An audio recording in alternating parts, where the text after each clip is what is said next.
Hi, hello, and welcome to our Sonic movie triple feature commentary. We don't usually do disclaimers before these types of things, but I think it's especially important to actually make one this time because we recorded all of this almost exactly a year ago from when you're watching it now, if you're watching live during the premiere. Don't you agree, Trevor, that this is a good Christmas movie, though? I mean, hey, Sonic Movie 3 had those posters, so I mean, I think it was like National Lampoon got a parody, Home Alone, a bunch of other ones. It's Christmas. There is a Christmas tree in the third movie. There's this extended sequence of Sonic being home alone in the second movie. So you're getting a Christmas commentary. I mean, hey, Sonic was home alone more than the kid was, which was apparently Kevin, by the way, in Home Alone 4. It was apparently Kevin. Allegedly Kevin. Allegedly, yeah, I know. It's just Quotation like marks. store brand Kevin. Hey, it's still better than Rip of Harry Potter. Hey, Mom, can we have Kevin? We have Kevin at home. We don't have alone though. He's with everyone else in the house as well. Wait, was he not Home Alone? Nope, not He even was not once. home alone. You were not there, but Once. I've never seen this movie! there was literally not a second of that movie in which Kevin McAllister was in the house by himself. There wasn't a single frame where he was home alone. Was such a stupid ass movie. Why was it called Home Alone then? Also, we're too lazy to change the Christmas profile pic, so you're stuck with this. If we'd known it was going to take this long, we would have planned ahead a bit more. We would have had these icons set up from the beginning, but oh well. So anyway, let's clock transition into some actually solid movies. Yeah, so Solid took us a year to make this goddamn commentary. Yeah, and the reason why it took a year is because, so there was this thing called the Toy Story 3 anniversary that happened, and then there was this thing called the Toy Story 1 anniversary that happened, and then in the middle of all that, there was this thing called Smarty Pants. So, lots of things pushed this off. I'm realizing I only know what two of those three things are, and I don't know if I want to ask about No, you don't. No, you don't. No, you don't. You need not concern yourself with the fucking ass wipe device, okay? You need not concern yourself with potty training. He sees you when you're shitting. He knows when you're awake. Star Command. Should I be scared? Yes. So, just to avoid the situation where people are like, why are you talking as if movie 3 has not come out yet? That was kind of the point initially, because all of movie 1 and 2 commentaries were recorded before Sonic Movie 3 even released. We wanted to make a little time capsule of what are our hopes and dreams, what do we think is gonna happen in the next movie that's gonna come out. We wanted to watch it one more time before we saw what the end product was gonna be. Don't comment angry in the comments like, why are you talking as if the movie isn't out yet? The movie wasn't out yet, that's why! It's been almost exactly a year, actually, now that I think about it. Almost exactly since we recorded this. That's insane. Oh my Actually, god. it's been so long that now we know that there's going to be a fifth movie project, and the fourth one is probably going to be called Sonic CD, which I hope it Sonic doesn't get event called Sonic movie? CD because that's a terrible name. Can't call shit a spin-off anymore. Gotta call it a universe event film. We are so It's cooked, going to be guys. so eventful. And the cool thing about this commentary is that we basically have the total suite of familiarity with the Sonic franchise going into it. So we have OJ, who's the kind of lukewarm, familiar guy with the Sonic franchise, who's only played Superstars and a little bit of Cross Worlds, and I think has been exposed to the murder of Sonic the Hedgehog. Gugonic, who's the hyper omega Sonic fan, but also kind of more of a 3D guy than a 2D guy. And on the opposite side, you have Avert, who's more of a 2D guy than a 3D guy. Sonic Free and Knuckles is mid. Oh my goodness, how dare you say such things? As long as you don't speak ill of Mania, you can live. Mania is the, how do I say this? The least... not good? You can't say that. No, I'm joking. I do like Mania. I like Mania. Mania is good. We don't talk about Lava Reef. Okay, no, it has literally been so long since we recorded this commentary that Gugonic has forgotten how to do his basic speech. FG is the most unique one, because unless I'm mistaken, have you played a single Sonic game before? Do you count the 5 minutes I played Sonic 06 in the dentist's office? No. Then no! Yeah, I'm a massive Sonic fan. No, I haven't actually played the games. But I do have an extensive comic book collection that I did send a picture of! I have not sat down and played any single Sonic game. I have watched the frick out of every animated series. I've read the frick out of the comics.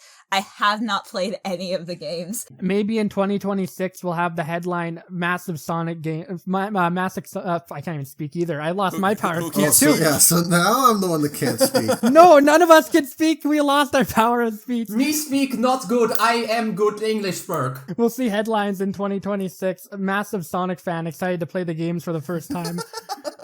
It's always with Sega properties, isn't it? First Persona, now this. Anyway, for being a Sonic movie commentary, we sure are going slow as fuck. I think we should begin.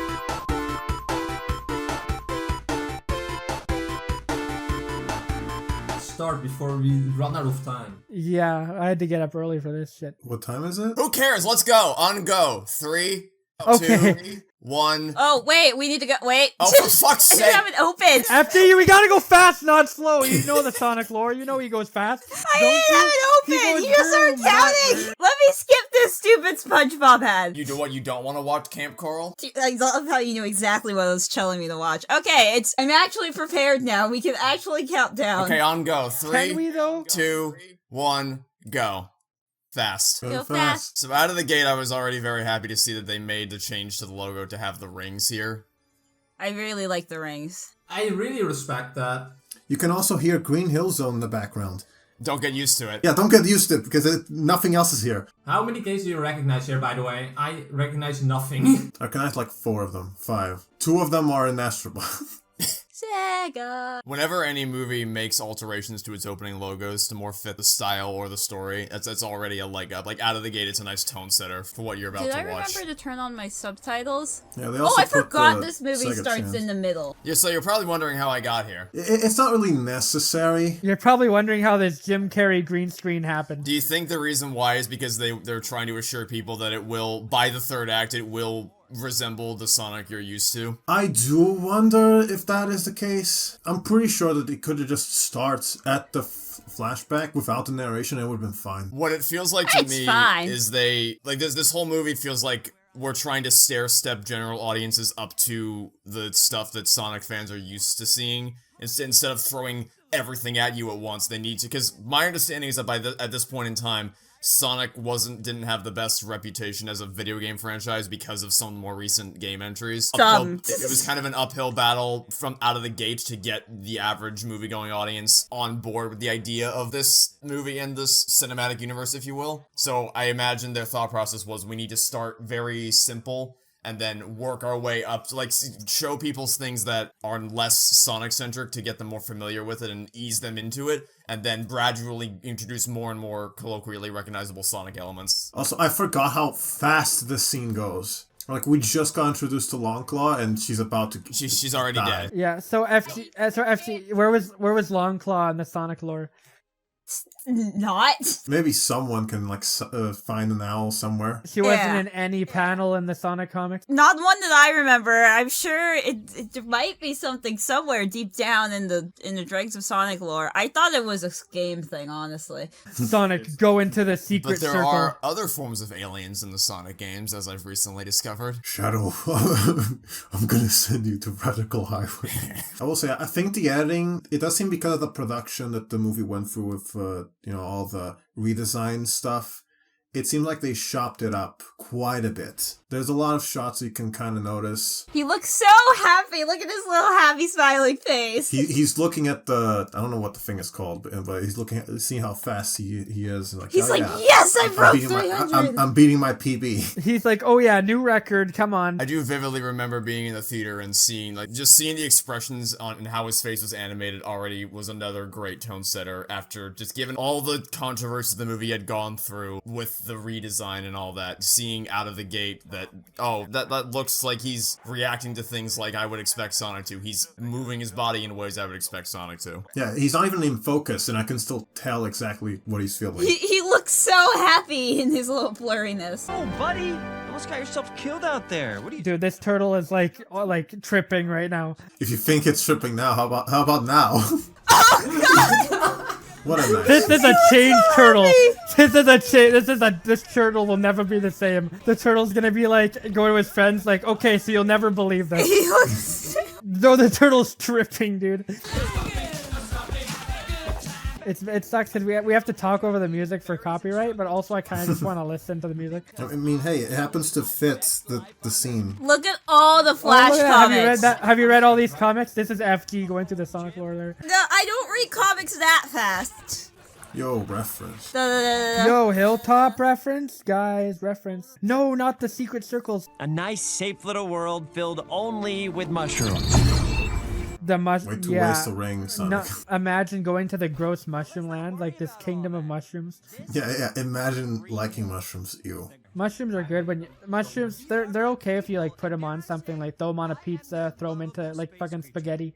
So I like how the movie shows how Sonic is already kind of familiarized with the place, and this specific, couple, which explains why he would go there out of all places. Yo, He's been Sayonara. stalking them. It's Sayonara.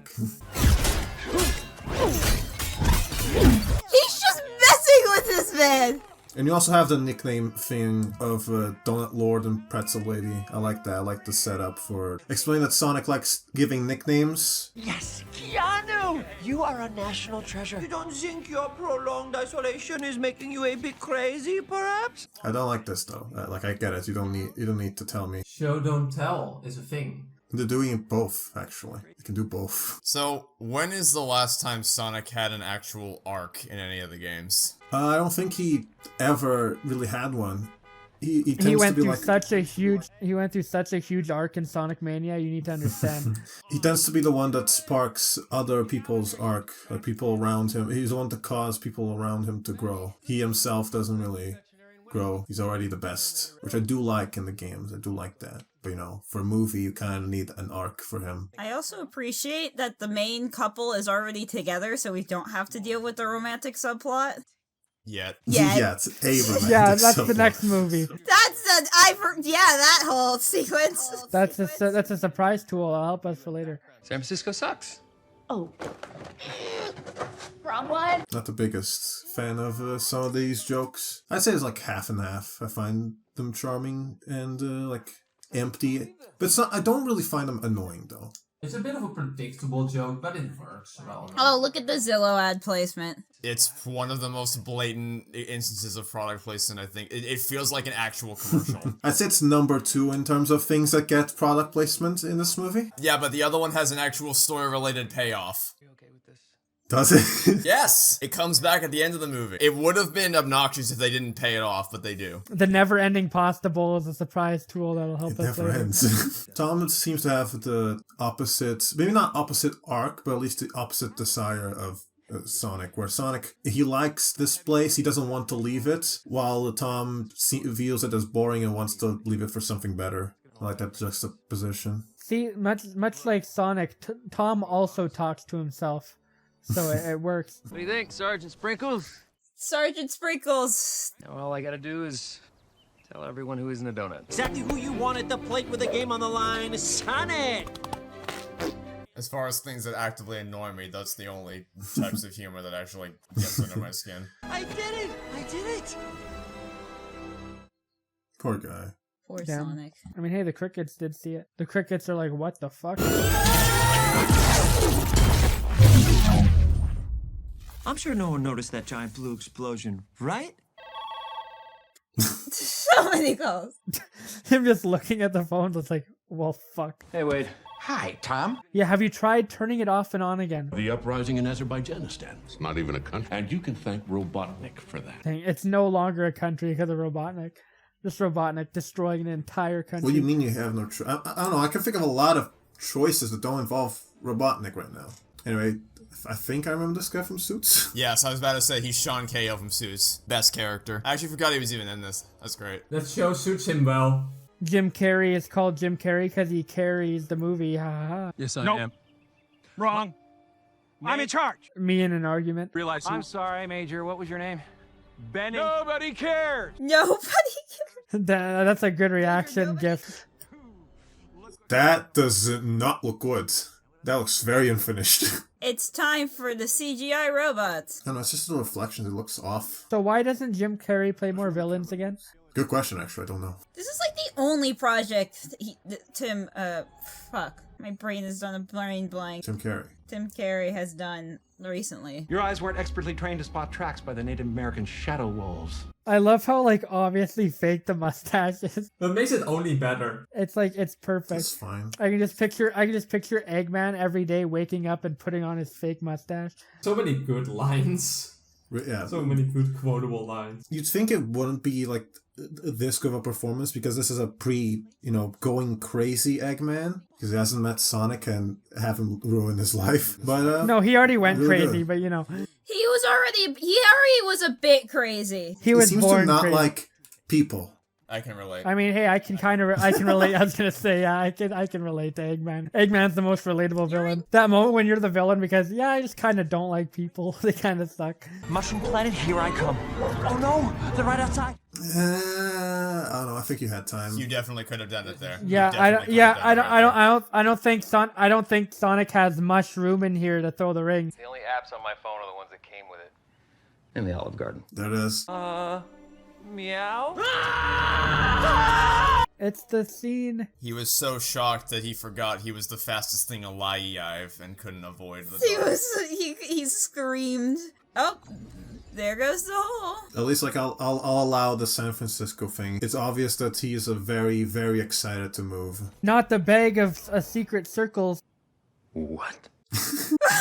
Yeah, man just had like his entire worldview flipped upside down. The crazy guy's like, see, I told you he was real. You didn't believe me. Crazy Carl was not so crazy.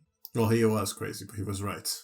Yes, he was correct. Oh no, I lost my rings. What? Where are all the mushrooms? Come on, I need my mushrooms. I need your help. It's life or death. It's your fault that I'm in this situation. Very, very specific word of choice. Choice of words there, Sonic. Spaghetti legs for real. Yeah, I know. Sonic's legs are just like that never-ending pasta bowl from Olive Garden. It never ends.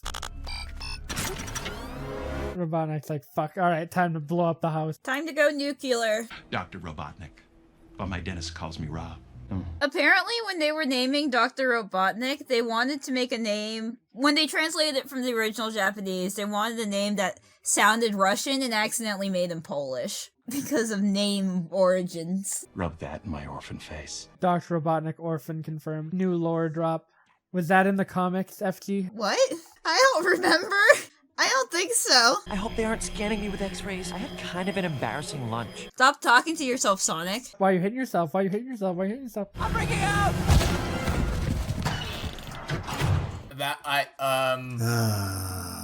I did not remember that being how that went down. Don't freak out. I'm freaking out. Oh, just the house selling in. Those damn raccoons got in again. True. Oh god, there's a real raccoon. I was right.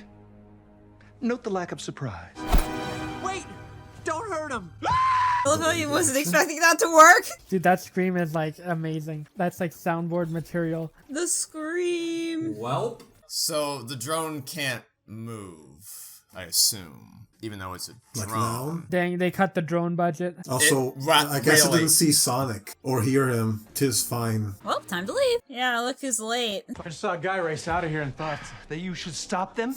I'd like you to take me to San Francisco so I can get back my ring. And it's coincidentally, we're thinking about going to San Francisco. I mean, it's not coincidental. The reason why the rings end up in San Francisco is because of him having that shirt, because he was going there. Like, that scene is contrived, but it's not because of that. Hopefully I'm gonna wake up in a hospital bed and the doctor's gonna tell me that my colonoscopy was a big success. What? All right, get in the truck. Really? You're gonna help me? Oh, he's so fluffy. You can see every single hair strand right there. It's a fun family road trip now. When are we gonna get there? We will get there when we get there. He's like a child. Just committing endless larceny. Just, alright, we robbed a bank. Alright, there you go. Alright, the bar scene's coming up. Yeah, It's like a child. yes. Sonic is indeed a child. Yeah, someone give Sonic an iPad. He wouldn't know what to do with it. He doesn't even know what payphones were. Once he figured it out, though, he'd be endlessly entertained. Nah, the loading times would probably be too slow for him. You've lost the hedgehog. Well, he didn't tell him not to do this. It took one look for him to figure out where the frickin' Sonic ended up. I mean, yeah, given how I forgot, it was not a yarn ball, whatever that was. Given how that went, it's obvious assumption to make. Damn, Sonic's just in the middle of Mirage Saloon here. I actually think they might use Mirage Saloon sprites for the credits to represent this scene. No one noticed. It's fine. I was like, oh my god, it disappeared. Who took this? We definitely transcended into the realm of drug people don't notice things. Uh-oh. Time to run. Horrified. Well, Nice going! Thanks! It's awesome, right? So, this. Yeah. How could you ever possibly lose anything if you can do this? They did the freaking Don't say it. Don't say it. Do not say it. Don't say it. I swear to God, don't say it. What did you think I was going to say? You're gonna say Quicksilver. Yeah. Yeah, well, I have news for you. Over the Hedge did it first. And not only that, but I'm pretty sure the director has said that he was inspired by Over the Hedge specifically. We say Quicksilver instead. Anyway, this needs like a power cap of like, it needs to like concentrate his power to do it, and that's not how it's implied at all here. I will say, not all super speed sequences are created equal. Correct, like in Over the Hedge, they actually take the time to establish how they're allowed to do this in this one specific instance. Whereas here it's presented as, oh, I can just casually fuck around with people. I know. Yeah, the thing is, it's Quicksilver, not Quick Sonic. I know that the scene in... There was one that I don't remember. Frick. The one speedster scene that was apparently really good recently was in the Eternals of all movies, which... And that was because they didn't slow it down, which is what you should do in a super speed sequence. Okay, so FG, where was the toilet paper mummy man in the comics? So should we get out of here? Yeah, time to go. Was not. It definitely wasn't. Oh, watch this, watch this. I always want to do this. And yeah, like he's not wounded or weak or anything. He's still just going. Yeah, I don't like that. Oh, there goes the food. Damn, the food on the windshield just died. Even Tom, like, he's putting the thing up to his face, but he just looks fucking normal. There we go. Damn, we're back to Marmaduke levels of comedy. And that's how you put Chili Dogs in the film? Come on. What is your problem? Like, come on, I can understand if someone would fart after eating the never-ending pasta bowl. We're not entertaining the fart joke. It's dumb, it's shit, it shouldn't be here, it's crap, moving on. Do not entertain the fart joke. Don't ever do that again. Accused of committing an act of domestic terrorism. Yeah, keep this in mind for later, he's by the he's way. wanted for domestic terrorism. What was the domestic terrorism, you might ask? Publicly announced. On the nose. Now that's what I call good cop, bad cop. Left herself open. That is not even a Dutch angle anymore. No, that's a full circle. I don't think this movie would have worked if Eggman wasn't this freaking megalomaniac. The Eggalomaniac. I think the phrase you're looking for is it wouldn't have worked if Jim Carrey wasn't playing Dr. Robotnik. I honestly think Jim Carrey is the only person who can pull off this level of over-the-topness without it feeling stupid. Jim Carrey is carrying Robotnik. And again, he's not even going that over the top because it wouldn't make sense now for the character. Not yet, though. But it's just enough that you're like, oh god, this definitely is Eggman. Anyway, let's talk about priorities now. Like getting shot? I remember this being a decent action scene. I remember this action scene being pretty cool No, too. it's not. Especially after they do something. Anyway, come on, guy, my man, focus. Have you noticed the harpoon stuck in our gas? Yes, exactly. Priorities, Sonic. I don't think I've seen this since it came out. And he's gonna do it again.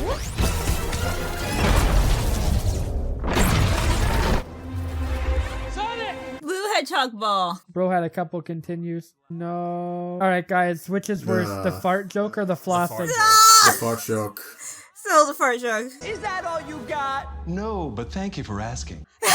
That is a good transition. No, but thank you for asking. Just drive the car. I'll take care of this. Yes, Sonic, I agree. He should drive the car while you take the rest. I'm glad that we agree with the sentiment. See, he looks cool when he's going actually at super speed. Oh, there's still another one. My turn.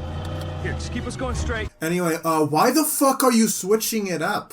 Why would Yeah, you like- have Because Sonic apparently driving the car? He has never drove before. Bro. Because Tom needs to do some cool action things too, don't you But know? like, why? There's no way Sonic's feet can reach the pedals. He isn't. I don't think he was. Oh, you mean this one? Exhibit A of chopped up editing and post. I am pretty sure this was supposed to be a one take. Like, it's noticeably cutting from point to point. Okay, yeah. Take off the fucking glove. Oh wait, you can't Yep. because Yeah. you didn't have a glove originally. It's going, it's going. It's still here. I guess he grabbed it accidentally on the part. Anyway, get out. Move faster, you fucking... Okay. Nailed it. And now he's knocked out. Because, of course. And now he's totally not dead. You should never have to tell Sonic to go faster. Isn't that what you feel like you have to do in the big games like dummy. half the time from what I've heard about those games. We needed a reason to get the whole group together. Look at this convertible truck. Nothing suspicious about this at all. Hey guys, we got an upgrade. We now have a cabrio. Calm down. Calm down. I will not calm down. Can't you wait for her character arc in the next movie? I can't wait. It's not character arc. It's something, alright. When evil grows. Okay, that's a good song. Oh, there goes the soundtrack. Backup Evil Lab. Evil like Backup Bad music Nicks. player. Oh, isn't Badniks a reference to Yes. That's what the things are robot? called. Look at the lights! I just thought you might like a latte. Hi, Stone. Of course I want a latte. I love the way you make them! Thank you so much. I'm happy right now. I have no idea what you said. You're gonna be alright. I might have some level of empathy for him if they hadn't established that he can go at the speed of fucking sound and freeze time. Don't tell your mother. Yeah. They love giving Sonic speed and consistencies. Gotta go fast! Your husband's lost his mind. Okay, use this as an opportunity to leave him. Why did they see this and decide to give you a whole subplot in the next movie? Great question. I mean, they just really like that actress. Think your sister would mind if we borrowed her car? You have got to be kidding me. Well, she's tied up. I don't think she gets an opinion. she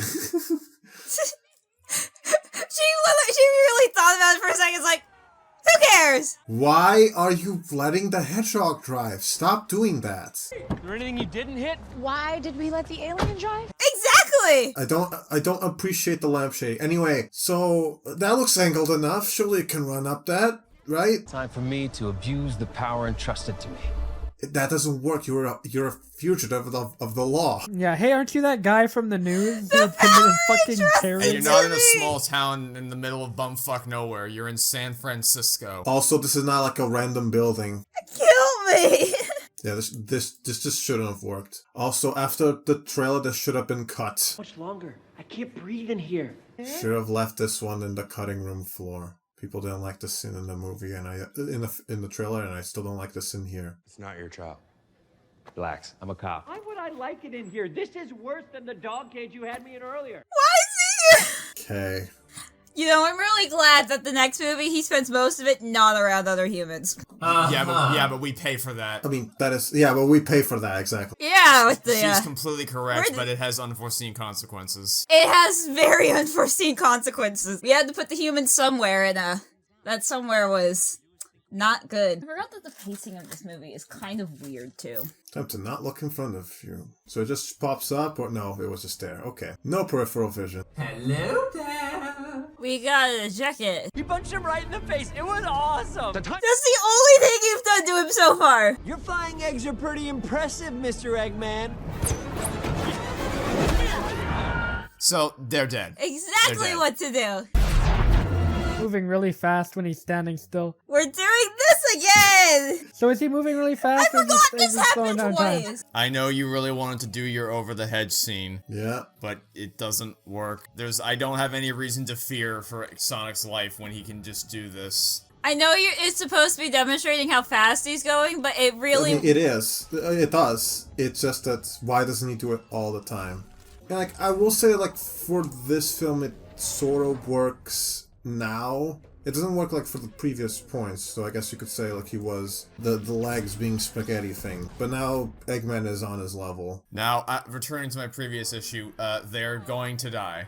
Yeah. Yeah, what was the plan, initially? The plan was to go down there and catch them, probably. Or just throw a ring. Which is what ended up happening. But they're still probably going to Their momentum, major... yeah, their momentum, like, Yeah, look at no. that. The momentum does not stop there. It wouldn't reset their velocity as they come propelling through the portal and crashing into the barn. Well, movie logic. Nah, the movie logic is not the greatest. But what about the They hay? should still hit the wall at the very least. We've gotten rid of the human side characters. And it's time for the scene from the opening of the movie. See? The supersonic speeds work so much better than their slow-mo scenes. They pretty much just spend the whole movie working to earn this final set piece that's more reminiscent of the Sonic things that people are familiar with. Here we are again. We've been through so much together. I forgot we started in media res. I like that you see him looking at the places that he goes to before throwing the ring. This is like the most stereotypical French you can get.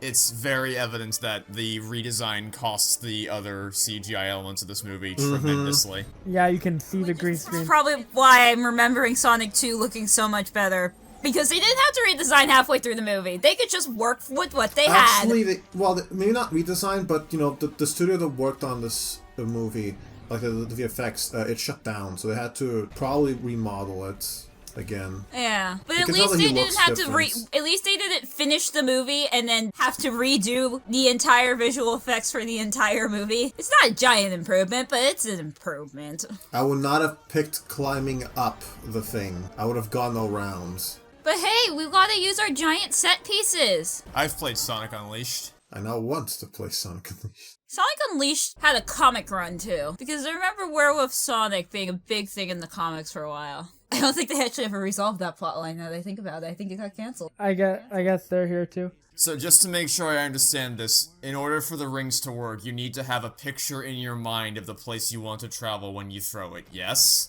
Yeah. Alright. I'm the Donut Lord, you son of a... Hey, he has a gun. What a fucking concept. This totally won't be important later. Oh no, Sonic's gonna die again for like the third time in this movie? Oh my god! Oh, he turns into Sans. Shut up. For my life. Once you've been in enough commentaries with Avert, it stops bothering you. This is my power. I'm using it to protect my friends. My friends Yeah, are the my 3D power. glasses.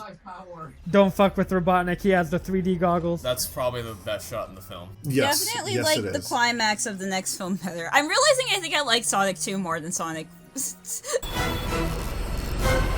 Alright, this is probably the only track I would recognize from the film. Great score, This is by a the way. very cool sequence. I'm also glad that Sonic removed the quill energy, otherwise this would not have been possible. I'm glad they didn't slow down this one. Yeah, it looks a lot cooler when he's moving fast and you can tell he's moving fast rather than making it seem like the whole world is moving slower than him. Wow, if only the movie studios learned that mayhaps super speed sequences look the best when they're moving at super speed. So I have to ask, how exactly is Tom able to create a ring that opens a portal to the Mushroom Kingdom? I have to rewatch that shot of him walking, because I'm pretty sure that the little map that has all the things is in the bag. Now, it's still very unlikely, but it is possible they looked at it. It should be noted. Are you just saying a load of BS? Possibly, but who knows at this point. Does it close as something After goes through it? Something goes through it.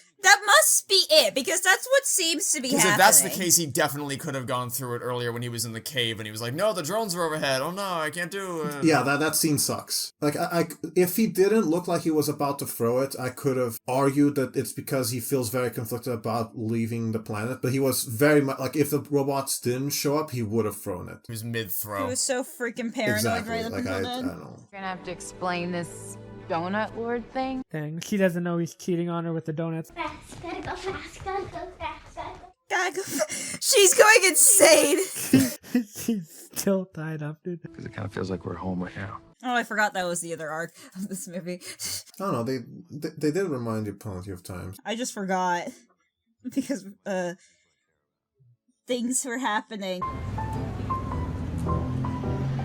Hey, look, it's Green Hill music, guys. It's not even like the actual thing. Like, it's an existing cover. But it works. I mean, it works. It's just like, it makes the lack of game music even more noticeable. Oh no, the military's here. Whatever will we do? Here we go. Here's the thing that makes it all From worth it. the government. You saved the world from this crazy lunatic. Here's your reward. This crazy lunatic that we Crazy hired. That we hired in the first place. A $50 Olive Garden gift card. God, like of all restaurants too, dude. Like At the very least they weren't expecting never anything. ends. Listen, you're allowed to get away with product placement when you pay off a joke as funny as that your reward for saving the world is an Olive Garden gift card for $50. You saved the world. Congratulations. It's even better when You he now comes get a back coupon. and he's referred to as the Olive Garden guy. That's great. The pasta lord. The Zillow thing has literally no payoff. It's exclusively there it feels like a commercial was inserted into the middle of the movie, but they actually do something with the Olive Garden. I can't believe I'm defending product placement, but of all the... Yeah, I can't believe not only are you defending product placement, you're defending There's an Olive art to Garden. it. You're defending Olive Garden product I've never even placement. eaten at Olive Garden. I never even fucking... Can you eat I an didn't Olive even Garden? know Olive Garden existed before Can this. Trevor eat anywhere? I didn't even know that it was a real thing. I thought it was a made up franchise. Yeah, Green Hill Garden. Thank you so much. Oh my god, it's the Great Circle. Okay, can we close that before more robots go in? The circle is not that... The sun is a great circle. The entire concept of shapes has been ruined for me by that game. Every time there's a circle, yo, the O is a great circle, guys. I forgot this was right after. I didn't. This is hilarious. He's finally bald. I do like the Dutch one for the stone rock reconnaissance a lot better.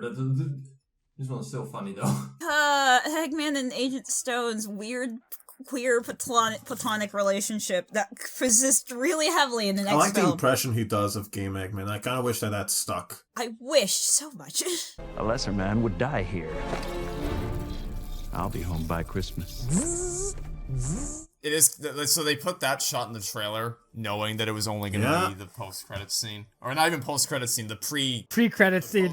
It might have actually been originally the post-credits scene. I don't know if they were that confident about Tails. He most likely didn't have a model yet done. So I don't know, I don't have a list of like best credit sequences off the top of my head, but this would definitely be up there. Oh yeah, this is very cool. I would like better if the art was better. It's. I was gonna say, no. like, the pixel art is really choppy. It's like they just do a filter over it. It's more like the new sprites they make. They kinda suck. The ones from movie 2 are a lot better. Yeah, unfortunately the song from movie 2 is worse.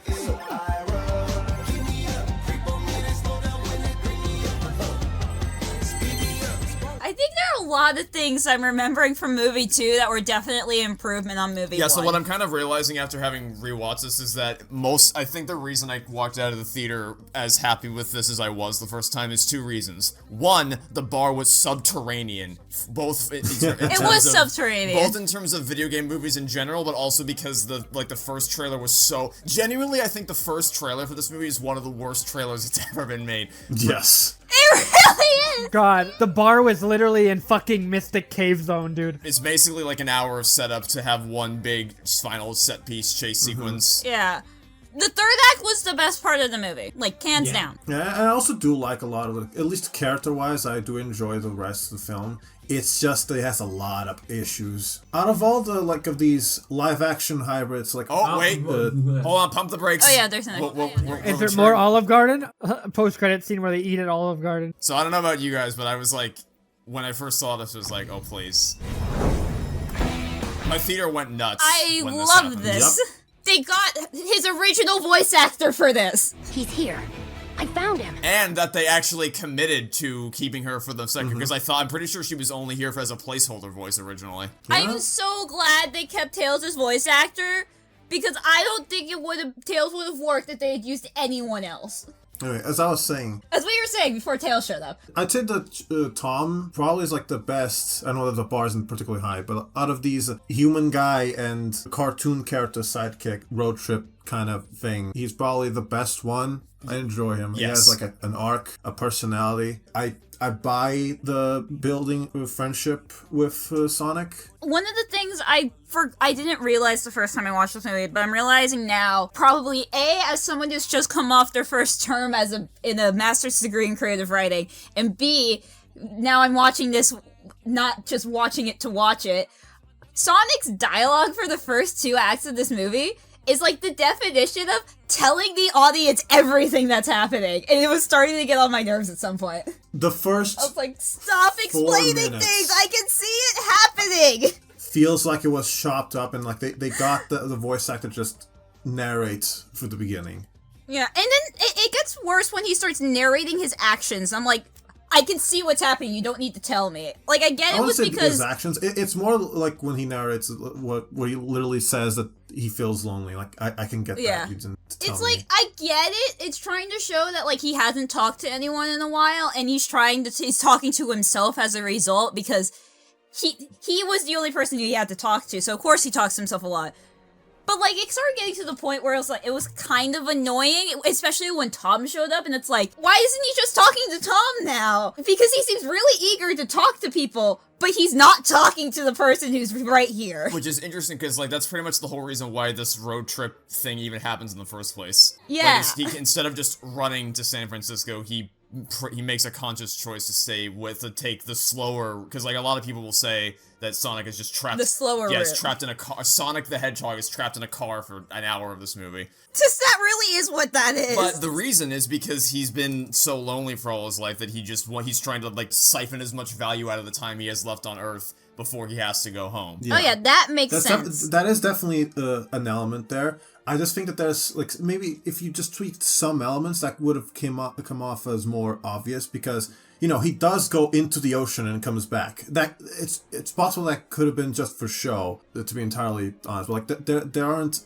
many things to really clue us in on that. But, yes, that is a pretty good motivation to allow this road trip to happen. I think there's some little cracks here and there. Most specifically, the not leaving in the cave and going to his house. That's probably the worst part. Yeah, that was a very weirdly contrived way to get him to stay on Earth. Yeah. If you can slow down time, can't you just, like, enjoy everything you can on Earth with the time slowdown? The thing is, it wasn't. I don't think the time slowdown was supposed to be him slowing down time. It was supposed to be showing it wasn't. he's it was him going so fast. It's relative. But it was it's such a weird way to show someone going fast. Yeah, but how does that work though? In that one scene, he was literally standing still, like he wasn't running fast there or anything. Yeah, that's the thing. He was just fucking. That was the fastest foot tapping of all time. They really like their slowdown sequences in this movie.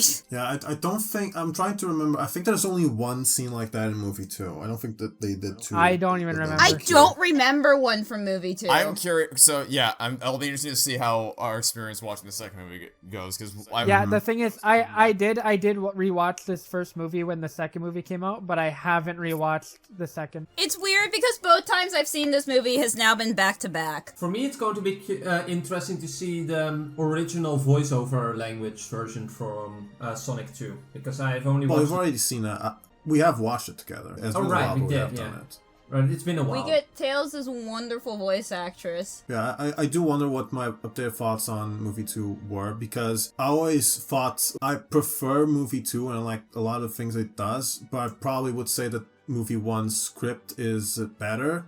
I don't know if I would say it now, but we'll see how that goes when we get to movie 2. I think aside from the dialogue, I was pretty fine with this. Which is the character stuff. I think is pretty good. A lot of people will, go up in arms about Sonic's characterization. I don't really mind it. It allows him to have actual growth, and I'm not particularly bothered by the jokes he makes or the pop culture references he does, at least not in this film. It may bother me in other instances. Him making the pop culture references makes sense. Because that's all he knows, is he hasn't had anyone... Yeah, he's literally lived here his whole life. There's this, line to cross of, yeah, it makes sense, but, is it good for the audience, though? This does make logical sense, but is it enjoyable? Is it annoying? And the Paramount logo no longer has the rings? Oh, geez, unwatchable. I didn't even think about that when we saw it the first time, but the movie that he was spying on them watching was Speed, which is a Keanu Reeves movie. I didn't even clock that. I do wonder if that will be mentioned. I'm kind of hoping they don't acknowledge it. Yeah, because the Keanu Reeves thing was definitely before they knew they were getting a trilogy. Yeah. That was definitely I would be fine with them acknowledging it, because they already would have to acknowledge... Well, they wouldn't have to, but, I'm expecting them to acknowledge the fact that Sonic and Shadow look alike, and, that's just a thing. So I wouldn't be surprised they also acknowledge, hey, you kind of remind me of someone. You sound like the guy from Speed. Anyway, the fact that they watch Speed actually kind of works really well. One, because it's called Speed. Sonic goes fast, it's Speed. Next, because Keanu's in it, he got cast as Shadow. And third, the villain of Speed is played by Dennis Hopper, who plays Bowser in the Mario movie. So that Mario movie. I was like, what? But now I get it. Yeah, no, not Jack Black. The good one. No. The good Mario movie. No. The one with the good villains. So the real question we gotta ask here, was Sonic the Hedgehog inspired by the Mario movie 1990? I assure you, I don't think this gave Trevor, like, actual physical pain. Unlike the last FNAF movie. Don't the mushrooms in the Mushroom Planet kind of remind you of the fungus that like Peach got turned into, whatever the fuck, from the Mario movie 1993? What are you talking about? Avert? Peach isn't even in that movie. It's Daisy, isn't it? Something. Daisy. Wasn't it like Daisy's dad got turned into I don't like, care. I can't express it's the fungus, Trevor! Fucking GLaDOS dripping. I don't even want to think about it. It's the only one of like 3 movies in the world that have caused me physical pain and suffering. So it has to be a masterpiece then, right? It's just a artistic horror film. It's art house. Anyway, yeah, the first Sonic movie is really, it's not that I walked away really happy the first time just because of how low the expectations were. But it's a very safe, it's a very inoffensive experience, but being a safe, inoffensive experience was a grand slam for video game adaptations back then. Oh yeah, definitely for like, given this, what genre it was making in, they couldn't have gone like super like out there with it. That would have been like a terrible idea. It's like it seems very clear to me that they wanted to have elements from the game. I think it's a combination of executives not having faith in audiences responding positively to the more video gamey, cartoonish elements of the Sonic games. And so Jeff Fowler and the creative team are like, all right, so we'll do a little bit. We'll give you a little crumb of that Sonic stuff, but it'll be mostly grounded real-world buddy road trip adventure with humans and all that stuff. And then once I prove to you that people will respond well to Sonic and that not everyone hates the franchise, the leash will get slightly longer each movie until we have Pissing on the Moon and Shadow and Maria in the third movie. Yeah, I think there's a conversation to be had about how video game movies have adapted throughout the years. They went from being like people who haven't even played the games, literally just cashing in on the games, to kind of like just only referencing the games, you know? Kind of relying on like, hey, it's a thing from the games. Look at that. You remember this from this game? Remember he does the thing that he does in the game? They went from being embarrassed to be associated with video games to fully embracing the medium. Yeah, because they realized like, money. Look at them. Look at those dollar signs we can get if we satisfy the nerds. And then also the other side of it, like aside from the nature of wanting to stair-step general audiences up to the crazier stuff, it's also just in keeping with the structure of the original games, where originally it was just Sonic versus Robotnik.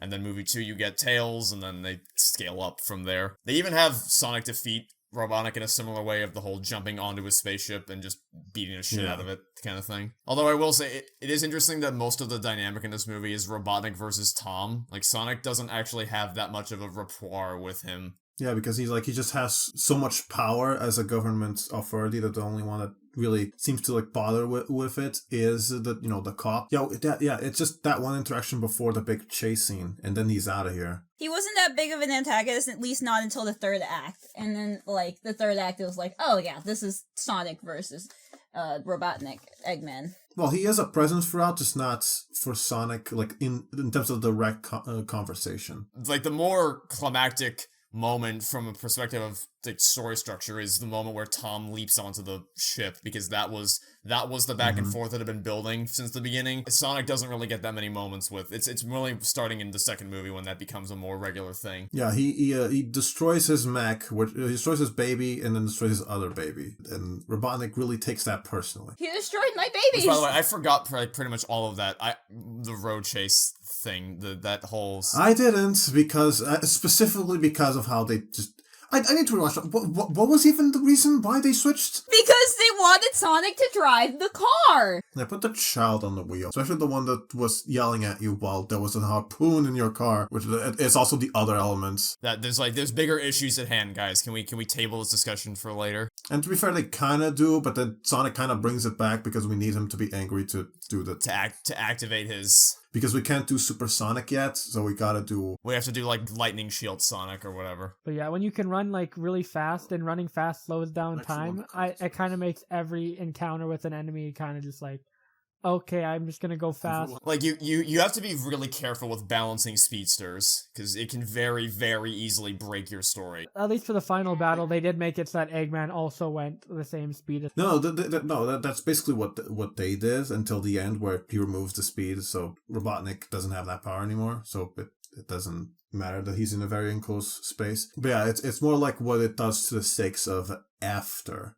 Though at least after, like, you know, with Knuckles and Shadow, at least they have a similar amount of speed. But in terms of Robotnik himself, there isn't much that he can do without having the quills from Sonic. We'll see how that goes, I guess. I do find myself wondering, because I don't really know what the general public can say. I'm always out of loop with what people think about Sonic-related media. Like, oh, Frontiers is amazing. Not anymore, it's not. So I don't know how the public consensus on the movies has turned. I do find myself wondering how people feel about Sonic's characterization, because it's definitely not the same as it is in the games. They don't like it. It's different, and they find the pop culture references annoying. Yeah, it's child Sonic. I largely have no issue with it. I don't have an issue with it. Though I would like for him to, you know, show growth, like him growing into that role, kind of like how Robotnik clearly grows into the role of Eggman. That remains to be seen. Yeah, anyway, Tom just decided, I feel like being the one to punch the robot now. They just, like, swap places. He does say put the thing on cruise control, but how good is that, though? Still doesn't fix the issue. Yeah, script is very finicky. I'd probably still give it, like, a 6. I enjoyed it enough. Aside from the dialogue, I didn't have like much of a problem with like the plot structure of this. I mean, it was basic, but it worked for what it was doing. Yeah, it's pretty much just like a family movie. Yeah. Like from a 5 to a 6. Yeah, I think it's fine. I'm sticking with my original score of 6 out of 10. I'm going to go. I don't think I ever ranked this to begin with. I'll go with 6 out of 10 too, because like it's not super. It's not super out there in that it's experimenting, but it's a good film. I have problems with the dialogue and some problems with some of the action scenes, but like overall, it's a pretty decent movie.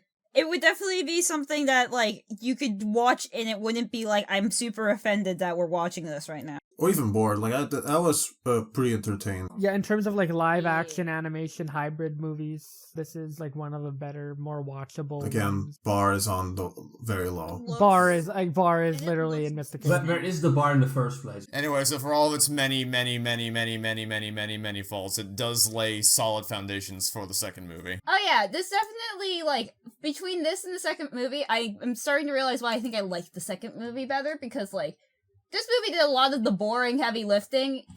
Do I think they did it well? No, but they did it. It exists to convince general audiences that, oh, maybe we do like Sonic, actually. Yeah, but I think it still has some merits. Look, when you see something try to copy it and doing it so much worse, you kind of like the original thing a bit more. It's kind of just an enjoyable popcorn flick, you know? I kind of came to this realization recently, and I'm going to compare this to the prequels, because this is the best comparison I can think of. Of course we are. Some of the dialogue feels like prequel dialogue, because I've come to the realization oh my goodness. lately. No, it's really far, and like in between. Tread carefully. It's not like every single dialogue. But what I've realized about the prequels is that they're not movies, they're fucking lore books. They exist to tell you lore, and that's it. And that's why they're so fucking boring. I'm trying to figure out who you're gonna piss off more by saying that, the Star Wars fans or the Sonic fans, because it's equally offensive in both directions. Not Star Wars fans. I think, like, no one likes the prequels. Are you sure about that? Okay, no one thinks the prequels are like the pinnacle of achievement. For the Sonic movie, I will say, they do it much better than any freaking line of, like, exposition dialogue in the entirety of the prequels. Because there is a line out there that George Lucas said those films should be watched silently, and honestly makes sense. There are lines in this film in which Sonic is kind of just expositioning for the sake of expositioning, and those are the lines that I have issues with. What can I say, FG? Sonic's kind of just a yapaholic, you know? He's a yap addict living in the attic. Yeah. Yap addict in the attic. He really is a yap addict. A magic yap addict living in the attic. Wow, I can't wait to see how many people I pissed off with that comment. How about we move on to Sonic 2 before anyone has a chance to think about it?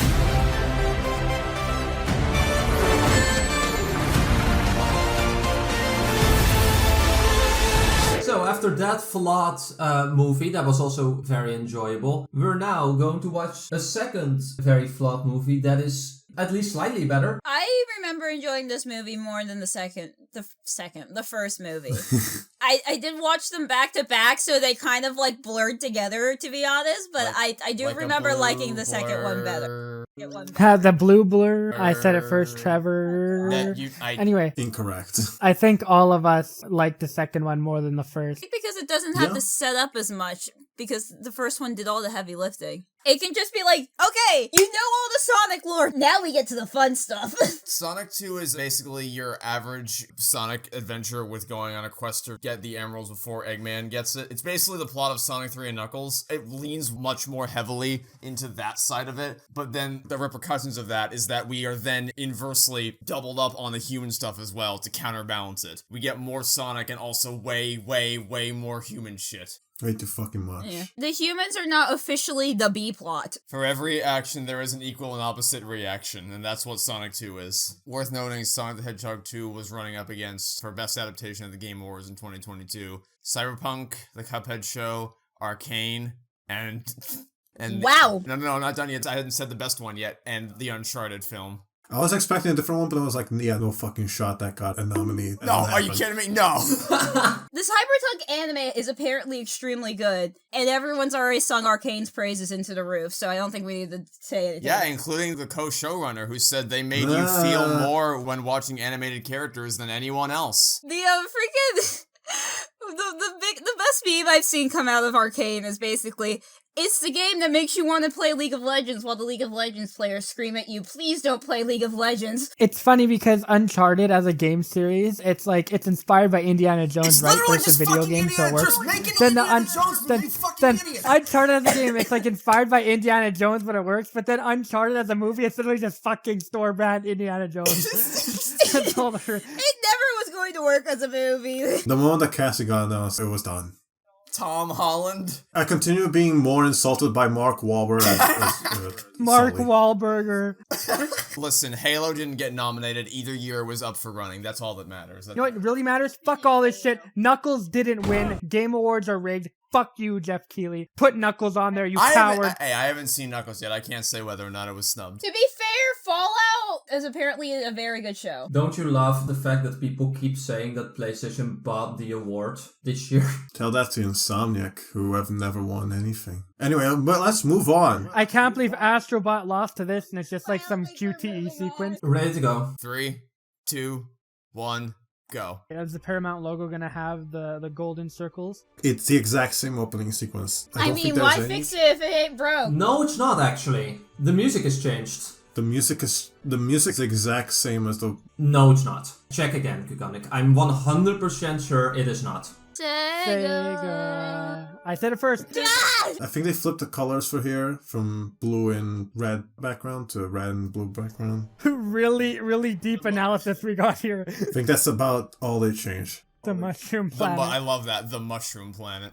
The Mushroom Planet. Oh. But yeah, it does this for at least a little bit. When it changed from scenes, it's like this big-ass text in front. I also love the stupid, unnecessary, convoluted chain reaction machine. You can tell Eggman made it. It's Back to the Future is what this is. It's very It's clearly. a good character reintroduction. There is no point to actually make this as convoluted as it is. But you know, once you're like stuck in Indiana Jones? the middle of nowhere with like 2 years, you gotta spend your time somehow. Much like Doc Brown with the can opener in Back to the Future, it's making something cool, using your skills to make something that is very, very cool in execution. This is the movie in which Stone and Eggman got really queer, platonic, weird. There's tension there. It's like kind of hard to ignore. Why do you keep drinking it? Now that you've said that, Disney's gonna copyright claim this video anyway, even though there's no footage from... It's gay. We must copyright it. Yes. Did you do Also, the gay? All right. If it doesn't like mushrooms, what else is he supposed to eat? He's supposed to die, Gugonic. I'm surprised he's still alive considering he has spit out almost everything that he tried to drink from that mushroom thing. Doc Brown, that's... Oh! Yeah, that's a big mushroom planet. They also made the planet prettier. Yeah, that just looks like that at night. It looks more aesthetic now. All because of his baby blue. God damn it. Reverse the shot. Hello, we're back. The back in question. Weren't they there in movie 1? No, these guys are just some... Who knows what alien species they are. But, you know, they're placeholders. Rings is how planet hoppers, you know, hop through planets to do things. They look like Destiny characters. Knock, oh, knock, yeah. It's Knuckles. I think you mean Nuck Nuck. Huh. Knock, knock. Well, he did say we'll see who comes a knocking. And unlike Sonic, he does not chuckle, except for when he does. I'd be happy to show you the way. No. Show me the way. Stop. I was deliberately refraining. Trevor. That was a much better I'm just setup trying than to the show you last the one. way. Big Seattle. text. I like how Seattle also has the fucking title card. Seattle Zone Act 1. Anyway, so I asked a question in the first movie about Sonic's character, so I'll ask a similar one here.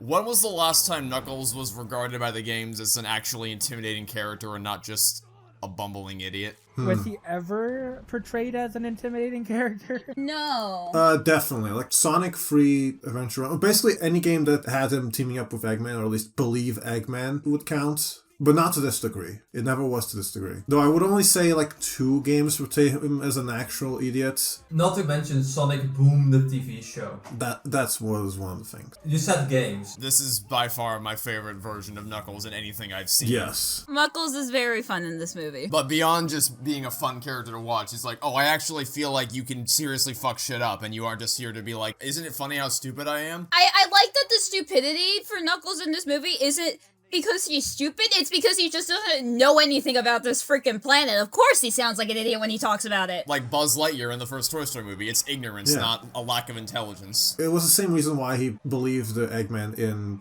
Free in Knuckles and also in SA1. And after that point, he doesn't really get to, you know, do much in terms of like things that he would be confused by. The type of thing that gets misinterpreted as him being dumb, which is how you get characterization like in 06, where after Sonic like dies and they have to get the emeralds, everyone goes in separate ways and Knuckles walks in front of him where he can see that there's no exit and then walks back. Anyway, Sonic is failing at being a hero. You are terrible at this! You know what? Your negative attitude is not helping anyone. Now it teleported to being there. Yeah, he was not in... Like it was making a sound. Like it was making a sound of it being lit up. Oh my god, is that a reference to the Mario movie 2020? No, that's a reference to Sonic Adventure 1. Bro just killed the Koopa Troopas. That's such a more effective way of showing his super speed. I was specifically talking about this throwing it into the sewage and then flow that thing blowing. Yeah. Sonic Adventure That 1. kid literally pulled a Kevin McAllister in Home Alone, just scream at the movie. The ice cream just flew The ice cream off. falling looks so stupid. It looked like someone just pulled a wire.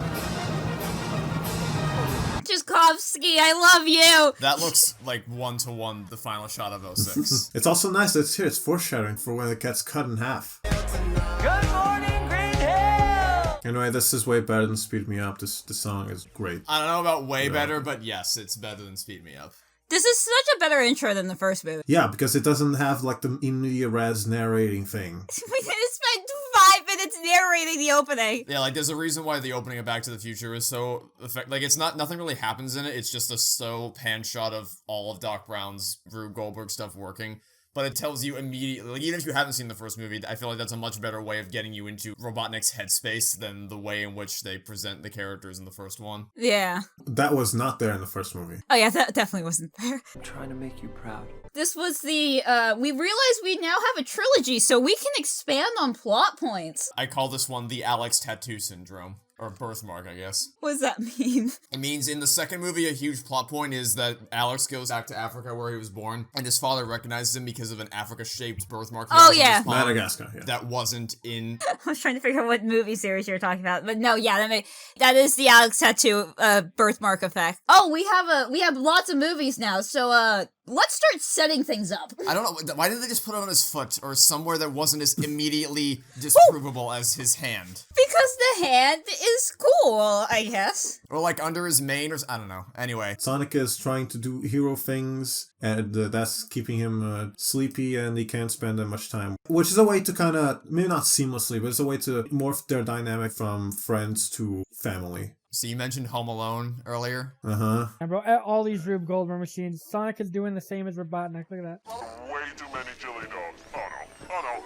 Oh god, they did it again. Oh. It's fine. He's not actually farting. He's just making mouth noises. How many times are we gonna do this? What? Cast your line and not catch anything? Seems like a billion. Big the Cat will be in the post-credit scene of Sonic Movie 3.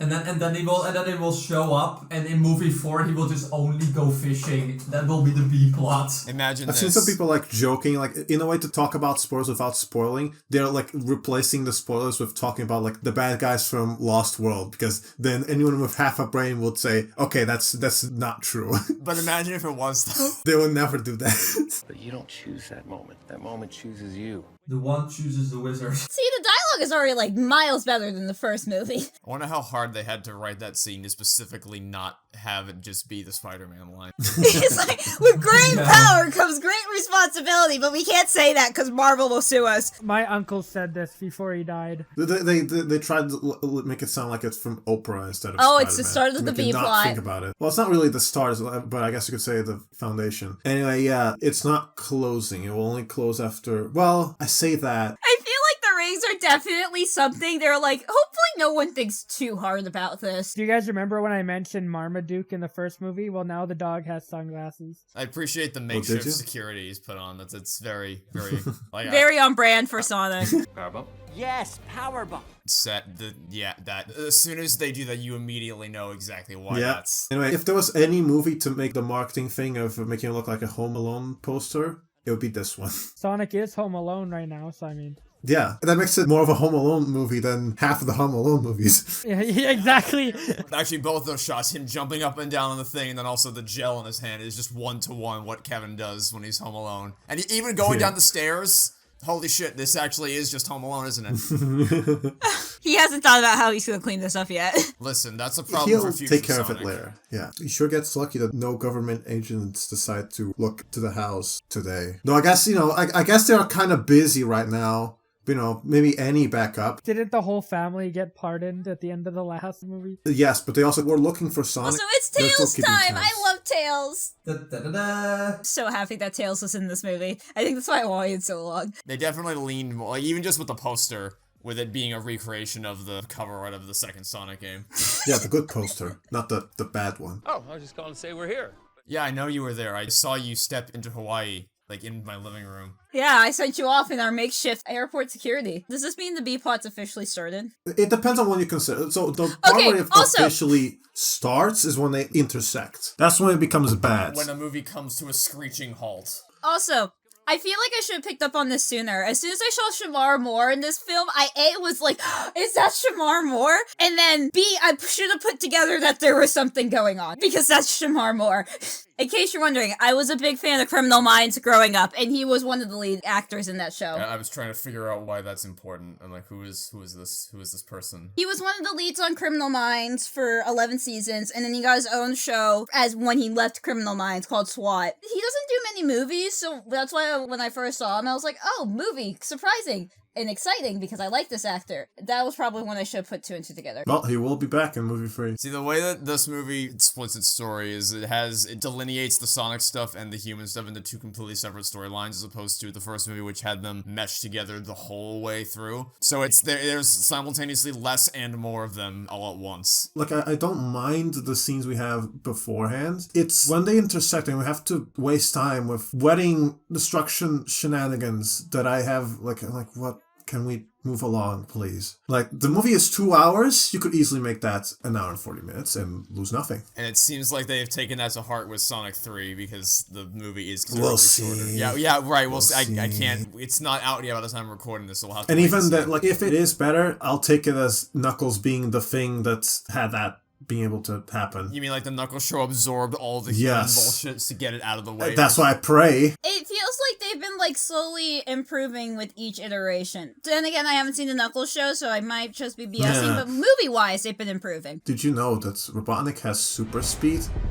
no, that should not have happened. Honestly, I don't know that anyone else could have done Robotnik as well as Jim Carrey does, just because he throws all of himself. I don't know that anyone would have been, like, willing to commit themselves to such a prick. At least without having the first movie to prove that it would be successful. Yeah. And I give Jim Carrey props for holding back in the first movie. Not to say that it doesn't feel like a Jim Carrey role. Like, there's a balance that he strikes in that first movie. He doesn't go full megalomaniac, I'm an insane mad scientist until the second movie, when it makes sense for him to go full mad scientist, I'm insane. I really probably should read more of Knuckles' comics, because I feel like he doesn't show up much with the realm of the freedom fighters. He's busy protecting his emerald and doing his stuff he's with busy his family doing his echidna and thing, extended but his family line. His whole storyline is really interesting in the comics from what I've seen. And I want to read some I love of those this comics. reaction from Robotnik. Get in! I'm on your side! Go, go, go, go, go! It doesn't matter. You're on my side. It's like the enemy of my enemy is my friend. I appreciate them showing how Tails would be able to drive this car, and it's in a way that is very becoming of a character like Tails.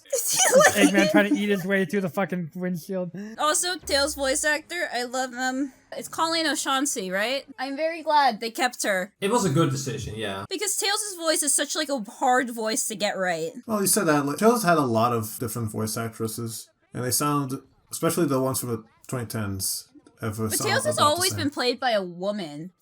No. Not exclusively, but a lot of his voice actors have been women because of how high-pitched the voice has to be. Yeah, because it's either that or you get a child, like in Sonic Adventure 1, 2, and Heroes, and he sounds bad in those circumstances. I would say that Tails would be a very hard role to, like, do, like, an all-star casting for, because it's, like, a very specific, it has to be high-pitched without sounding like a squeaky squirrel.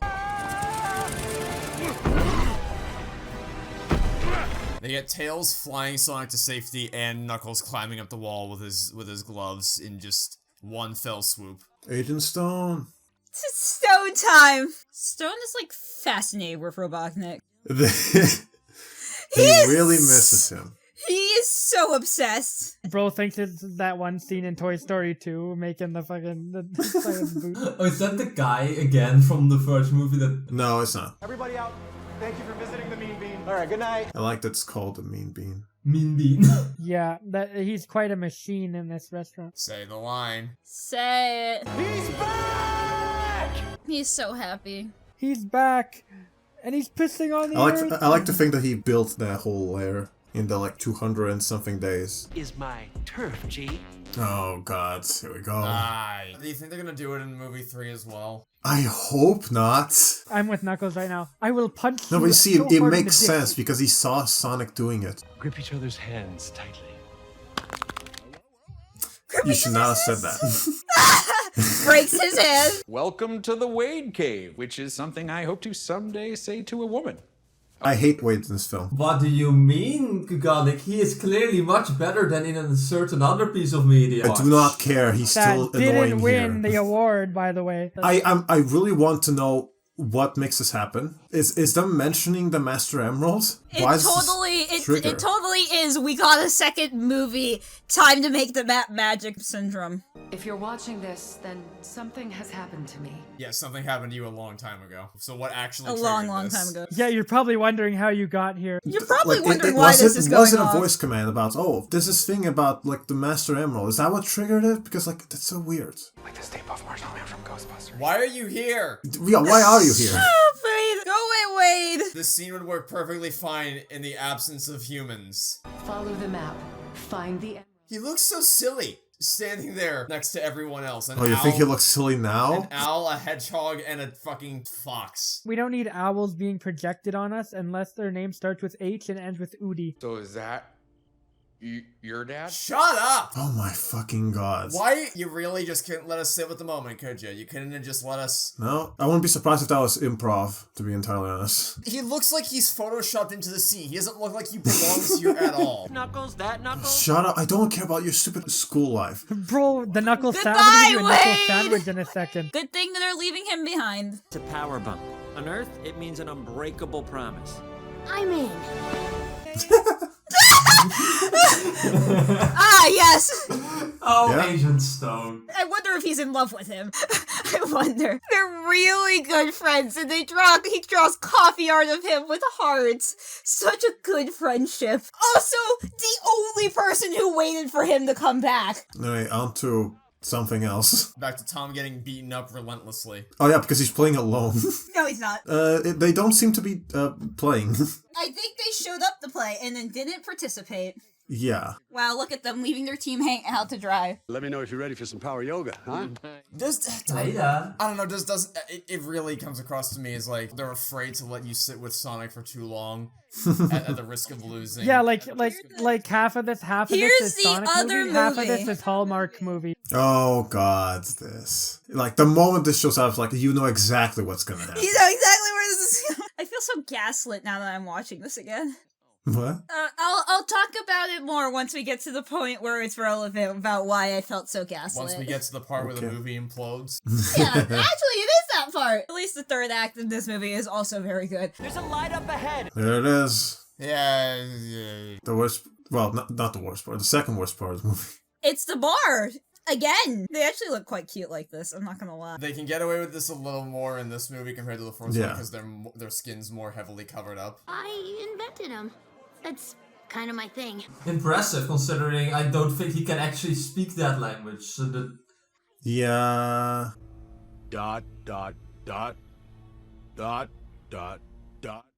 Knuckles reading these texts. I love this.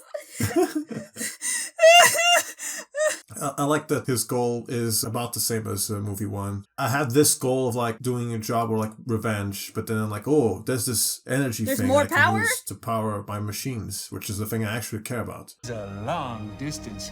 I appreciate the little foot tapping animation he's doing. And with the head tilt too. It feels like a lot of background things that are referenced to the games that they don't really like beat you over the head with. There's no room on the ship for stone. Dishonor. This is how I roll. Oh my god, oh no. Oh, the translator is bad. The translator is very good, unless it isn't, in which case it breaks. It's not unless, it's only been bad. This whole sequence is just why. Yeah. They wanted another bar scene. I think the thing about him not getting the translator right was clever, but they didn't need another bar scene. I wouldn't call this like much of a bar scene because it's not, you know, a bar fight. It's something else. I don't remember this sequence happening. Yeah. I wonder why. Has to be contractual obligations. It has to. Also, why is there like tension with the map? They need to sleep here, otherwise they freeze to death. Why are we making tension out of the map? Also, Sonic is fast. He can just get it. Literally just go over because the hedge they want mode. bar fight. No, it's a bar dance fight. Totally different. You know what it is actually? It's exactly like the bar scene in Sponge on the Run.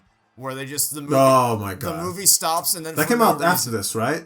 No. I wonder why they wanted this scene so bad. Because kids like dances. They like pop music and they like dancing. And this gives us both at once. Like, it does give, you know, room for development for Sonic and Tails' relationship, because after this, there isn't much of it, because after this, you had a set piece on the snow, and then... We didn't need to have a dance we sequence didn't need, we didn't need to have this. I agree. It didn't need to be this kind of scene. They could have done something else to establish the relationship. Yeah, I agree. This is what we got. I'm just saying that, like, it does something. It isn't just filler. Right, but the thing you're talking about isn't intrinsic to exactly. No, I agree. Which is why, like, I'd rather it being a different scene. No, but I mean, like, even in the scene that currently exists, the actual dancing portion is not... Exactly, yeah. I would say that, like, the hologram thing is, and that comes back later. Still rather have it something different. Hey, look, it's the Adventure 2 pose. You mean Adventure 1? No, that's the Adventure 1 pose. Fake fan. I mean, I haven't played it. I know, I know. He's dead. Killed him with the power of dance. Yeah, also would not be of my choice of music for a Sonic movie, but whatever. It's very transparently just feels like they're checking off a box on a list of things we need to have in the movie. That's what I mean, like, it feels like the more we go on, the closer and closer we hone into a core Sonic-driven experience without all that. So maybe movie 3 will be hopefully movie 3 will be the one that leans most heavily into it and steers away from all that crap. Honestly, I would have taken another bar fight over that. Not saying like it was awful, it just like doesn't fit in the Sonic movie. I guess they needed a way for them to be allowed to stay here. Yeah, obviously, like that was the whole point, which is why the whole focusing on the map being in danger is so stupid. That is the one thing about Sonic 2, like, ignoring all the stuff, human Rachel wedding bullshit, is that of the three characters, Tails is the one, despite it being his introduction, is the one that gets shafted the most, because it's mainly, like, once we leave this point, it's mainly all about Knuckles. Yeah, but at least he got this moment, and I think this moment does do a lot. It's more like he gets knocked out after this, and then we have to deal with a fucking time waster. And then they're separated till the final battle. The final battle is a very good final battle, to be fair. Ice Cap Zone. Sonic Adventure 1 Ice Cap. I see the Chaos Emeralds, and they're all echidnas. A single warrior could defeat entire armies. I do like that they change it in art style. So the similar thing that they do in Harry Potter 7, the movie, when they tell the tale of the three brothers. But like, I do really like that. Of course we found a way to bring Harry Potter back into it. And we're gonna stop it right there before... Just like Sonic found a way to connect it to Fast and... Look guys, it's Hootie! Everyone shut up, it's Hootie! It was an appropriate reference. Anyway, I also think this is kind of a shitty way to lock it behind. Surely someone that can just waltz in here could just try until they got... Like, there are not that many possible combinations. Yeah, but how frequently are people climbing the snowy mountains in Siberia just for the lulz? I guess that is fair. Siberia is infamously uninhabitable, so... It looks like it's not that many combinations, but like, how many combinations are there really? Because if there are like 10 per thing, then you're about to start crying. 4 to the power of 10, which is a lot of options. Do they talk about the Chaos Emerald lore with the echidnas in the game? Yes, in SA1, a little bit. They talk about it a lot in the comics. Also, hey, remember the whole uninhabitable thing? Here's this guy just on the coat. And a bald head of hair. Yeah. Yeah, but Knuckles and him being the Guardian of the Master Emerald is, like, incredibly important to, like, every character arc and comic storyline I think he's ever been in. It comes up a lot. Actually, I think it was Knuckles' echidna thing that caused the lawsuit. Yes. Yes, it was. Yeah, so in case you're wondering how often it comes up in the comics, the answer is just yes. Which is also why it took so long to delve even a little bit further into the Chaos Emerald and Echidna lore. We still technically haven't dived in at all in the Echidna lore, and it's mostly because the one time we tried with an RPG, that's when the lawsuit happened. Yeah, they had to spend the next several years figuring out what parts were the parts that were there before and what parts were the parts that now have been sued about. And at some point they were just like, fuck it, we'll just reset it. We'll just rewrite it so it's mostly the same but distinct enough. Like, the owls weren't there. The owls definitely weren't there. But the whole echidnas being in charge of the Master Emerald was very much there. Really like the sequence. Anyway, time for the one I brought up. Yep. Yeah, this is a much better chase sequence. This slow-mo scene already looks better than the other slow-mo scenes, though. It helps that he's in the air. It also helps that the things are still moving as he's moving, and that it didn't just come to a complete halt. Oh, great, the Winter Soldier. That's a shit reference. You really have a bone to pick with the Winter Soldier line. I don't like it. Fuck the Winter Soldier. All my homies hate it. Most overrated Marvel movie. I just don't like that line. That's all. I lost everything because of you. My tribe was on the verge of its greatest victory. Longclaw's emerald secrets would be out. My father stopped me from joining the fight. Oh yeah, this is another big part of his lore. Those were the last words he spoke to me. I never saw him again. Father, you can't leave me. I won't, son. I never... No! The flames of disaster! I like that scene. Unfortunate timing for Tails, because now he'll think that it was a trap. Once again, Eggman has super speed. Also, that shot looked bad. Yeah, that doesn't... I was gonna say, that he didn't look like... Damn, Tails! I mean, he looks green screen in every close-up. Eggman, you can tell he's just slapped on there in Photoshop. Also, bye, Tails. It was good having you in the movie. Literally everything else looks so good. Knuckles, Tails, Sonic, they all looks fantastic. And then there's Eggman, who very clearly isn't actually there. He looks poorly composited, like he's just placed on top of the scene. He's a very fluffy fox. An avalanche. My favorite. Wiki, exit Mickey, please! Get the Nintendo Alarmo, quick! Get the Alarmo. Get the Breath of the Wild Guardian music. There we go. And now for something completely different. You guys ready? What do you mean completely different? They're just about to intersect. Funny timing. I just had an appointment right now at a Not Here. That is a surprise tool they'll help us later. Signify that Great Wi-Fi, by the way, in the middle of Siberia. Why did the music sound like Christmas music in the background? You mean Green Hill theme? And this is what makes people joke about Live and Learn being just a ringtone. Could you imagine how fucking furious the fans would be if they did that? They would never hear the end of it. I need you to use the ring I gave you to save me. I don't even know where you are. You just gotta picture where you want the ring to go. Picture this. Like, this is what I mean. It seems like he has to physically see in his mind exactly where the... Okay, so he did picture Mushroom Hill Zone then. That's just a ring. I think I mixed up the rings when I was teasing JoJo. Oh yes, this B-plot thing. Yeah. Oh god. Oh my god. That's on you, Thomas. With this ring, I'm so sorry. Just tell them that you got the rings mixed up. But that wouldn't be funny. This is not ideal. Literally just show them the other ring that you were holding 2 seconds ago. Yeah, exactly. Yeah, Show exactly. the Do ring. that, like, literally, You just be like... grabbed it. Look at it. Look at the Does it not feel different and look different? How are they... He's so scared. Tom is contractually obligated to punch someone from the government. God. Oh, and then he does it so that everyone's gonna get decimated by the... Get out of there! Yeah, exactly. God, dude. Literally, all you need to do is just pull the ring out of your pocket and be like, hey, sorry, I mixed up the rings here. And then trade it, and then run out and fucking chuck the shit. But no, we need a fucking avalanche here. Because why not? Because why not have an avalanche, am I right? Tom's a fucking dumbass. Just fucking Thomas got the choo-choo brain. Oh Lord, there are two of them now. Tails, come on, buddy. And then everything goes fucking insane. Yeah. What? Again, I do like it. Oh my god. I just don't like what happens after. Oh, okay, yeah, this was the I feel gaslit bit. It's okay, everyone. We're federal agents. Olive Garden guy. It'll be so funny if they make that government guy the one that was on board the Ark. It'll be so funny. It'd be really funny though? If on IMDb this guy's cast name is the Olive Garden guy, it better be. If I go to IMDb and I see that guy, it better be listed as Olive Garden guy. FG, do you want to go on your gaslighting rant about this? So Shamar Moore is known for playing tough guy police officers and federal agents. That is like his typecast role. And when I saw him in this, for some reason, I didn't think that was what was going to happen because I was like, oh, why would that be the fucking B-plot of this movie? And then it was. And I was like...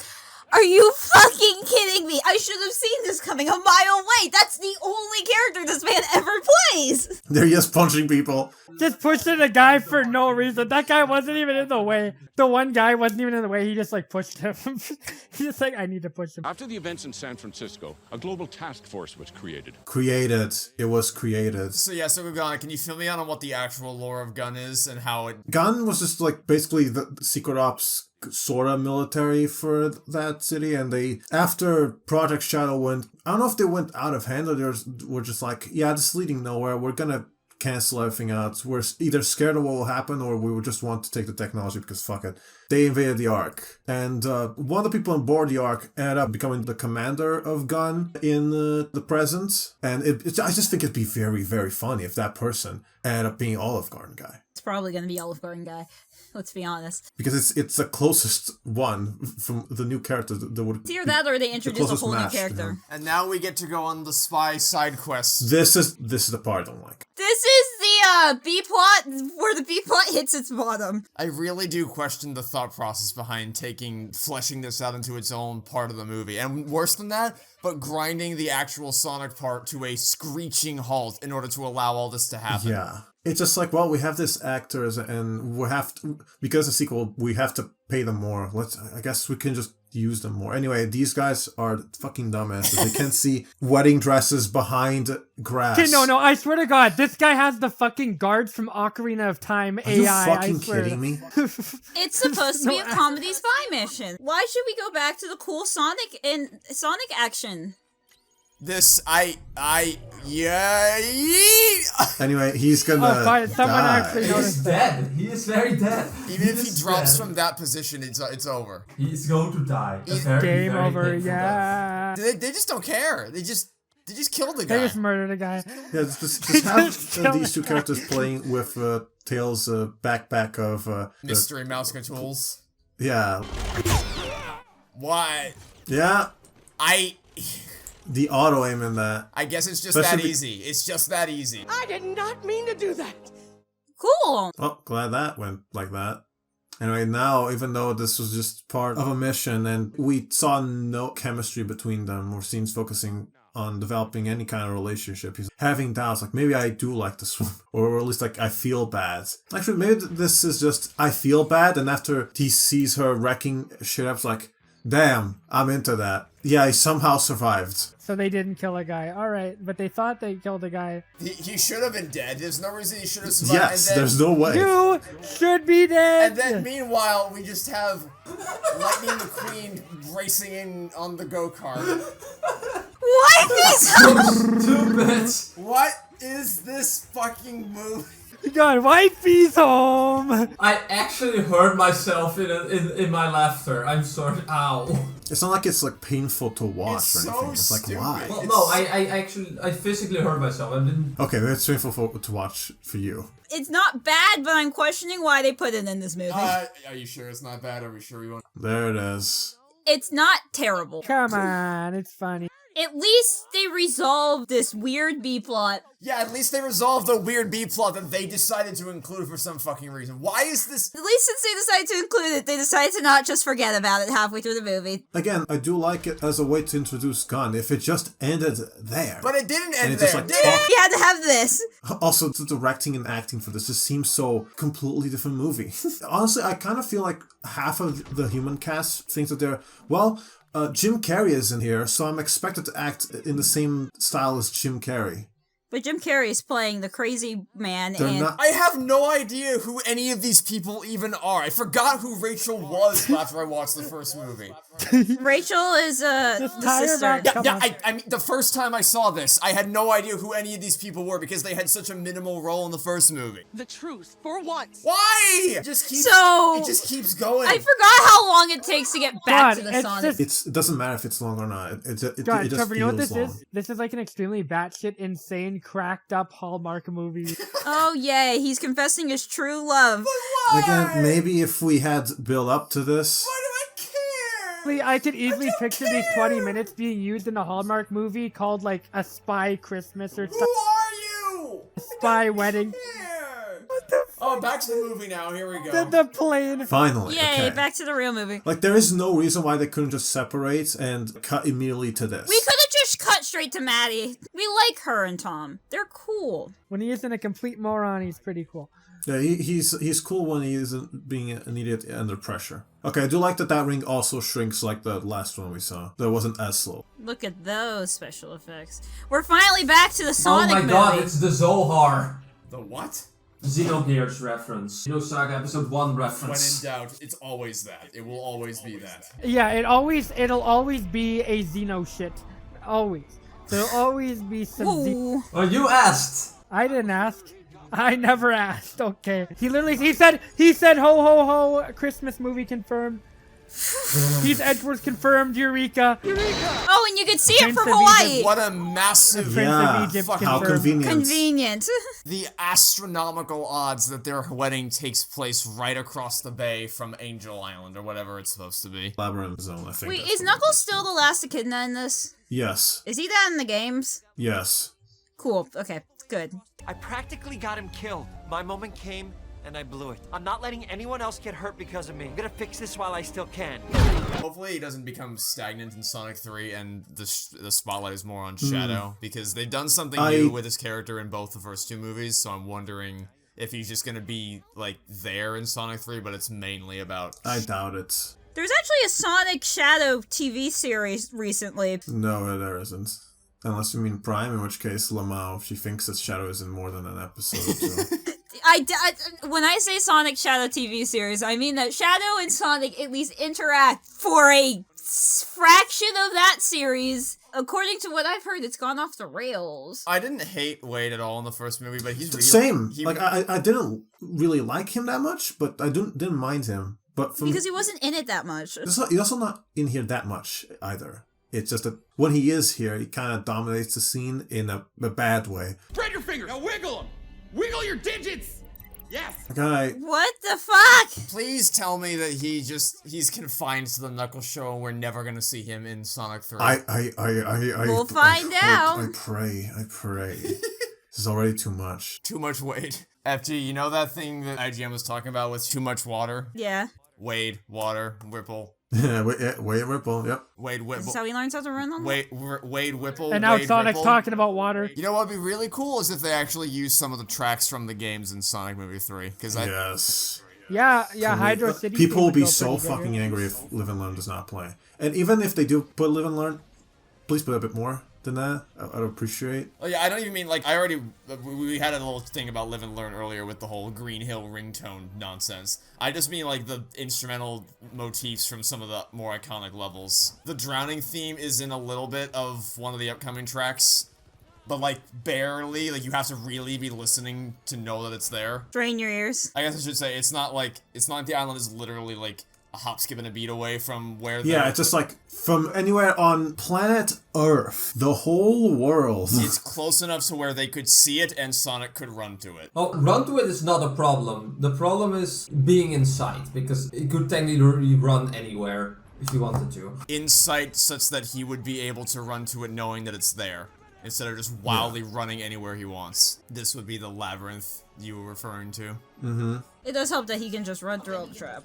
Yeah, just do like just force down every single path until you find the right one. This would make a pretty cool boost stage. At last, the Master Emerald.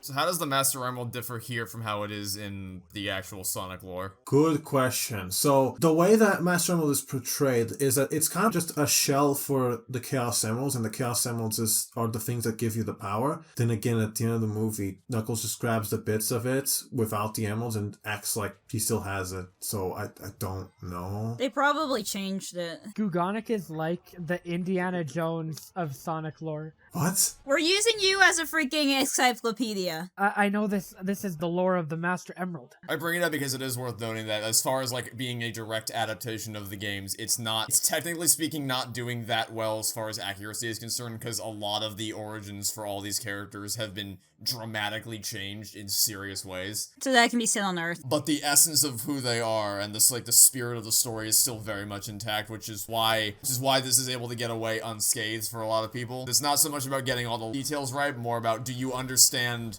the fundamental core. They got the spirit of it right, and that's how you make a good adaptation. Yeah, so far they've done pretty well with having Sonic not being too OP with his speed by basically just having equally fast characters for him to deal with. Wait! Run at him, run at him, run at him, run at him. Which one? Either of them, but primarily Knuckles. Sonic seems to have been hurt a bit. Put timer on screen now. You can still do something. You could still walk.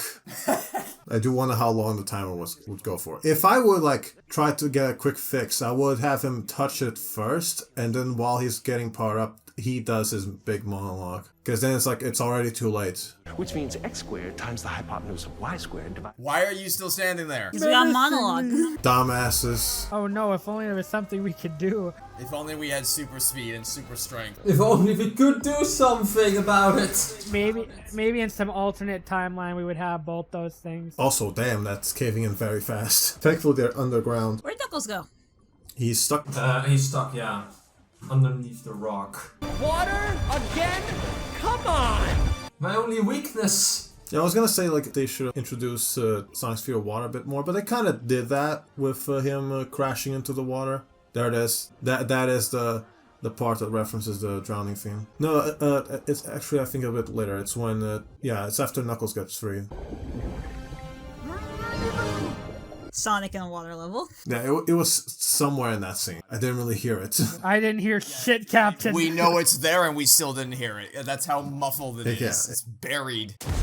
Being a hero isn't about taking care of yourself. It's about taking responsibility for other people. We're coming close to the Spider-Man thing again. Mm-hmm. Delicately sidestepping around it with each word they write. Exactly. As they say, with really good power comes pretty huge. It's the plane, Tails plane. Tails plane. I believe the Tails plane has a name, FG. I don't remember it. It's a tornado. How did I knew you were going to know that name? I don't know if it's called it here right now, since he just got it from the wedding. I'm done playing games, pal. God damn it! Wait, they have No, this part is like, well, again, it's not like, oh, I want to die, but also like, what? You have such a good moment of bonding between Sonic and Knuckles, and then you smash cut to this and immediately kill the mood. It's not fun. But isn't he the best character, Trevor? No. Isn't he the best part of this movie? We should have an entire show about him. Be great. Live Eggman reaction. At least Wade did his job with, contacting the authorities. He didn't wait with doing his job. Shut up. I also like the idea of giving Eggman basically a super form. It's not really something that the games have ever done. Oh my god, SC2 in the helicopter. Oh my god, reference. Well, actually, see, the thing is, my theater for the second Sonic movie was actually pretty tame. Bunch of norms. I'm sure if my Sonic Symphony Orchestra crowd saw it, they would have absolutely lost their collective shit. Jesus Christ. I really hope my crowd for Sonic 3 is like normal people. And Same. Yeah, normal people. Not absolute fucking lunatics. We've reached a climactic final battle. I'm gonna assume that's Knuckles' ring. I don't know where he keeps them, but it's clearly not Sonic's. Also, or Tails. I was just gonna ask, do they size in accordance with whatever is about to fly through it? Because I don't think any of the portals we saw before this point would have been big enough for a plane to fly through. That is a good question. Actually, I don't think they do, because last time when we sent Robotnik through it, the entire machine fell into pieces. Yeah, I'd say that ship is about on the side of this plane. Problem still persists, like how big. Can you choose the size of the ring? I love how we're still on the logic of the ring. Well, considering yes, because it's one of the consistent elements of the world building. We still haven't figured out how it works. Because they don't know how it works. They clearly just fling around constantly. Whatever the story. They know it teleports you to where you picture it, and that's about whatever the story needs for it to work is how it will work. There it is. Death Egg Robot looks pretty sick. I knew it. Shut up! Just like the Stay Puft Marshmallow Man. I hate. Yeah, I don't like the Winter Soldier, but I hate this one a billion times more. Winter Soldier is not even in the same league as Wade, just in general. I agree. Can't we just get Tom Cruise to do this? Much like the first movie, the second movie is designed to where all of the first two acts are helping to build up this big fan service-esque third act. But unlike the first movie, this one has a lot more stuff in the rest of it. There's more Sonic-driven stuff to keep you going, aside from just the final 15 minutes or so. In this case, it's even half an hour of it, maybe 20 minutes with the credits. Minus the shitty B-plot, it's basically all been Sonic. Literally just cut it out and you lose nothing. You lose absolutely nothing. Except for the setup from Gun, but that can be like 5 minutes. No, like, again, you can still keep that and just cut the Rachel Cut stuff. the golf cart chase emotional baggage scene. Your strength, your smarts, and my speed together. We make our stand here on the field of battle. As a team. This is our moment. My mom just locked my dog in the garage by accident. Thank you for that life update. My life will never be the same. Team up attacks. Team Blast time. Also known as the just kill everything on the screen button. Die with honor. Thanks? Knuckles is very, very quotable in this film. Ha! Another bad joke. You're really heavy. That's because I am 1,000,000% muscle. I am pure muscle. Man, Knuckles is so good. How can you possibly screw up a show all about Knuckles? How do you do that? By not having him in it. I never skip leg day. Knuckles is peak, alright? From the one episode I've seen, it's great. How many episodes were there? 6. It's 3 hours. Looks like your fancy robot has a glitch. I am also a hologram. Disloyal. This is how I roll. This is how I roll. Hey, he said it back. You know, it was cringe when Eggman said it, but when Knuckles said it, it wasn't cringe. This is how I roll. Ha, get it? I like how on the inside it kind of does look like it was made with a bunch of other different things instead of being built from the ground up. I also like that it has a backup power supply. I mean, hey, at least it He means thought that ahead, Robotnik recycles. because he always thinks ahead. Robotnik recycles, guys. He's just recycling a bunch of useless little contraptions and chucking them together to make something big. And now it looks more sinister. I don't know about that. That looks like they wouldn't be able to make it like even halfway through. They did cheat with that shot. And now we're rolling. This is how they roll. You know, nothing will ever... Well, maybe something will, but the first reaction in the theater to this whole part was truly something that I don't think has been replicated yet to me. My theater, I want my Sonic movie 2 theater for when I go see movie 3. Yeah, like the other people in the theater were, they were quiet, they were silent. I was feeling a lot of things in this. This was unfortunately something that had been spoiled for me in advance. Same here. I did not care. Yeah, I didn't know this was going to happen when I watched it. I do hope that the same... I won't even say it. I won't even finish the sentence. Yeah, don't. Tom. Yes. It's crazy how we've seen Supersonic like a million times by this point, and yet it still hits every single time. I guess except in Frontiers, because you do it so often in that game. Yeah, but Frontier, at least Final Horizon has a different thing to get you excited. Space Invaders. Anyway, I would have made it so it falls on the other side and not in the place where they definitely were before. Yeah. I sure hope they were fast enough to get out of there. Thanks, Sonic. I guess my only issue with Supersonic is that he doesn't actually do much in it. Yeah, see, this is the thing I was gonna say. This final act isn't hitting quite as hard as it did when I saw it the first time, because it's not like, there's not really that much to it. It's mainly just the novelty of seeing him in his supersonic form, because he cuts off the top of his head, he punches back the arm, the fist, he stops, which, I mean, yeah, stopping. I actually never noticed that. I thought he just blasted him, but he does punch. Get him, Sonic! Yeah, hopefully the next movie does more stuff. I am extremely confident that Sonic Movie 3's third act is going to... Oh, and then, of course, how could we forget... The tap. The best part of the movie, the 06 reference. By the way, good luck trying to explain how the fuck he survived this. Also, that's a terrible CGI shot. Also terrible last line. That is such a funny line, too. Again, my prediction remains the same. The only difference is that before I thought that Shadow would try to get Eggman, and now I think it'll be Gerald trying to get Eggman. Still don't know how, the specifics of that will work, but that's the only thing I can think of currently. Yeah, I'm guessing movie 3, it's gonna be really interesting to listen back to this after movie 3 comes out. Mm-hmm. But I'd be surprised if they don't go, full balls to the walls, especially since Shadow's gonna be there, and Adventure 2, and Live and Learn, and all that. Chili dog. And this was a reference to Fleetway Sonic. And I think this is kind of more in keeping with what I was talking about in the first movie, where they're still stair-stepping you up. They're stair-stepping the general audience. They're introducing the concept of Supersonic here, so that it's in their Sonic lexicon, so then for movie 3 they can go full out and just blow the roof off the place. I'm also interested in how they're getting the Chaos Emeralds back, if they are gonna do... They're gonna go back in time to important places in Sonic's history. Shut the fuck up, please. Don't. I should not have asked that. Bring it in! Something that these movies have gotten a lot better at is having human characters hug CGI characters. Mm-hmm. Or I guess interact with them in any way, but hugging especially because it's a full around-the-body thing. Yeah, he's acting like it's still the Master Emerald, but it doesn't have the Chaos Emeralds inside. So I question what that Master Emerald does on its own, other than just harnessing the power. Or maybe reforming it also reforms the Chaos Emeralds? No, because we saw them going to the sky and disappearing. I guess it's possible that they just generate, but it's really looks like that because they forged the Master Emerald. That's what they say. They forge it out of the 7 Chaos Emeralds. I can't wait to see how all this ages after the third movie comes out. It's gonna be... Yeah, well, thankfully, you will see it in just a couple days. You have to wait a week. Both of us will find out on Saturday. Yeah, literal week.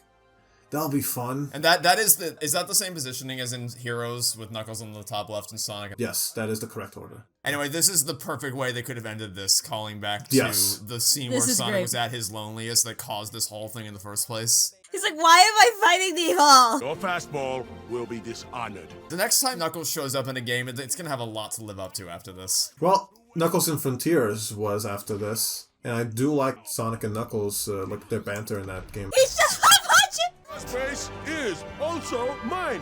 I think that was our only ball. The thing that most surprised me about Frontiers was how much I was compelled by all the character interactions, even if the story itself was very light. The scenes with all the characters are what save it. But I still don't think it holds a candle to how Knuckles is in this movie. No, definitely. Doesn't help that clearly the focus of Frontiers was trying to get the characters back on track after Forces kind of bungled them. But it had so many. Yeah, and you used 3 of them. Sonic Forces, from what I understand, was really, really bad. The thing with Forces is that, I played it and it was fine, but it's the story, I guess, that everyone really hates. Understandably so, because the little bit I saw of the story was, I also don't like the gameplay. The design is just autopilot, and the controls felt very weird coming back to after Even after Frontiers, which also has some control issues. Oh, can't forget this.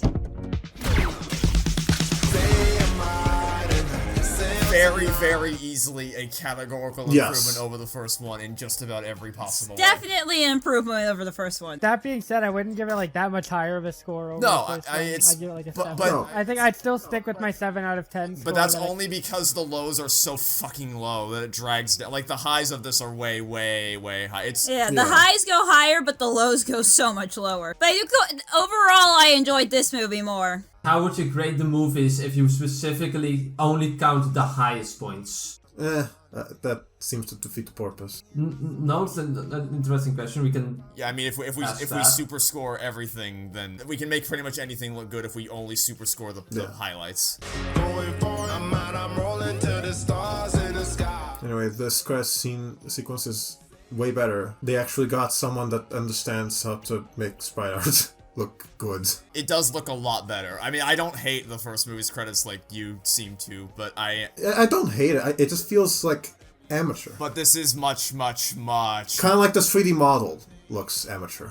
I don't know, it just looks kind of funny, his face. Yeah, what I would ultimately say about the two movies, well, like, used to be what I would say is that the first one is more consistently good, whereas the second one has higher highs and lower lows. Now what I'd say is that the first movie is just a really, really slow burn leading up to that final act, whereas this movie has, like, pretty much out of the gate, you have those higher moments. It's just occasionally you're ass-kicked with shit like the dance scene or the Rachel wedding subplot bullshit. But it's of higher quality for more sustained periods of time. So I don't think they balance out to be around the same, quite the same way that I used to think. No, Sonic 2 is clearly better.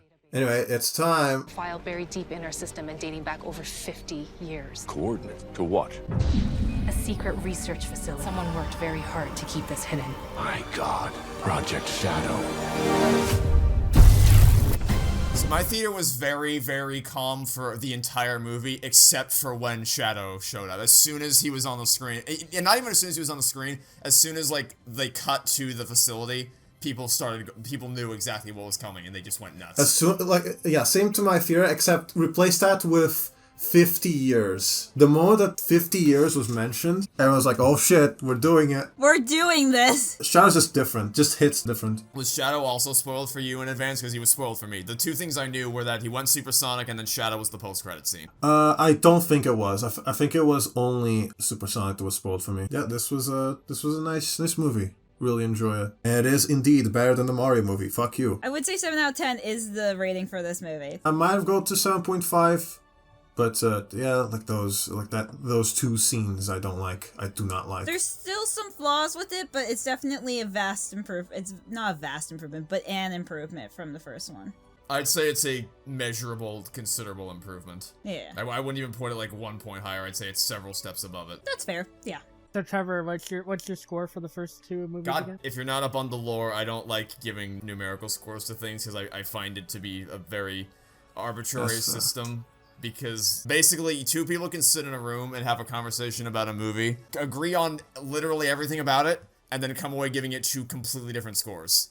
Because everyone's like, what a number means to someone. Like, people use terms like meh, mid, mediocre, good. It all means different things to different people. So one person's 7 can be another person's 8. And it's just, I care way more about what the actual substantive things they say about a movie or a game or anything like that is. Like, someone could go on a full diatribe about all the different things the gameplay does and what they do for the characters and the story, and have a whole soliloquy about it, and then they'll stand there on the stage waiting for someone to react to what they said, and then they'll go, yeah, cool, but like, what number would you give it though? Like that's what I really need to assess how you felt about the movie is, what would you rate it out of 10? What arbitrary number would you ascribe to this? And the thing that I really don't like about it is that there's some movies that just, trying to ascribe a numerical value to it doesn't really fit that neatly.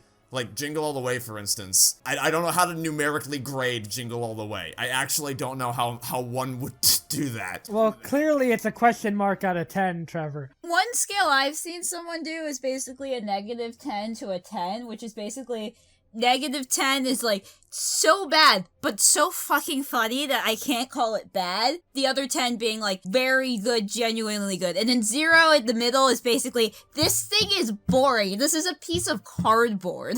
-10 is like the movie came out of your fucking Blu-ray player, slapped you across the face, and then pissed on your couch. Like, introducing negative numbers just introduces so many more variables, because now that's a whole other scale that someone uses. Bullshit. Yeah. Which is why it's like one person's scale. And you understand now that we've gotten into the dregs of negative numbers, you see why I don't like giving number scores to things, because it... Okay, well, I don't make you use the negative number system, alright? Only positive integers, Trevor. But even if we scale up to that level, it circles back to the same problem. Like, why does my numerical scores, like my scale for numbers, shouldn't really mean something to anyone else in the same way that no one else's should mean? Like, it should just be a scale for you to determine how you would rank things, but that's basically useless to somebody else, whereas more substantive statements about how a story is working or how it's structured or how it's paced, or even for a game, like how a game plays, someone can react to that and take one of two ways as far as it might be something about the gameplay that they would enjoy that you don't,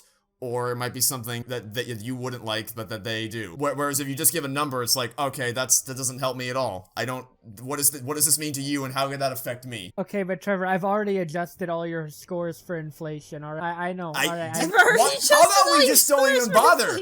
If you have to adjust for inflation, maybe there might be some fundamental problems. This is going great. For more information, look up Sonic inflation. No, Jesus, no, God! Don't look that up. No, search up Sonic X Shadow inflation. Okay, go for it. do not. Just dove off a cliff I'm in the Discord server right now, and I'm seeing a meme that says "kill it with fire," and I think that fits pretty good right now. I'm gonna be honest. Anyway, Sonic 2 is Oh my great. god, fire? Do you know what that... No, don't. I know where you're going. I'm not letting you go there. Don't do it. I've gone this far without doing it. Gugonic, I will keep murder doing you. You it. saw a cliff and dove straight off of it. Anyway. So before we pause things here, do you want to give brief, like a time capsule of final predictions for what we're hoping to see out of Sonic Movie 3? I'm just going to assume it's going to adapt Sonic Adventures 3. What? A game of which I know nothing about, by the way. I'm sorry. Can you repeat that? I don't know what Sonic Adventures 3 is. Well, it's nothing. It does not exist. It's a non-existent game. Wow, I wonder. Can you tell I've never played the Sonic game? What was the Sonic and Shadow game that I'm thinking Adventure of? 2. It's Sonic Adventure 2? Okay, that no one. Easter Bunny, and there is no Sonic Adventure 3. Well, there is. People just don't want to admit it. Exactly. It's Sonic Heroes. Shut the Okay, so I'm thinking of Sonic Adventures 3. There's also a Shadow the Hedgehog game, but I don't think they're going to take that very one. far away from the Shadow the Hedgehog game. Please. Ironically enough, it is the only game I've seen someone play the Shadow the Hedgehog Let's Play, because they thought it'd be funny. They were gonna play all the endings, and then they got tired after the first ending and said, we're just gonna do the funniest one. Same. Agreed. I swear to you, look, you're not gonna believe this, I swear to God, I literally just got a comment right this second, as we're talking about this, saying, play Shadow the Hedgehog 2005 on stream, it'd be funny. Literally, right as we're talking about funny in question. They're in the walls, Trevor! Sonic Adventures 2 is the one with Escape from the City, right? Yeah, that's Sonic Adventure 2. The only funny thing would be seeing Shadow take an emerald from the ship he's on, and then the ship blasting alarms while he's saying, this is so easy, it's like taking candy from a baby. And then he hears a silence like, oh my god, this reminds me, Maria! And then you cut for a flashback, and then when you cut back, it's like nothing ever happens. No emeralds were stolen. No ship was going down in flames. 'Tis fine. Just play Shadow Generations 3 more times. It'll be better than playing one playthrough of one route of Shadow. It was really funny because I clicked onto the video. The start would say, we're going to play every single ending of Shadow the Hedgehog. And I looked at the length and I'm like, I don't think this is long enough to do that. I don't know much about this game, but I don't think it's that short. Yeah, they fell into the classic trap of thinking that the video game was 20 hours shorter than it is. They all reach a breaking point eventually and stop playing because it's too much. And it just so happens that one of the worst stages is in the true hero route, which is the most likely route for people to take because being good is good. He just murdered everyone. Big heroes do big things. Aha, we'll get to that at one point. I guess what I'm really asking is, do we think BioLizard is going to be in it? I don't think so. That is a good question. Wait, who? Shadow's prototype. that attaches himself to the big laser thing for the. It's I a big think it'd be monster to cool fight. if Metal Sonic randomly appeared for no reason. That's like one of the only characters from the games I know off the top of my head because he appears in the comics. But yeah, that is a good question, Trevor. With Metal Sonic, we're just gonna skip past Adventure and just go right to CD. Or just skip Adventure 1. There's no chaos. Yeah, we went from 1 to 3 and Knuckles to then Adventure 2. Yeah, it was kind of a combination because Death Egg Robots. Yeah, it is a good question. Will Biolizard be in it? Because, yeah, I also am not really expecting, but also what will you have as the final battle? Maybe Chaos will show up in this movie. No, no, that's not happening. He's a water thing. I doubt that they're gonna have him as a big bad when it's obviously gonna take place in space, like Adventure 2. I remember seeing him in the comics. Going to space might already be too much for the average movie-going audience. I think if they introduced Biolizard, that might be... Yeah, no. The movie theater audience was not built to withstand Biolizard. Because this one, the battle is Supersonic and the big Eggman robots, I'm trying to think how you can go higher than that.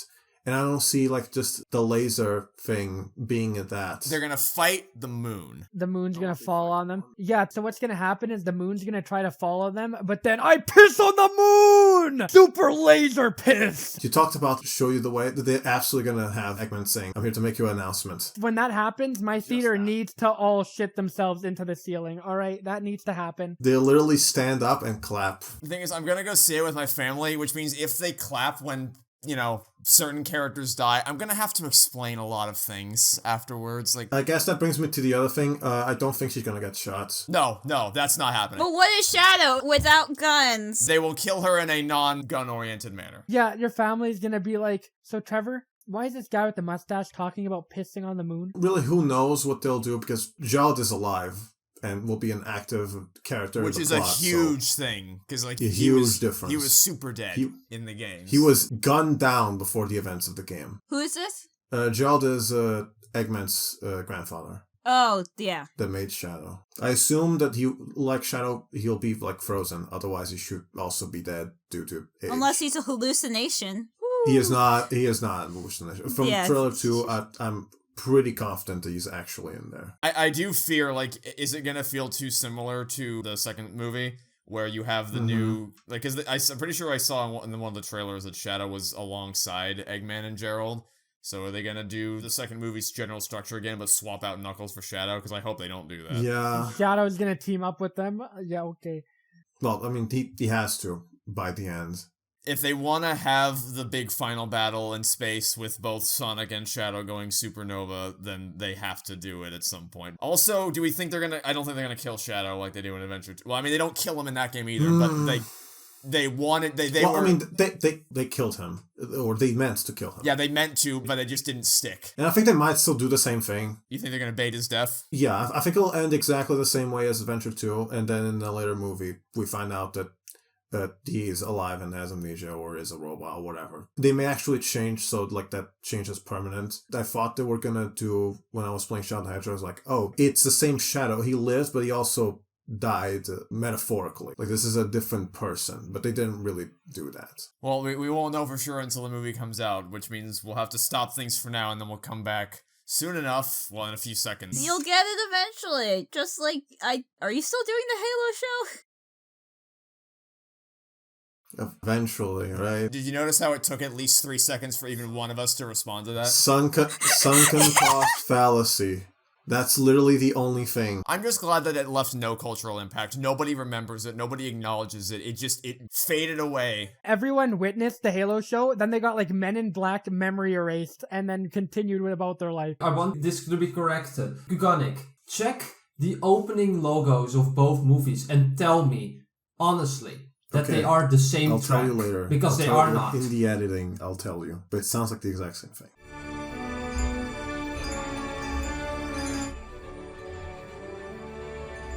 Fake fan. Anyway, subtle transition. On to the next thing. Here we go.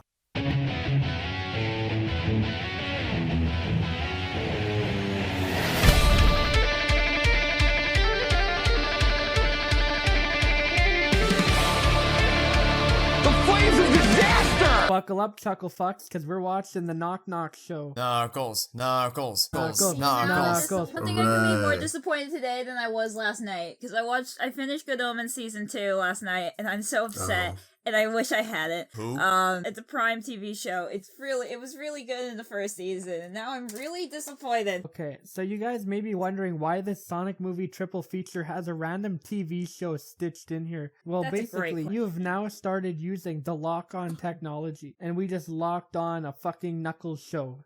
You're welcome. Enjoy. So I have a folder where I put all the episodes of the show. Totally legally. Yes, totally legally. Don't worry about it. This is what the preview image for the folder.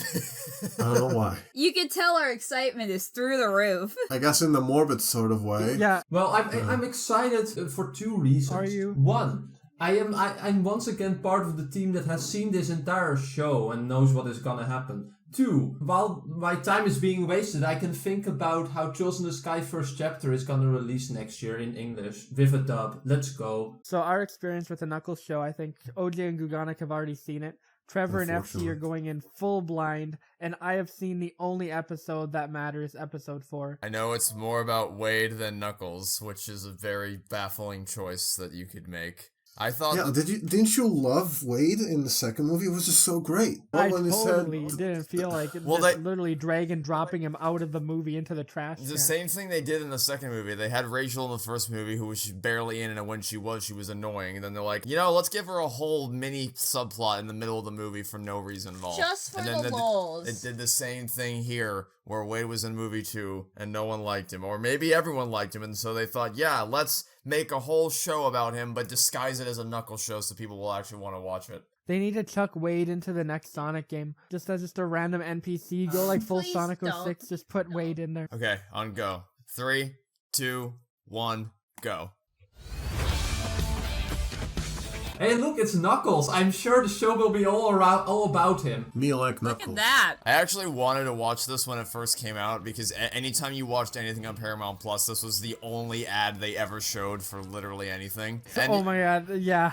I wonder why. And why wouldn't they show another show that is so good that it was cancelled after the second season? Because it was when I was watching that show that these ads were playing because the Halo show premiered like right as this show was amping up its marketing campaign. Wow, that must have been so much fun, Trevor. Not only did you have to watch the Halo show, but you had to watch Knuckles in between. Quick recap for those who missed it. The question is, will Sonic 3 open with a recap of the Knuckles show? No. Oh my god, just recap all 3 movies. That would require the Knuckles show to be important. There'll be one line, maybe. Anyway, yeah, so I originally actually wanted to watch this, but then it came out, and then everyone was like, oh, it's shit. So now it's just an obligation to watch it. Oh! That was horror movie level shit. Get off my lawn. Oh my god. Did you call us up to fix your house so you could hunt us for sport? But one of our kids gets a little... Your kid did this. Currently, you know how kids are at that age, always destroy. They will just murder people. That's what they do. Yeah, just a couple tombstones in their bedroom. Victory is mine. If I had to pick like a consistent trait along all of Knuckles' appearance in the show is eating. He eats. He does that a lot in the show. Isn't that the best character trait? Is it with a different product each time, blatantly? Yeah, I was gonna say. Yes. Oh my god. It's not always branded though. Gugonic, you know what Knuckles always says? I love eating me some Cool Ranch Doritos. That's my favorite snack to eat after a long battle. Knuckles is in incredible shape. I read a lot of cereal boxes. I read this one called Lucky Charms. Oh, that's my favorite one. You should buy it. Do you mind asking him to get our dog off the roof? What? Bark, woof. Woof, woof, bark. Bark, bark. Bark, bark. Bark, woof. See, if I hadn't been warned about this in advance, I might have actually thought that we were going to be watching something that was kind of good. Yeah. You know, right? Appreciate while it lasts. I'm not bored yet. I have Tetris 99 ready whenever. This place is beautiful, huh? No, an Echidna warrior has no home. Yeah, echidnas have no home. We only stay in Airbnb. Check out now. You can take a break from being a warrior. Allow me to meditate on your words of wisdom. I shall make myself at home. Oh yeah, I remember this. Boys, breakfast is ready. Oh. What the fuck? Oh god. Everyone here must be a very heavy sleeper to not notice him doing this stuff. Because Knuckles doesn't sound like the quiet kind of guy. He probably just punched all this stuff. Ozzy has bravely volunteered for the first match by challenging his greatest enemy. Oh god, there's a door. Oh. It's a He mail. kidnapped a male? What? Please, I work for UPS. I have no idea what that means. How do you ground people with super speed and super strength and the ability to fly? Exactly. You can just, like, tap her on the shoulder. A handshake is enough to break. A handshake is enough to break Sonic's hand. May have another issue. Oh, the car. Again, how did he destroy the car without, like, waking them up? Or setting off the car alarm by accident. Wade will pick me up. Oh. Everyone was waiting for this. Don't you love when your bowling place is just called Bowl? Certainly a bold Have move. they, okay, have the people who made this, have they spoken in interviews or anything about why, why they thought CGI is expensive, and I guess we like this actor for some reason. do we? Is he like Maybe he's like the oh my god, what the fuck? What the fuck? Wait, what happened? How, What the is fuck? that even physics? He just Wii Sported. I thought I actually was gonna clobber the girl in the head with the. This girl is just like tearing this guy a new ass here. Bro is losing to the girl in the insult match. I can't believe it. I'm losing to a little girl. You tell me you had to argue terms with a kid and you lost. And you lost. Damn, it's nice when I know every reference that Trevor makes. Also, who are you?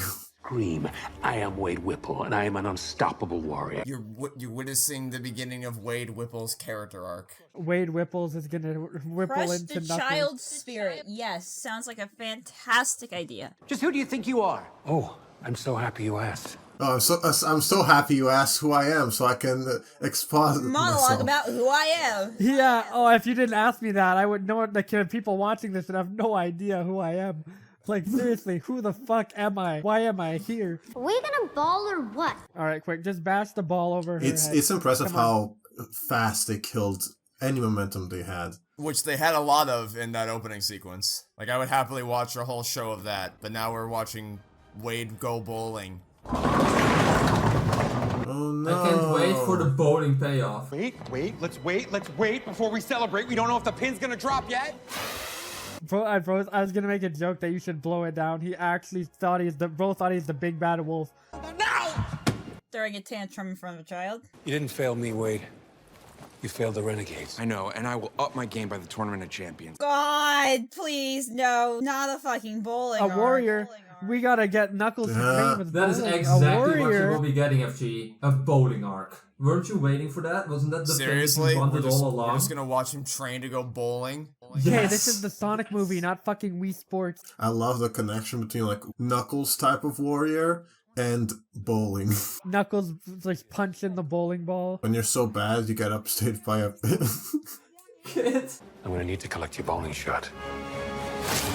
So impressive how I don't give a shit. Also, who is this man? Like, genuinely. Like, Did you miss the part where he literally exposited everything about him? Specifically about how he's a bounty hunter for some Quote reason? unquote bounty hunter. You're the worst friend ever, Jackson Clare. Anyway, Oh, yeah, back to back to your Knuckles. scheduled Knuckles show. How's it going? Leave me be, Hedgehog. Now I lay banished on the floor of shame. Taking grounded very literally. Yeah, what being grounded does to a motherfucker. Are you kidding me? The Mets lost again. Alright, so FG was this guy in the comics. I don't remember. He is in the game. The answer is likely. He's a ghost, right? Or ghost adjacent. Your quest is not complete. Oh my god, that's Doc Brown. Yes. Yes, it is. Great Scott!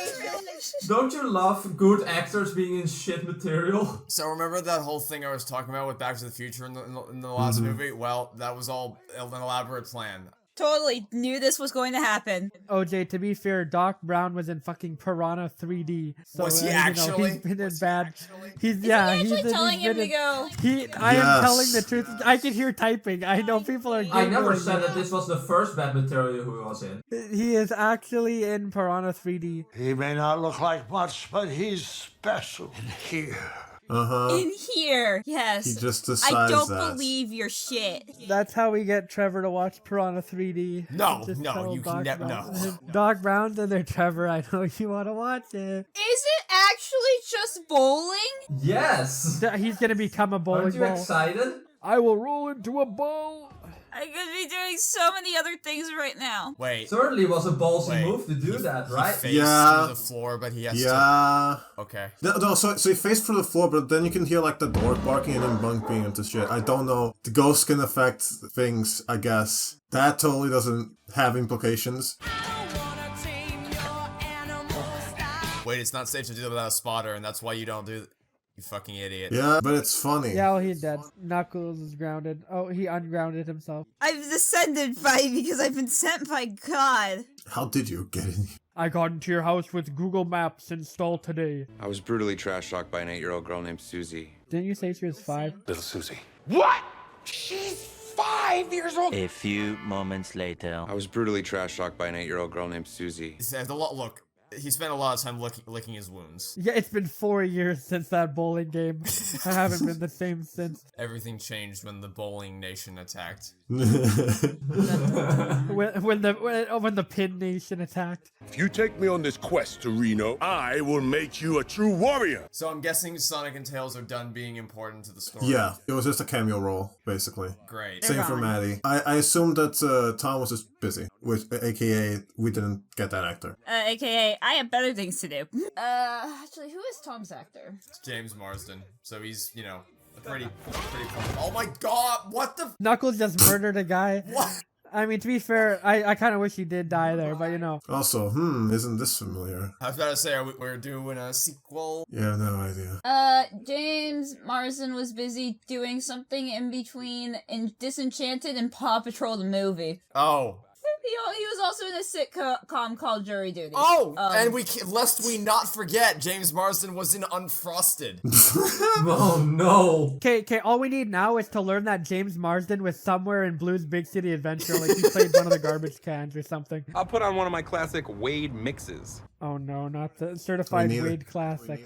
Yes, you can I kick it? Yes. Why is Wade...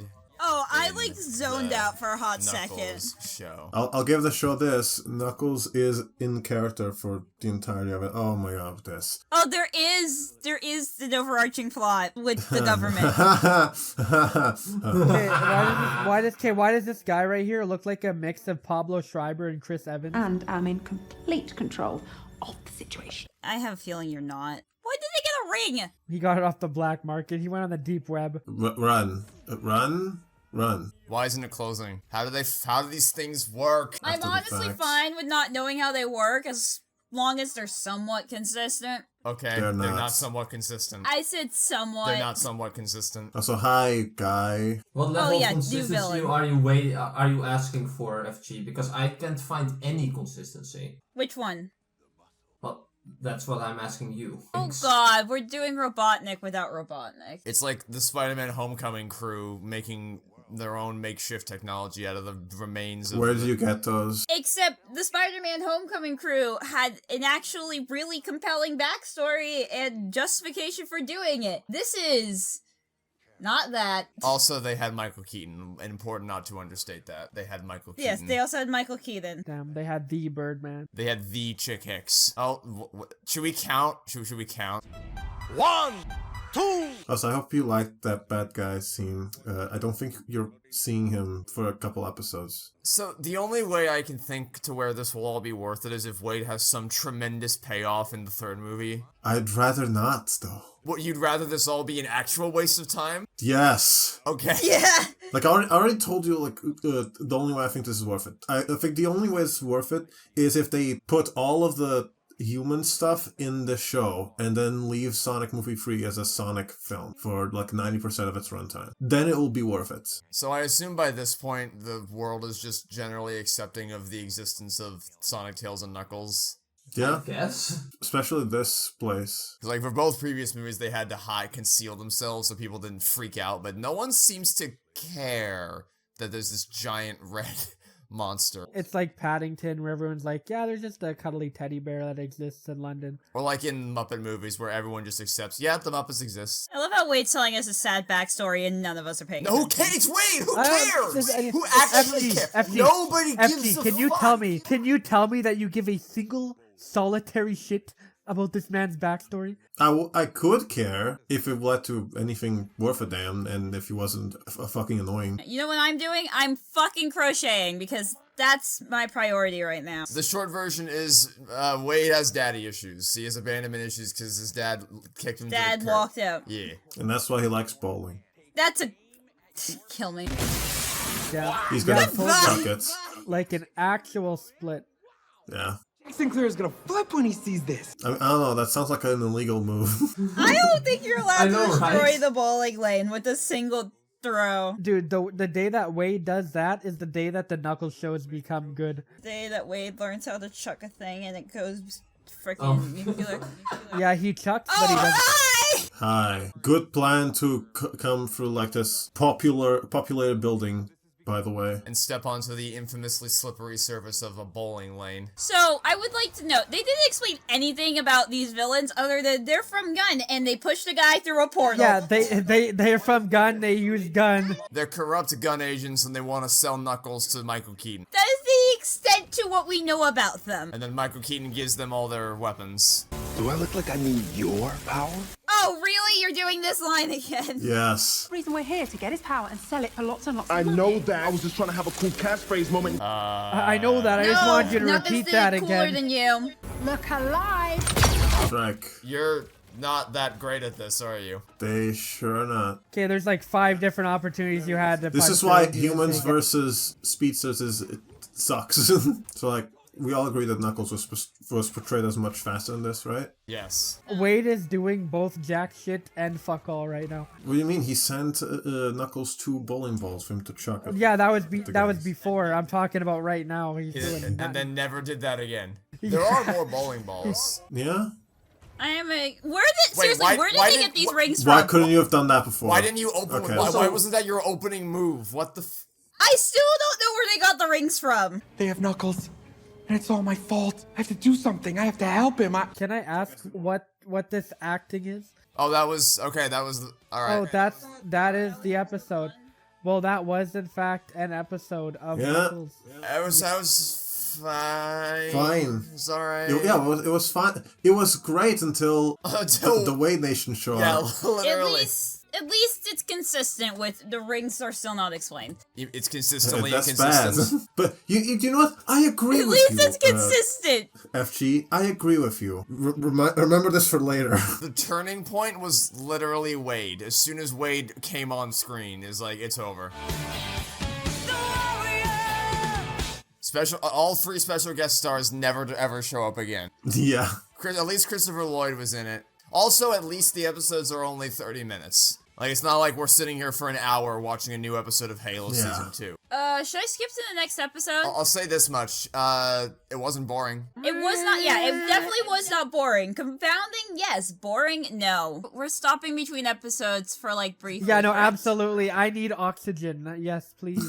That was the best part of the show, by the way. Okay, yeah, no, people all say that this downhill is the from best this. episode. Great. No, it was downhill from here. It's also the only episodes directed by Jeff Fowler. Okay, well, is there a correlation between the two? Oh, by the way, Possibly. I looked it up while we were watching because I don't care about Wade, and apparently the high screen time for Wade Whipple was addressed by Toady Asher, producer of the Sonic the Hedgehog movies and Knuckles TV series.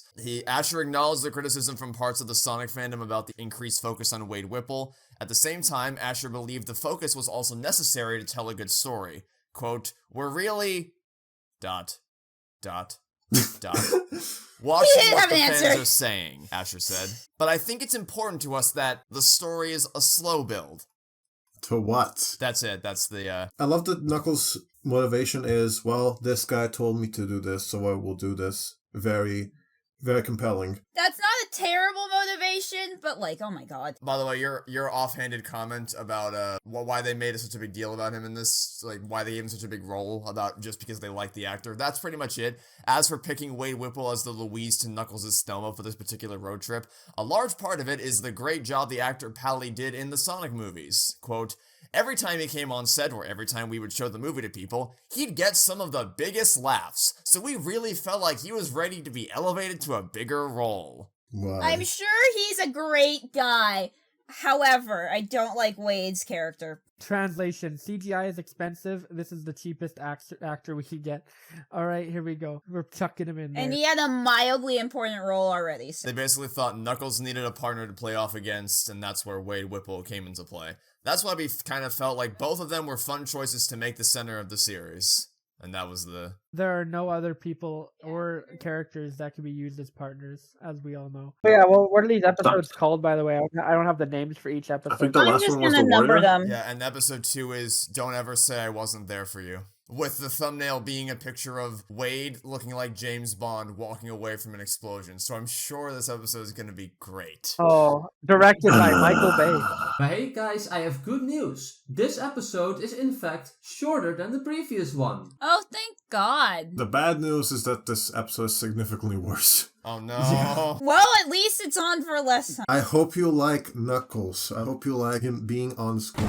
Oh no. I like Knuckles. Oh, because... He has been kidnapped. He's so captured, you can bet your ass what... so he's off screen and Wade's gonna rescue him and that's gonna... Oh. Oh, it's... Aren't you ready to see all the funny Wade shenanigans? So, comic consensus I've seen is that the first episode is the best and it only goes downhill from here. I'm starting to see how that could possibly happen now. Possibly Wade. Definitely Wade. Absolutely Wade. 3, 2, 1, go. Trevor, what if we, like, instead of going, what if we just didn't, you know? What if we didn't? We have to be caught up with the lore for Sonic Movie 3. It comes out literally tonight. Alright, so take a frame out of this, and I'm gonna tell you, alright, this is a Knuckles show. Yeah, don't you see Ice Cap? Oh, come Reference. on, fuck off. Oh, okay, never mind. I like how right as I say that, boom, reference. Here we go. This is Sonic, guys. See? Look, yeah, we that know moment when Sonic. you're watching a spy movie, but then all of a sudden, Green Hill Cafe shows up. I love how they didn't actually show us Knuckles. By the way, not only did this guy show up at a public place and are meant to be agents of some kind, Wade is a cop. Why the fuck is he here alone? There are other cops. Well, he's a small town cop, to be fair. Well, in movie 2, it was also the only cop that didn't stop like the military from showing up because, you know, Eggman. I normally call for backup, but this is Montana, so you are the backup. Did he really just say you are the backup? Sure. In Montana, backup doesn't exist. Sure. Oh, okay. I mean, Bad Boys is great, but like, really? Small town. That's for damn sure. This is. I wouldn't be surprised if that was actually the Montana police training. I actually wouldn't be surprised either. Tempting as it may be to skip the intro, it's gonna be a nightmare to try to skip it together. So we'll just yeah. we'll just write it we out. can skip in post. That being said, the intro is actually halfway decent. Yeah, unlike the show itself. It's neat style. I like it's a nostalgic callback to all those DVD cases, having the 2D animated characters jump between. It's nice. It's got more personality and style than the rest of it so far. Tell me when the intro finishes for you. Does that mean you may or may not have accidentally hit the skip intro button? No, that doesn't mean nothing. Just tell me when. All it's right. done. Okay. I'll let you know when it's done. Don't think about it. It's okay. We're all good. Oh, look, Knuckles! I love how they immediately stuck Knuckles in a blue box where they could isolate him from the humans. God, dude, yeah, the Knuckles show is just like a couple episodes of Knuckles sitting in this box. All you have to do is sneak into the bad guy's lair. Oh God, we're back to Wade. And then save your cool new best friend. What could possibly go wrong? Wade's just like still on a yapathon. What would Knuckles do? Punch his way through the problem. Yeah, he would literally just like fucking brute force it. Who needs a plan when you have fists? The good thing you're trapped inside that case then, buddy. Stop talking to him. He was talking to me. Fine with me. We about to get paid! No. There we go. Oh God, I just heard Holding Out for a Hero start playing. No, you don't. No. I knew this was coming. Oh God! Everyone else is making noises, so I'm gonna make noises too. I love filler. No. I fucking love that this is happening. I do so stupid. Who do you think you are? God! Oh my God, we're really playing this. Are you fucking kidding me? Bro thinks he's Shrek 2. What is You do not deserve the Shrek 2 song. You do what? Even though Shrek 2 didn't make the song, but it might as well be the Shrek 2 song. It's also way too song for this song to be playing. This is a final act level song. This is not the final act. What? That didn't stop the Mario movie from doing it. Bro, what is this, Home Alone 2? This is fucking literally Home Alone 2. Where's the shelf at the end? Into He the better hit rescue. a shelf. He better hit a shelf, dude. What the fuck? It's actually the Home Alone 2 physics, dude. Oh my god, dude, bro, it's like actual Home Alone 2. Like, this is just actually filler, dude. Fireworks! Please blow up Ice Cap Lodge with fucking fireworks. You are truly an amazing warrior, Wade Whittle. That's not. Reality. So that was like what? A full minute of filler? That's cool. I know all about you, Knuckles. Your abilities, where you're from. Hey, remember when she yelled at the other guy for talking to Knuckles? And you know about my tribe's victory over the vile Dr. Robotnik. Is this show gonna tell us how Robotnik is still alive after Sonic 2? No, but then I don't think Sonic 3 is gonna make a great effort at that either, if I were to take a guess. I don't... He just took a fucking one-up mushroom in the end. I have a feeling that was designed in case Jim Carrey didn't want to come back, because he did say he wanted to retire, so like, well, he might be dead, maybe he's not, I don't know, he should be, but you know... We'll leave it ambiguous. Yeah, no, it just happened that there was a bounce house right where he fell. I'm sure they'll show it in some sense. Alright, here we go. Reverse Home Alone. I'm ready. I'm ready. Give it to me. Isn't Reverse Home Alone Home Sweet Home Alone? No, that's anti-Home Alone. All I need is the perfect rescue soundtrack. Let's do this, Spotify. Oh god, product placement. So let's do this, Spotify. It's amazing how I knew exactly what the joke was going to be as soon as he lifted up his phone and... Warrior mode activated. Does he even have headphones in? It's just like playing on the speaker. Well, that was destined for failure. Oh. I mean, hey, in a sense, this music does. It's plugging, here we come! He didn't put everything on the floor. What? Come on! Okay, no, this is some actual Final Destination bullshit. What?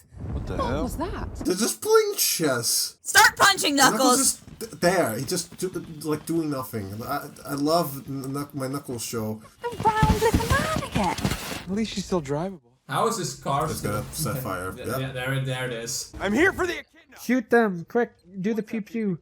Do the pew pew. Do the pew pew.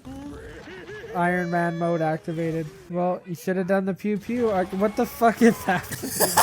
The actual ragdoll physics. It's like when you drag and drop something in Mario Maker. He made it in accidentally, but he did do it. Is this gonna be a thing where he's so stupid they don't know how to fight him? Yeah, no, he just every time he just accidentally has some shit happen. Like, oops, I accidentally blew up your house by tripping over the wall. Is he gonna exercise any skill whatsoever? Doubtful. Bro is very quiet. And characteristically so. Strategy? What? Bruh.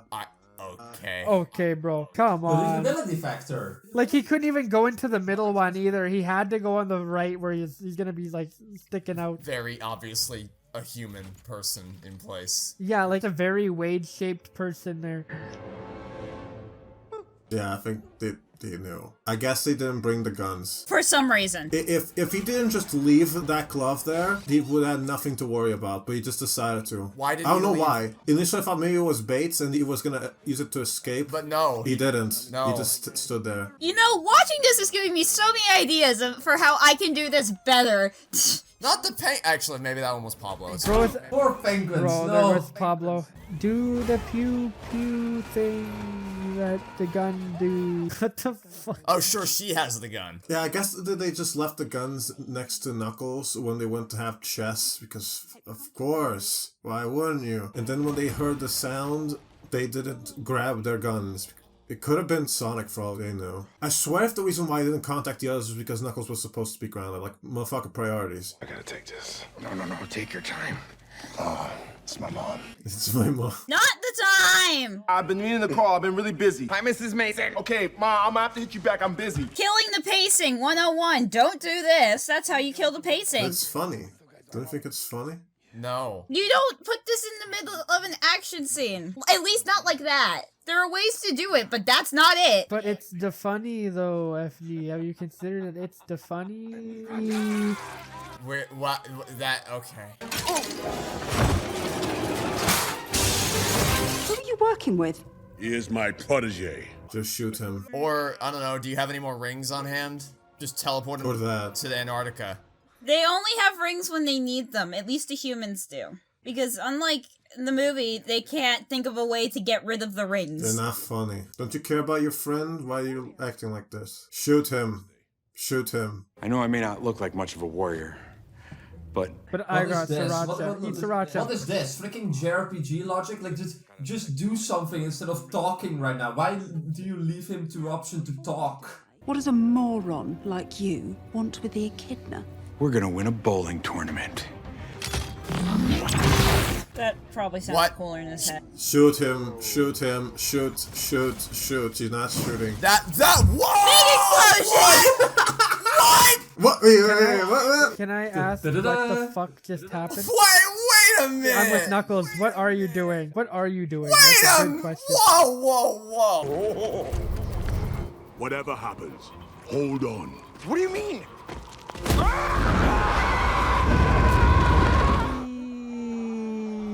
Green screen. Is he flying? Is Knuckles flying? No, it's not flying. It's falling with style. There's no style here. Fuck off. Where's the style? Is the style in the room with us right now? So, like, where do we even begin? What is this green screen? To be fair, there is a glitch in the Knuckles game where you can make him fly. That's not intentional game design. That's infinitely jumping. That's a different. It's technically flight. Infinitely jumping with style. If you jump long enough, it becomes flight.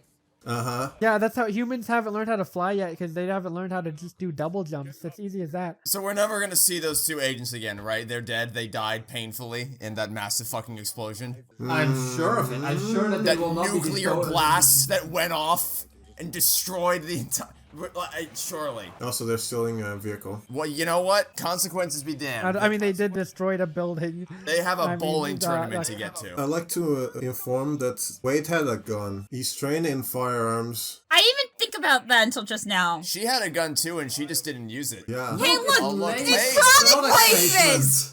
Lays! We deserve a little snack. What do you say, bud? 3! I know we talked about product placement in the last movies too, but it's now just really blatant. No, make sure that the logo is on the facing the camera too. And not blatant in that it's any more obvious. Blatant as in they're doing it more often than they did in any of the movies. They have nothing on Olive Garden. Also, show making me hungry so bad. Glorious victory!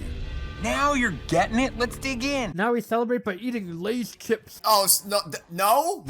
Of course they are alive. Who could have seen this coming, right? It was just very bright. Should be dead. They look unscathed too. They literally look unscathed. I was about to say, not only are they alive, they don't look like they've been hurt even a little bit. They look like they just woke up on the wrong side got of the out of bed. Yeah. I love how even his white clothes are still clean. Like when he was on the floor, he looked like he just got beat up. Now he looks like he just got out of the shower. Did we just forget what I guess they didn't tell the people on set what the explosion was gonna look like in the VFX department because holy shit. Yeah, by the way, you're gonna be fucking By the way, this explosion's gonna be fucking insane. Try to look exploded. I was half expecting this to be a branded restaurant, not gonna lie. And then I was like, oh, they didn't use product placement for once. And then they put down the tray. Warrior or not, I'm strong enough to know that I would never betray a friend. Can they tell that we're so uninvested? Again, maybe this could be worth something if the last 20 minutes weren't the most obnoxious, annoying shit. Can we talk about what the fuck just happened? It so much that I'm so not invested. What the hell? So it just blew up, conveniently only blew up the enemies, Knuckles' cage, and the wall. No one else was harmed. Nothing else bad happened. So about the whole thing of movie 1, right? All right, this just in, guys. Authorities have a manhunt out for a guy named Wade Whipple. You remember this guy? We're doing Okay, so let me guess. We're doing this bit again! We're back by popular. His fucking reaction doesn't sound like he heard his name on the manhunt. Live Wade Ripple reaction. Bro, he looks like he's taking a shit. We're doing this bit again. It looks like he just saw Pride Rock. Dude, Pride Rock. It's almost like bounty hunters are after you. He just punched a audio! If I can't hear it, it doesn't exist. It's not happening. God, you're gonna have a great time with this audio, Trevor. I don't think it's gonna be me. I imagine. Gugonic, you're gonna have a great time with this audio. Have fun, Gugonic. I know a place we could lay low. Hi, Mom. Fuck!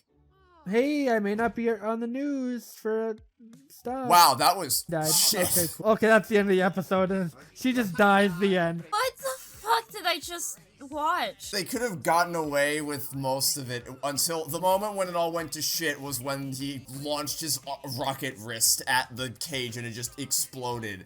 I would argue it all went to shit when he blew up his police car. I think it all went to shit when he tried to use his nose to like boop the Spotify button. And then all of a sudden he tripped and then the motor oil fell, then the lighter fell and turned on somehow, and then the fireworks went off. They killed the tension several times, and I was like, what the fuck? Why are you killing the tension in your action TV series? Because it's also a comedy. You can write comedy with action, Such just a not like funny that. comedy. There are ways to write comedy in action, and this is not it. Just look at... There's so many other better examples. Most of the early Marvel films, I say the early ones because that's when they're done the best before it got really stale. Screaming goats. Screaming goats? What? Specifically, Avengers 2012 was probably a good example of comedy in action, because that movie is still really solid. But that's not it! That's not how you do comedy in action! So we're just gonna pretend that didn't happen. Honestly, I don't think it had any bearing on the plot, and I can pretend it didn't happen. I don't think if it did happen, it would have mattered. It allowed Wade to prove he can be a warrior, and then they had a heart-to-heart at the diner with the Lay's chips. The proof in question, even Knuckles was like, I don't think you're a warrior. This is proof, quote unquote. We took a quick break, and during the break, I was listening to Spotify while eating Lay's potato chips with a side of Cool Ranch Doritos for breakfast. Because you're very easily influenced. Part of a balanced breakfast. Oh my god, it worked. No, I actually had leftover tacos, which was good. For breakfast? For breakfast. Oh yeah. I'll never understand Canadians. Anyway. I'm not ready to go, honestly. On go. 3, 2, 1, go. A Paramount original. Paramount original.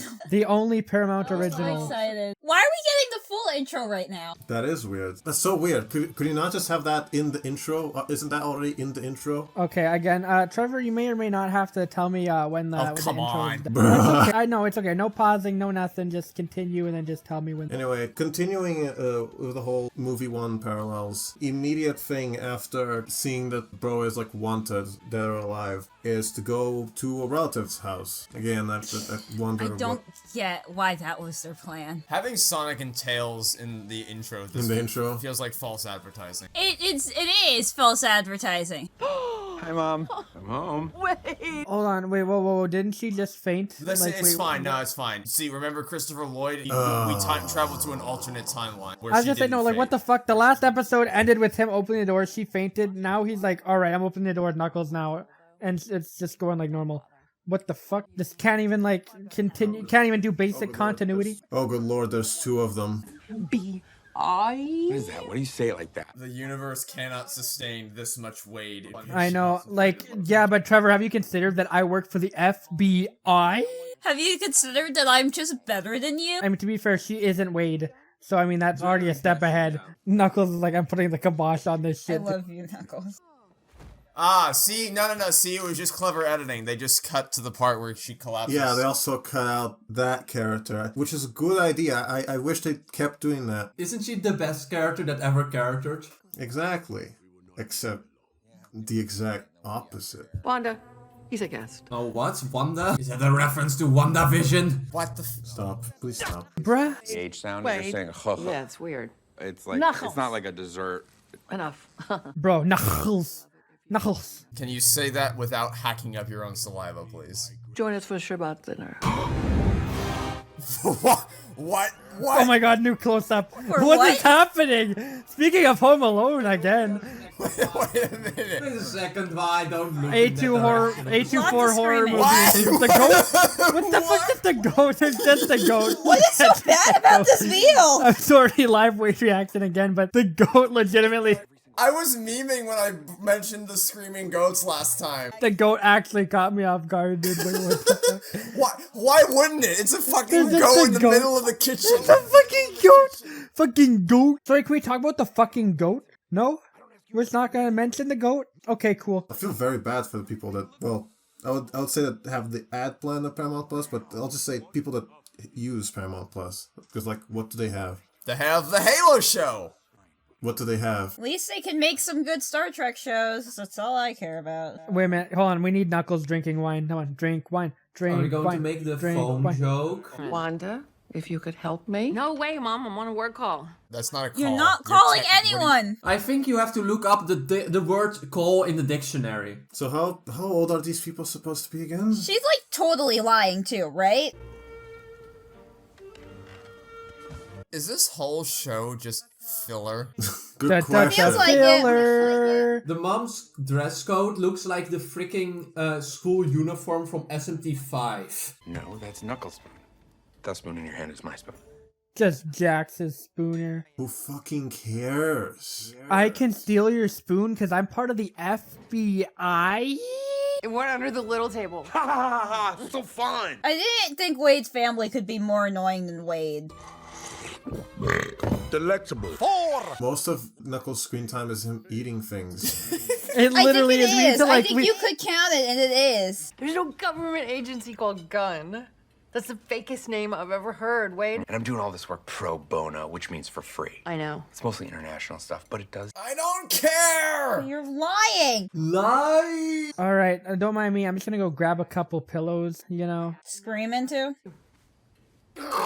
Was there a script? Yeah, well... Or did they just film someone's dinner conversation? Good question, actually. Trevor, you see, there was a script, but Knuckles ate it, so now there's no script. No, this is definitely improv. Definitely improv. What? They haven't cut to Knuckles in like 2 minutes. It's like he's not Knuckles even there. just isn't there anymore. He's not even. He's just yeah, eating. like just a ghost. He's just eating. You Oh, can't there even he is. see. You can't see any movement. You don't see like any movement at that end of the table.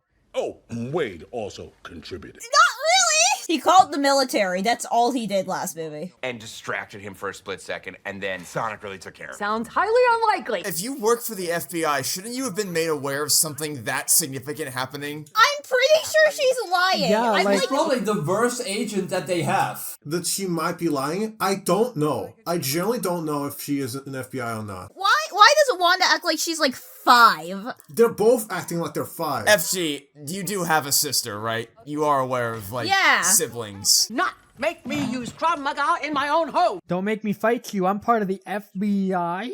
I'm sick of that joke. Stop. I don't care. I'll say it as much as I want. Nothing is happening. I'm losing my mind.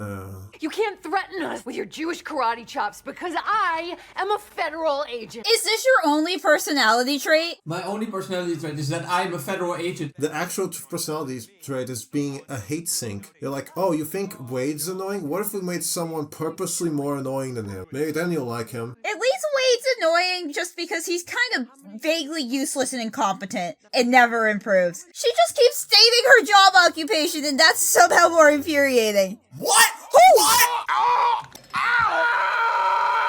Alright, he just got stabbed. He's screaming like it's funny. Things are She normal. just fucking stabbed him! And I was an adult man, and that is just not accepted. Oh, are you adults? Like, I wouldn't be able to tell. Just go. Leave me here. Alone. Yeah, just go. What? You just get stabbed and now you leave? Like you got a little tiny stab wound with the fork and now you're just gonna run away on me here? Oh, there's Knuckles to show you that it's a Knuckles show. Excuse me while I'm just reading Twitter. That's probably more productive than watching. No, it's not. Delete that shit right now. Can we go back to Agent Stone and Robotnik? They were so much more entertaining as villains. I would have loved to see a TV show where it was just Agent Stone filling in for freaking Eggman while he did whatever he did. I would love to see a TV show called Knuckles where the main character is Knuckles who does Knuckles things as Knuckles. Wouldn't that be something? That would be something. I remember watching the trailer for the show and thinking, man, that looks really cool. I want to watch that. Yeah, because he only showed the Knuckles parts. And nothing else. It was all a scam. So, did they show him eating? Did they show him eating? They show this clip of him opening a door because he's not eating. The first, like the first one with the everything Doritos. in here is product placement. This is my favorite can of Pepsi. This is my... Okay, maybe siblings are annoying, because I just had to kick my sister out of my room because she came in without knocking. I was about to say, like, your utter just offense at the portrayal of siblings who just can't stand each other. And I'm like, I know. Yeah. You're... Yeah, in a couple of minutes, FG's gonna be like, yeah, siblings are annoying. My sister just stabbed me with a fork. There are two Wades. They're the same personality bickering at each other. There's no nuance to that relationship. They're both just immature. There's gonna be a bowling backstory. He's the champion of bowling? Yes, let me give you a backstory here in a different animation style. Also, Keanu Reeves is right there. My estranged father is also gonna be at the bowling tournament. We get it. The sarcasm is so extreme. We get it. This is my old Discman. The old Discman. Buy the Discman, guys. The ancient they Discman. totally still sell these. Yeah, I don't know. There's not much. There's not much. Dude, now this movie, this show is literally doing product placement for non-existent products now. Here's the dinosaur body wash. I had a friend who, when he listened to Alien Ant Farm, could lift a Toyota Corolla over his head. Lift a Toyota Corolla over his head. Oh my. Bro. Wade Jammers 99, chock full of. Oh no, don't do the jams again. We got all sorts of jams. That's a throwback all the way to the early days of Aladdin. Discarding his only son like a piece of worthless junk. Your phrasing is rather hurtful, but... Episode 1 even, actually. We're doing it all over again, don't worry. Because they don't have enough material to actually justify a 6-episode... It's like they wanted to make a Knuckles series because everyone loves Knuckles. They're like, oh great, it's a great idea. But they forgot to actually write a story around Knuckles, instead wrote it around Wade, and it ran out of plot. They made a Knuckles show, but they forgot the main ingredient, Knuckles. Oh shit, we don't actually have a story for 6 episodes. What do we do? Have Knuckles fuck around in Wade's house. For a whole episode. And meet his annoying ass family who we did not need. I'll say that there hasn't really been a noticeable drop in quality as far as the VFX are concerned. Like Knuckles, Sonic, and Tails look great, basically indistinguishable from how they did in the movies. Knuckles special, he looks really good. They probably updated some things. It's not like you can tell when you watch Monsters at Work that it's a TV budget, but you can't really tell that here. The issue was, the CG is great, but they clearly had to, cut back on the screen time to make it look as great as it does.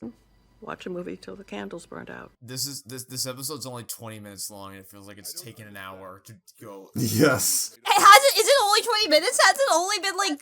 Oh god. There's still like 8 minutes left. Doesn't feel like it's been 20. No, it does not. We've just been crawling along. We're trapped in the shitty house. Big mistake.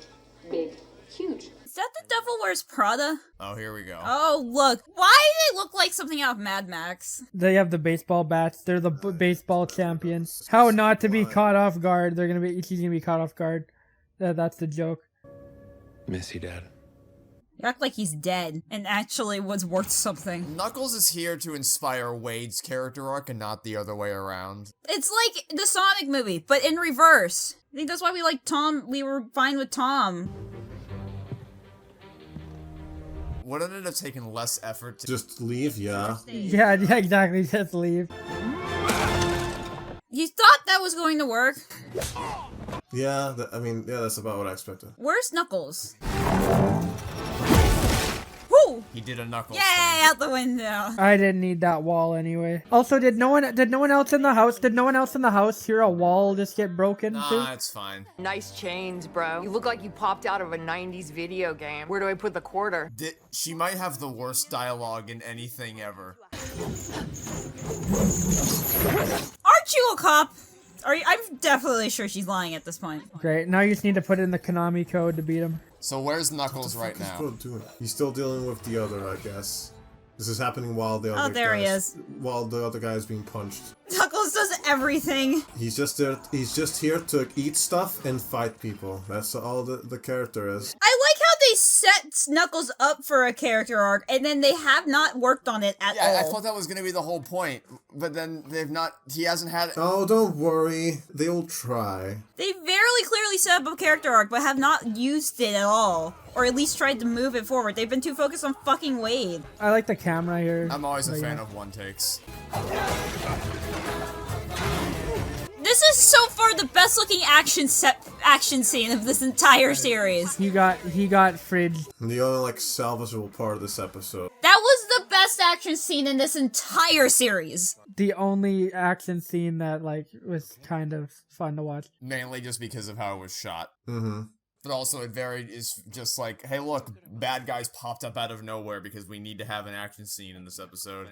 They blew Skidooed onto the scene. Yeah, we finally decided to follow up on the whole manhunt thing. But also you'd think that like there'd be way more people trying to hunt him down constantly if especially because in the first movie they were on a road trip, so it's harder to track their position. But if he's just... Well, they are a road trip, kinda. Right, but like they knew to find him here because he was at his family's home. God. So surely there would... I feel like there'd be way more people rushing the site. Yeah. Well, thankfully, at least next episode is actually worth watching. Oh, is it? Is it? It's the one. It's the one. Oh, the only yeah. one anyone ever It's talks the about. episode. The only one I watched. Of everything in that last episode, the only thing that was worth it was the freaking fight scene at the end with the candles. And yeah, it was just because of how it was shot. Because that was, like, honestly the coolest thing I've seen in this entire show so far. And I can't believe it was fucking them just going around in a circle while they fought with the candles and the music playing in the background. Because they actually paid off one plot beat, and it was the fucking candles. I'm gonna continue to crochet. No. Your sister's gonna come through the door, stab your shoulder with a fork, and take away the crochet, and then put episode 4 in there. I'll have you know, the only thing my sister has done is try to bite me. And as we learned during the Lilo and Stitch commentary, apparently try to fucking flatten you. I've also, I forgot about that. We've also, Pancake kicked and mode. elbowed each other a whole bunch. She says my elbows are bony. And on that Great. note... So I just got a notification. Eddie Burback just uploaded, "Can Olive Garden compete with the nation of Italy?" I love getting Olive Garden videos when we're watching Knuckles' show. They're always listening. We watch that instead of the Knuckles show. No, you want to know why? Because this is the episode. It's time for the flames of disaster. Last episode was a disaster. This episode is straight flames. The flames of disaster! It must be better than the last episode because it's 4 minutes shorter. It must be better than the last episode because it fucking isn't the last episode. How is it 4 minutes shorter? Because it's just peak. It's just perfectly paced peak. This is the only episode I've seen, so, you know, it's not going to be blind, unfortunately. You've only seen this episode? Yeah, because this is the one everyone always talks. It's the only thing anyone ever mentions about the show is episode 4, so of course... It's the only thing worth mentioning. Has there been anything worth mentioning so far, Trevor? Exactly. The first, 5 minutes of the show. Shut up, Gugonic. Those don't count. Setup for the show that never was. On go. 3, 2, 1, go. I'm so excited. I can't wait. I just noticed that this fucking episode is called The Flames of Disaster. The Flames of Disaster, You didn't notice that? baby. The flames of disaster! Good morning. Good morning. Already started off with music. With the hole in his window. It's a broken TV. There's more than just his window that is has holes I mean, in this it. is some interesting visual storytelling. What? That the house is still destroyed after it was destroyed last episode? Such good visual storytelling. They destroyed the house, and now the next day, it's still destroyed, guys. Yeah, imagine that continuity. Yeah, at least now I have context as to why the house was all broken. Oh. Oh, God. Okay, cool. No better way to start your Wait, what happened? I have no idea. No idea. No, what actually, what the fuck? What? Oh, bye! What is it? What actually? What? Wee! They don't care? Nope. What the fuck? Where's he going? You blues can do, we can do. He must learn to rescue himself. Oh, why didn't you use that logic for episode 2, buddy? Anyway, say goodbye to Knuckles. No, So Trevor, this is already the best episode so far, and it's just Is barely Knuckles begun. not in this episode? Flames of disaster! I have some stakes in this because I actually quite adore 06 and all of its charm and all of its jank. Oh, you have. So I actually am like, in 06, the Flames of Disaster are kind of a big deal. So I'm like, hey, how are they going to be adapted in the Knuckles show? No relation whatsoever. That's how. Next year, there's gonna be a Knuckles show video game where you have to like play as Wade as he's getting pulled by the rope. Whee! How is he not dead? Did they go all the way to Yellowstone? No, they went to Boise. They're in Idaho? Hello, Wade. Jack? Fuck my life. Oh my god. I foreshadowed this. Let's go. He literally called himself a bounty hunter, and then it was like, hey, bounty hunters, here's a manhunt. Yeah, I wonder if the character would come back. Anyway, this is so fucking stupid. The treasures one finds on Facebook Marketplace. Facebook. Oh, Facebook. Oh, you have no idea. Hey, Trevor, at least it's not Facebook gaming, Trevor. Facebook gaming, dude! Remember when that was a thing? It wasn't even in the Game Awards this year. Thankfully. What are you talking about? That made it only better to laugh at. The robotic birds in that restaurant make the same joke no matter who walks in. They were personal attacks! Okay, whatever! Another thing I said about some of these actors trying to be Jim Carrey. Is that this guy? Kind of this guy. That and, just Wade. I think Wade's just playing the incompetent sidekick. You are dumb. Dang, Sonic fans when a Maria gets shot. Sorry about that, gang. One quick drop off, then it's Reno, baby. Oh my god, Nintendo Switch product placement. Yeah, that's little you right now playing the Switch right now, instead of paying attention. I mean, I'm not. No. I'm watching this episode. Don't you even try to stop me. I am also watching, don't worry. Dang, dude, the Knuckles show does what Nintendo don't here. Okay, no one when playing on the Switch, moves it that much. Okay, I'm sorry. Also, that wall isn't electrified. Couldn't you just, try to bust it? Don't do it again. Dumbass! Every time I see someone in a freaking cage in this show, it makes me think of how there are other shows that did it better, notably Avatar: The Last Airbender. By the way, Knuckles is a bad friend. He just lets Wade be captured like that. He just fucking stood there like a grape! After he rescued him. Yeah, remember that thing I said about Knuckles at least being mostly in character? That is out of character. If Knuckles from movie 2 saw that, I'd said dishonor. Time is of the essence. Knuckles! Oh, fucking hell, Knuckles! You must bust yourself out by learning where a warrior's true strength lies. It's time for you to learn the lesson. You will travel to our ancestral land, the great battleground in the sky. What? Yeah, now clear your mind. Congratulations, you are now able to sit through the Knuckles show. Electrocute! What the fuck were those effects? I think he just died. Yeah, and this is hell. I'll tell you where you are. Oh, Doc Brown, save me. Kill me! Doc Brown, take me back in time to before I saw this. Chief, Pachacaba. Pamachaka. Pachacaba. Parmesan. Pa. Pe. Get on with it. Parmesan, dude. It is not funny. Those jokes went out of style several decades ago. Alright, only 15 minutes left. Goals must have sent me here because this is my next lesson. Hold on. I love that he says next lessons. There were previous lessons. I have it sung to you as part of a low-budget rock opera. At least they're admitting it's low budget. What? Skittles advertisement. Yo, Skittles. Oh, fuck my life. Here's Knuckles. The flames of disaster. What? Are you ready for the flames of disaster, Trevor? You must become him. All right, roller coasters now. Please keep your hands and feet in the vehicle at all times. Wait. I'm Knuckles? Oh, at least we get Idris Elba. On a glorious quest. Yeah. What? What the fuck? Come and witness the tale of the warrior Knuckles. Damn, I can't wait to listen to this song on Spotify. Unfinished business. Yeah, no, fair point. He doesn't. Oh my god, Xenoblade reference. Shut the fuck up. No, the references are better than this. Be prepared to kick multiple butts. Yeah. Trevor, you see what you just walked into, do you? Fuck. What? Hey, if anything happens, Trevor, that you don't like, just remember you suggested that we do this. No, I did not actually. In fact, I explicitly asked Gugonic, do you think this is worthy of a commentary or not? Doesn't this look commentary worthy though? Father, you can't leave me. I won't, son. I never. Kill me. What? Why is he a Muppet now? No, the Muppet. It's so fucking stupid. This is so much better than just having an episode about his backstory. Without Knuckles in it. What? Yo, he got the secret circle. He found the great circle. I can't wait. It's like I remember posting this frame in the server. Can I get a refund? I'm not even mad. I'm just, why is... That was me when I first watched it. I'm just mostly laughing at how fucking dumb it is.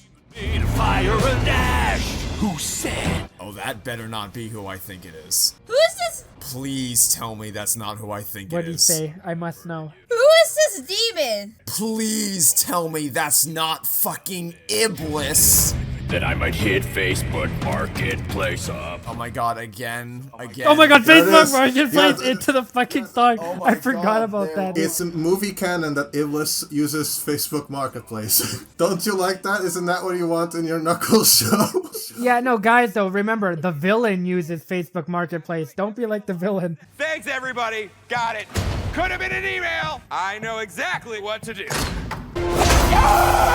Yeah, exactly. You're not Knuckles! Yeah, we're gonna do it again. Seriously, do not touch bars. You are stupid as fuck. Well, well, well. Yeah, we're doing any more of it. It's not over yet. I don't... You're standing at a loss in front of a door that's been closed for so long.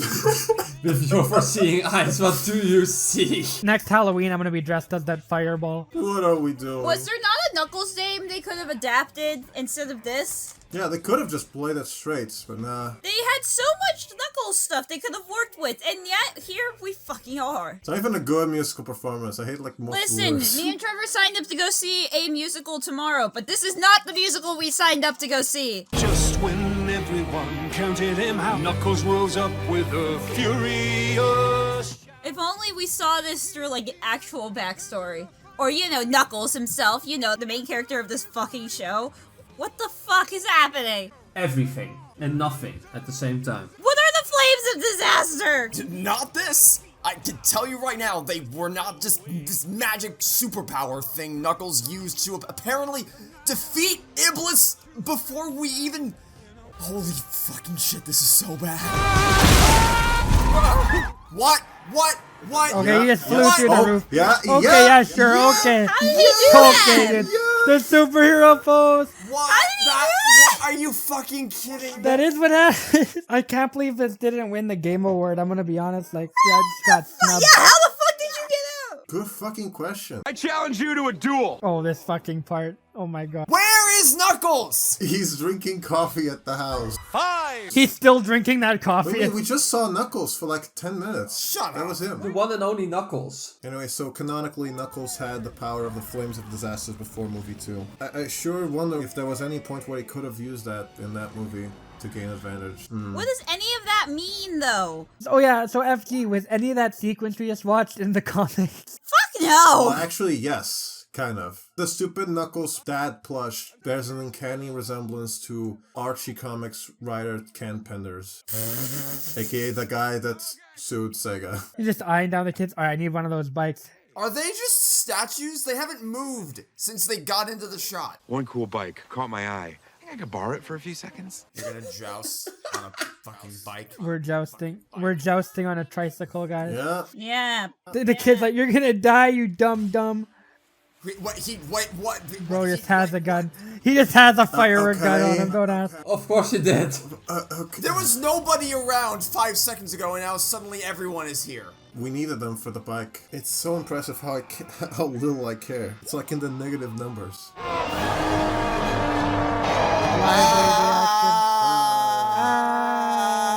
hate everything. I wanna watch Knuckles! You are watching Knuckles. The Knuckles show. I guess he changed his mind. Also, was he not holding something like 2 seconds ago? I guess he dropped it. No, my fashion. No! Hey, Mr. or Mrs. Barnes. You know, I'm sorry things got a little bit out of What are we doing? What is this? Finish him, Wade. Finish him. Finish him? The kid's like, yeah, murder the guy. Go for it. Yeah, kill him. Slice his throat. Slice his throat. This is a travesty. It is. I used to think it was a tragedy, but now I realize it was a comedy. The comedy in question. You could say that it's the flames of disaster. And the shirt. No. Sorry. We were friends. Friendly reminder that this is like probably the shortest episode of the bunch. I'm just thinking of all the things I could be doing right now that aren't this. Me too. Agreed. Yeah, I you know what? I could be playing Genshin Impact right now. No, but don't you get it? This is the best episode of the entire show. Who says this is the best Who? I want to talk to them. Who? No, it is the best episode in all of fiction, Trevor. You just don't understand. They gassed that scene so much. Why? It's nothing. It has some charming visuals, but like, who cares? But what about Knuckles? Oh look, there he is. There's your boy. Oh my god. Knuckles. I thought we were supposed to be following Knuckles Sonic character arc, not Wade! Yeah, the hat thing was all building up because, like, that's it's supposed to be a reference to the Sonic OVA because Knuckles has a hat like that there. Hey, I actually understand a reference. Look at that. Hope that was worth it. She's gonna be in the rest of the show? Yes. No! Do we have to deal with this bitch from the FBI? Kill me! You would think she has better things to do, right? Yeah, like being in the FBI. What a worthless fucking episode. What an actually worthless episode. What was The only point things of it this? does is ruin lore. Hope you weren't looking forward to have Iblis in the movies at any point, because it's dead. It got killed off screen. That's actually fucking pathetic. I'm just looking at all the people that made this thing. Yeah, I was looking at the freaking monster and I was like, why does that look familiar? So it was in the comic. No, it was in 06. Wait, but FG said she's never played the games. The only game I've played is Sonic 06 in my freaking dentist lobby! Damn, that's a bad dentist law. No, it's the best dentist lobby. Yet you should tell your dentist that your sister's biting you and that it's not good for her teeth. People, from how people spoke about this episode, I went in expecting some just completely off the walls cuckoo nutty adventure that I'd just be laughing at constantly because of how stupid it was. And it was that to an extent, but what I did not expect was for them to just bulldoze their way through Sonic 06's story and permanently kneecap any future efforts they could make to adapt that game into one of the movies. I would like a refund, please. Can I apply for a refund? That was awful. It was awful. Knuckles director explains the bizarre fever dream that is episode 4. Please tell me, please. Said the idea for the Flames of Disaster came from both the desire to keep the show from feeling less like than the movies without having to lean too heavily on constant action sequences. How do we have an episode where it isn't Knuckles versus a giant mech but could still be just as enjoyable? And ultimately, we landed on this idea that it might be really fun to retell the sort of Knuckles story from Sonic 1 and Sonic 2 through a weirdo hybrid of like a school play and a rock opera. When I originally talked to Toby and producer Neil H. Moritz about this from the jump, Toby had said, look, I'm a kid who was raised on Adult Swim. Let's push the envelope. We want to make this show special and different and surprising. What? So they just wanted to fuck around, basically. Knuckles director, what the fuck were you thinking? You know, like when I'm making a Knuckles show, the first thing that comes to my head isn't Adult Swim. You know, I don't know about you guys, alright? But when I'm like thinking about, alright, we're making a Knuckles TV show, I'm not thinking about fucking Adult Swim. Okay? I don't think about what's dressing going on up in your Wade in a Knuckles costume. I'm thinking of like any Sonic property. Why are they so obsessed with the freaking humans in this show? Because money. They thought they were being clever of like, oh, people will find it boring if we just tell Knuckles' backstory. What if we just sing it to them in like off-the-wall, purposely shitty stage production? If it's purposely shitty, they can't get mad at it for being shitty. To some extent, I do find it charming. The problem is like where it is. This shouldn't be here doing Knuckles' backstory. Yeah, I love thinking of that scene in Sonic Movie 2 where he's talking about his folks being killed, and in my mind being like, Father, you can't leave me. I won't, son. I never. It's just in my head. They and just I made a want to joke die. out of his whole backstory with this fucking waste of time that was this episode. Alright, time to delete this from my phone. Yeah, you've seen this twice. That's 2 times too many. 2 times more than I ever needed to continue my life. And the first one was of your own volition. You consciously went out of your way to say, I'm gonna skip the entire show, but specifically watch episode 4. Sometimes my hands do weird things, Trevor. You could, actually explore Knuckles' backstory with Knuckles, the main character of your show, the person who is literally you put on the title to get people to watch this show. That's how they get you. That's the trick. That's the bait. You didn't put Wade on the show, you put Knuckles. You told these kids they would see Knuckles the Echidna, but the only thing I saw out there was Wadey the Wade Skate. God, I really hate Wade. I really can't stand his ass. He was fine in movie 1. He wasn't like hysterical or anything, or even that funny, but like he was fine. He was inoffensive, and he was also mostly inoffensive in movie 2. I said He mostly. very much overstayed his welcome in any scene he was in. But like, yeah, this show, no. What the fuck? Can't wait to deal with more of his family's shit and the bowling thing because they're about to what I arrive at the signed up place.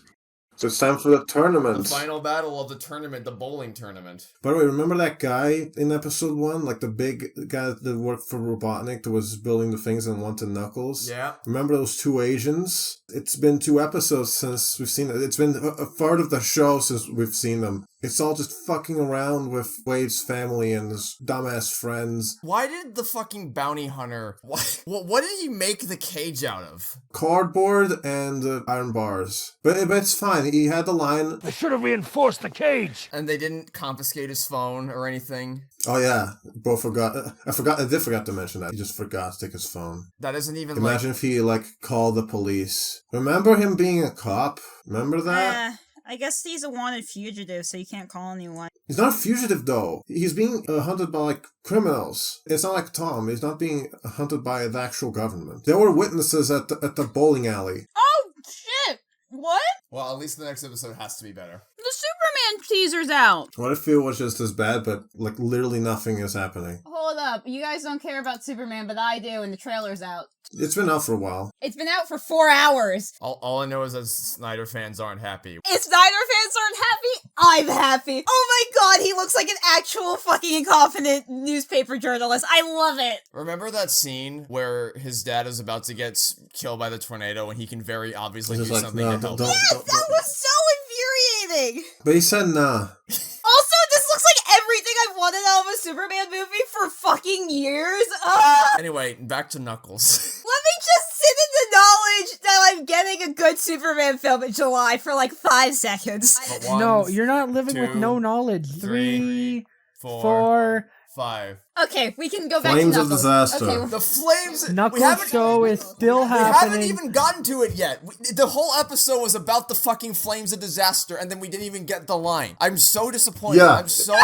Alright, so I'm assuming everyone here is just thoroughly excited to press the play button. Oh, so excited, dude. This episode's even longer than the last one. It's And the next longest episode's episode. probably You longer than that. say it's even longer as if the last episode wasn't one of the shortest ones, if not the shortest one. Are you guys ready to push the play button on your sure devices? am. I know there's nothing I would rather do right now. 3, 2, 1, go. Look, it's Knuckles. We're in Okay. Reno, baby, a Reno, goddamn baby. Hold on a sec. My earbuds say they're connected, but then they weren't when I pushed play. They're trying to help you. They're like, do not listen to this shit. I swear to God. Yeah, we need to restart. Go back Okay, to pause. 6 Everyone pause. Back Drag to 6. I'm going back to 6 seconds. All right, we're good now. Everything's Oh my working. god, Yeah. it's Knuckles. We should rewind 4 more times, and each time a new person should say, "Oh wow, it's Knuckles! Look." Oh wow, it's Okay, let's do it. Yeah. Oh, it disconnected again. Time rewind. Oh no. Oh no, we're stuck in a time loop.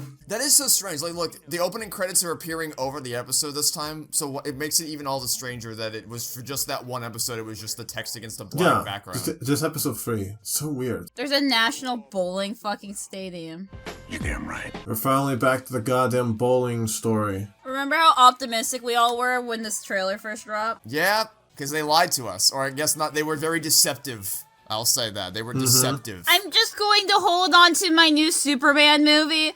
I'm so excited. Only showed stuff from episode 1, the action scene from episode 3, and part of the action scene from the final episode. Which I guess is consistent with Paramount's marketing, right? Because that's the same thing they did for the Halo show. They didn't show you all the crap. They showed you the 3 scenes in the entire season where Chief has his helmet on, if that. I thought I saw Green Lantern in there. Are you still going on about the Superman thing? I thought I saw a Green Lantern in there, and I'm glad to be confirmed that I don't did, want because to Green Lantern is be my reminded favorite character. of that shit ever again, FG. But is he played by Ryan Reynolds? Because if so, I'm not interested. He's not. All right, I'm now interested. I don't think Ryan Reynolds ever wants to play Green Lantern again. Oh no, we're in the because that means that we will have to build a coin gun. Which is funny because Ryan Reynolds has made way worse movies than Green Lantern. But that's the one that's the one he's allowed to make fun of. Great, these two. Wait, is it Guy? I think it's Guy. Are you still scrolling through the?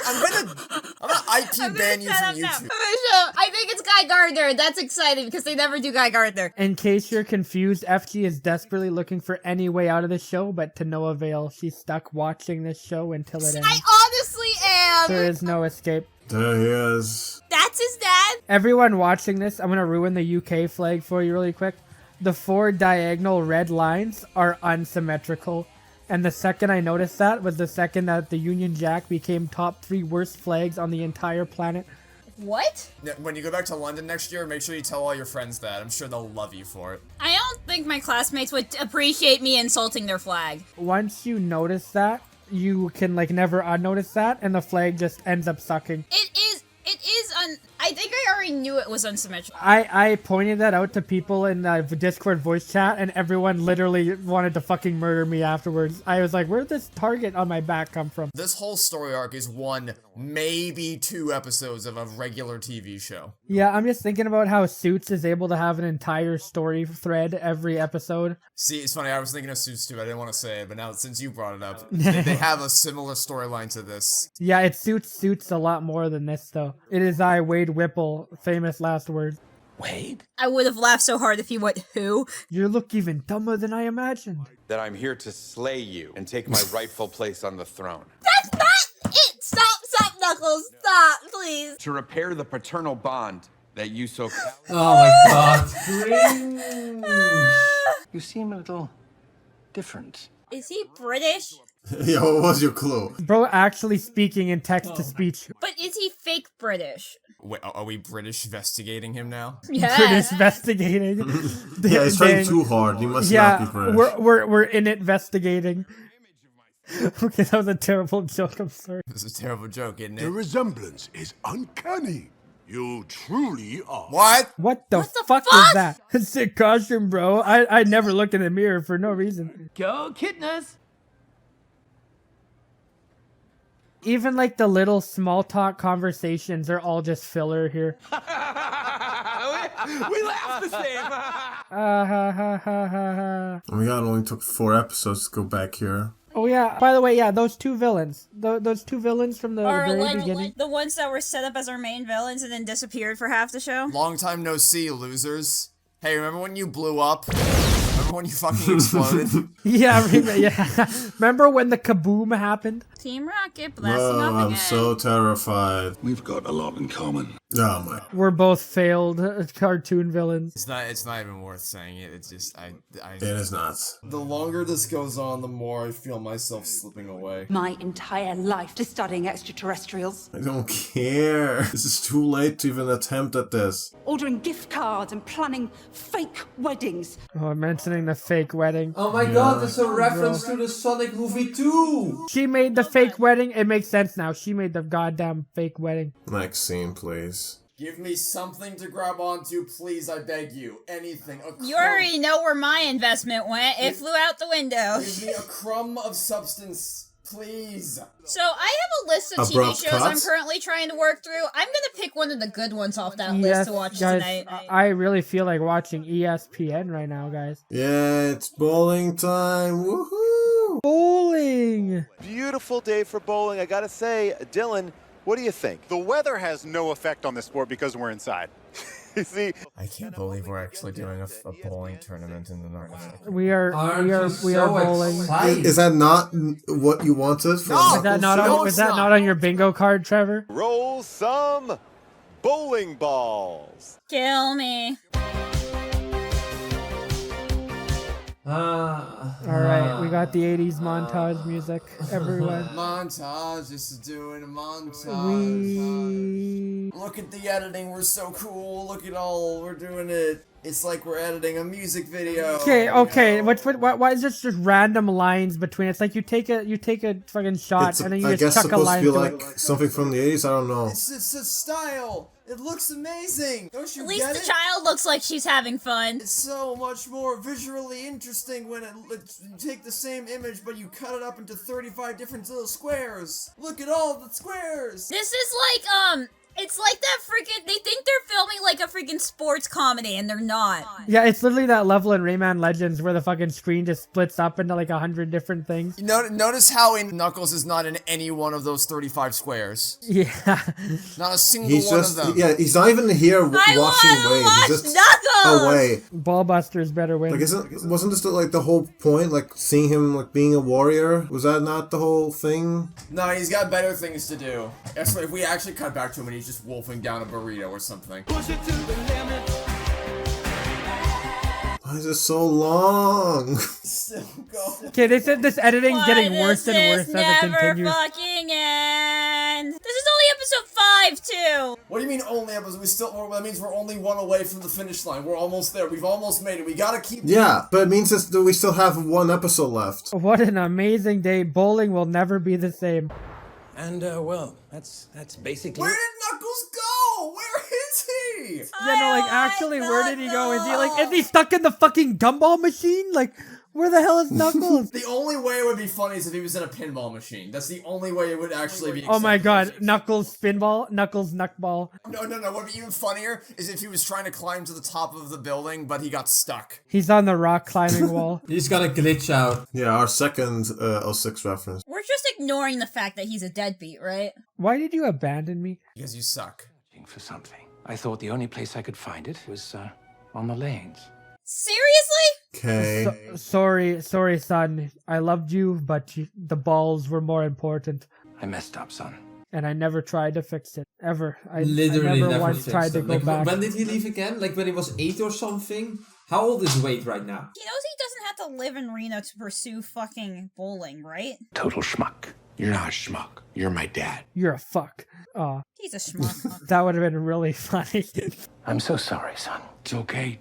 Is it okay? Yeah, why are you so... What about your fucking mom who raised you? Even if I never came back, you would have never tried to even attempt to see me again. Where's Knuckles? That's like, where the fuck actually is he?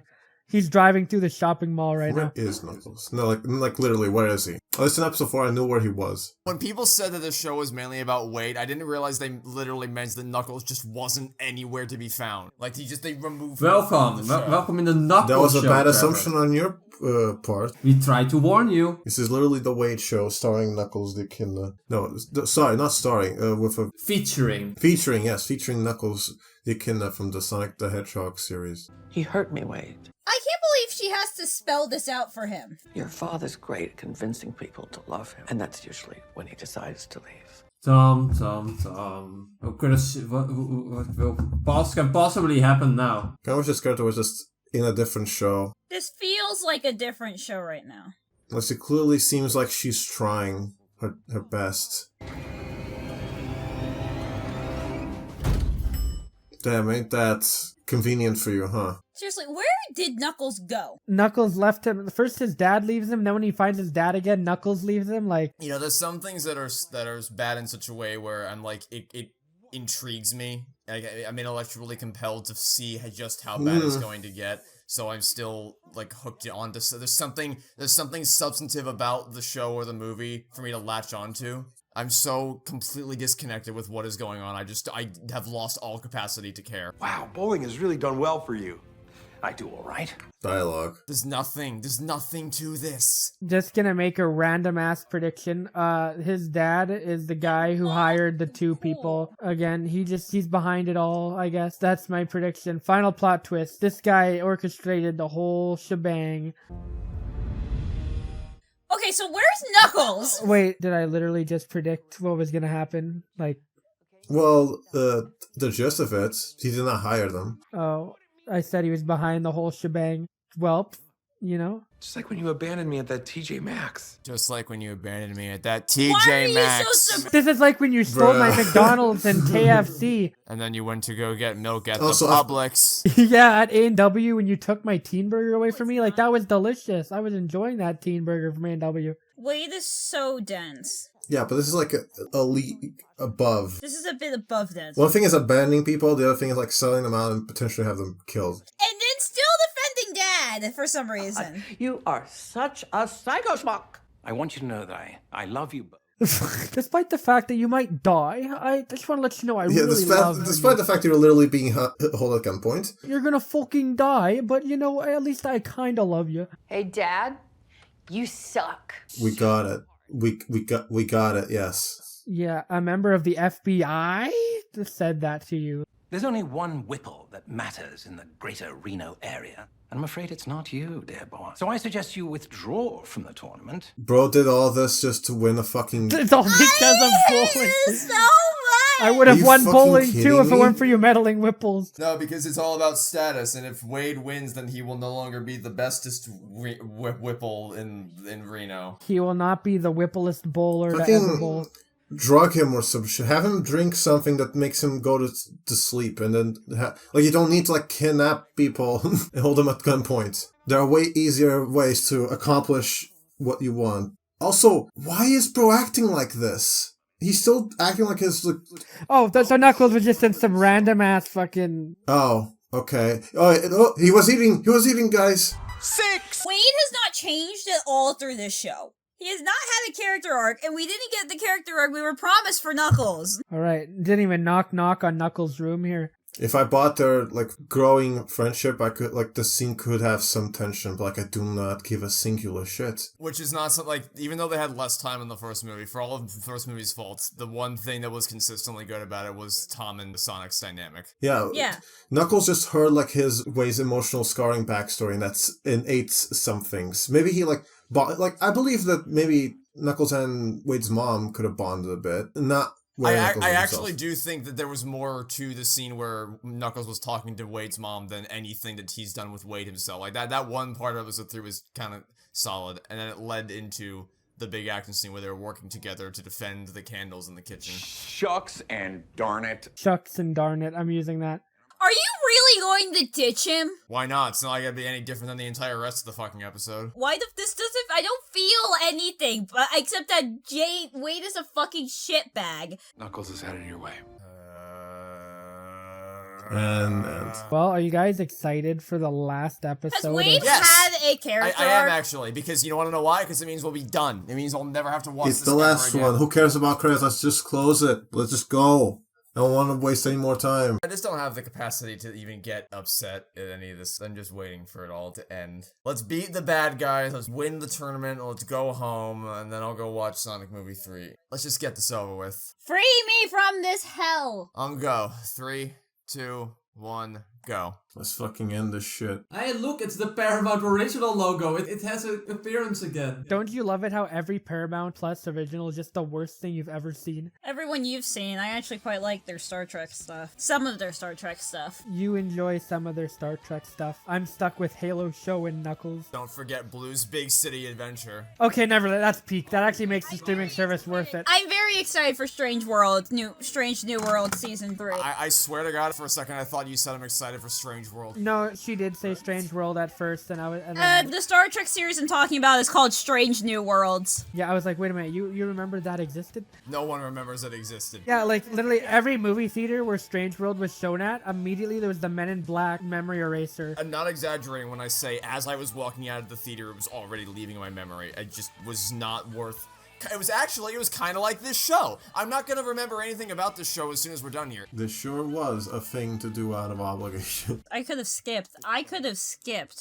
I gave you an out. That's true. That is true. We're just in here doing audio commentaries on completely creatively bankrupt fucking pieces of media. Oh, that shot is also just there to trick you.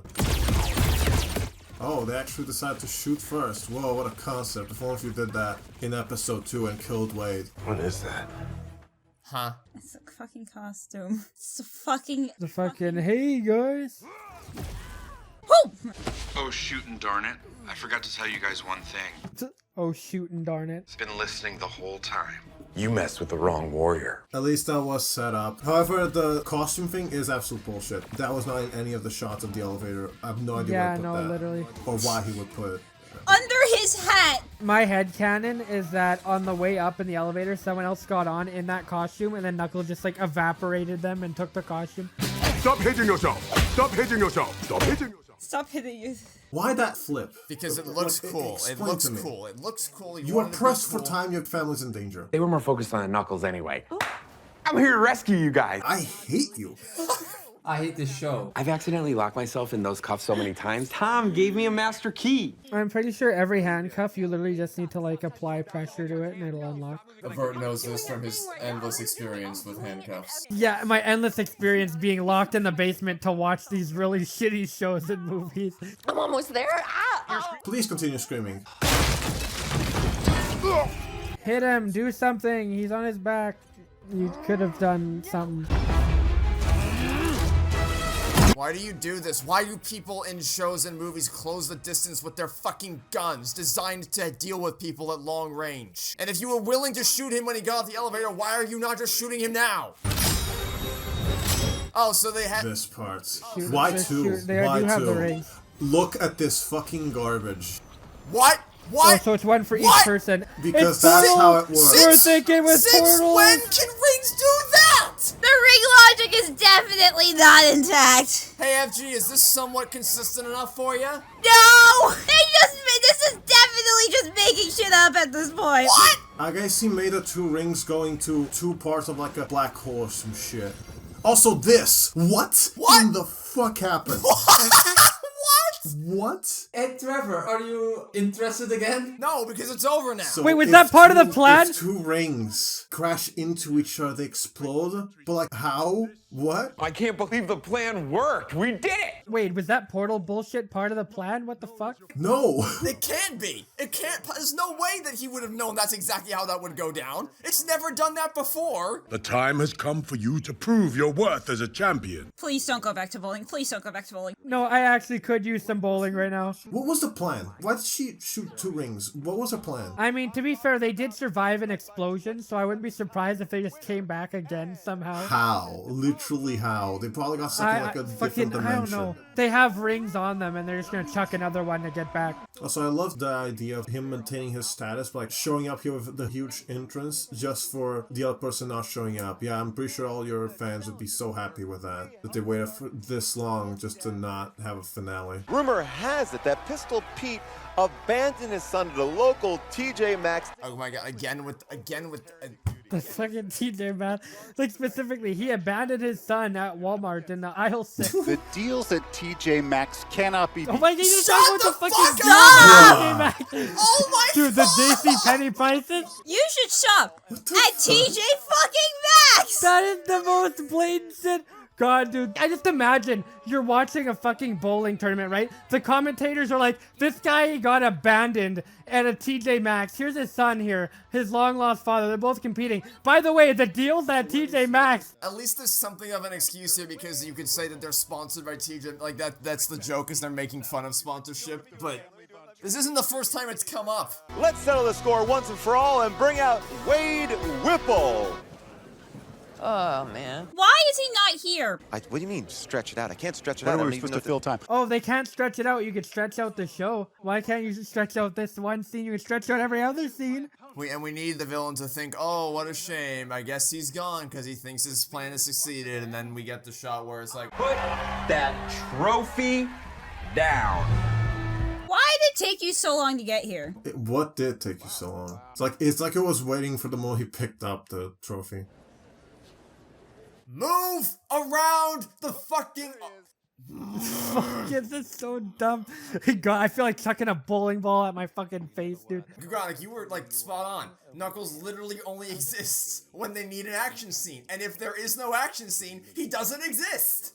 He's just gone. Except to eat. I can't wait to cut to him when he's eating something. Again. Oh my god, dude, this guy's gonna get abandoned at TJ Maxx again, and then I'm gonna go shop in there to buy him out. Because the deal's at TJ Maxx, man. Just, jeez, dude. This episode of Knuckles is brought to you by TJ Maxx, a proud sponsor of Paramount Plus. You know how we speculate that the Halo show exists because someone had an idea for their own original shitty sci-fi show, but then they realized they can make more money by slapping the Halo art on top of it? Well, I can't help but feel like we... That's why I keep calling Halo edgy Star Trek, because it feels like edgy Star Trek. Like they wanted to make a dark version of Star Trek, but they weren't allowed to. I can't help but feel it's a similar thing here where they had an original story they wanted to tell, but then they realized that no one would give a single shit. So, they just slapped Knuckles on top of it and then got Ben Schwartz in for one brief... Remember when Sonic was in the Man, this... Oh, yeah, I actually forgot they're only in the first episode. You're right. They were in and only the first, like, 10 minutes of it. You know what's even dumber? They opened this sequence where you see Knuckles training, and it's like, how did we get here? But we never go back to it. I don't think the training was, like, after the fact. It was before him going to the house. No, it's the other way around. It was your... Well, technically it is how did we get here, but the answer is the first two movies, and then they had the whole brief... Wait, why would you... watch this if you hadn't seen the first 2 movies. There is no reason for you to watch this if you hadn't seen the first I really want to see this guy doing bowling. Wait, who's this? But you wouldn't watch this from bowling. It was advertised as Knuckles, the TV series. I just like the idea that someone's like, I would never watch a Sonic show. That shit's for babies. And then they're like, well, you're not missing much. The most recent show is just terrible. It's not even about Sonic. It's just this whole bowling subplot. And you're like, bowling? Well, in that case, sign me up, baby. Fuck yeah, how do you know I wanted to watch a bowling show? We have to find that one person that would apply to. Who has no idea about anything to do with Sonic, but that loves the Knuckles show. This is the only thing they've seen. This is someone's favorite show. Everything is someone's favorite something. I'm sure Sonic Boom Rise of Lyric is somebody's favorite Sonic game. Look, I'm not a doctor, but... He's at the bar, he's waiting to get a meal and a drink. Fucking... Someone! I hate it. I hate this shit. Bring me your largest challah bread. Bring me your largest fuck of bread! I'm only here to eat and fight. Bring me your fucking bread. Give me the bread. Jesus Christ. They sure made a lot of bread off this. Trevor, Knuckles is correct though when he says that this is a strange little planet. This is what we like to call false advertising. We should have scheduled Wicked for today so we could have an immediate palate cleanser. Meanwhile, I have to go to a doctor's appointment after we're done here. That's my day after. Well, that is a palate cleanser of some kind. No way it's worse than this.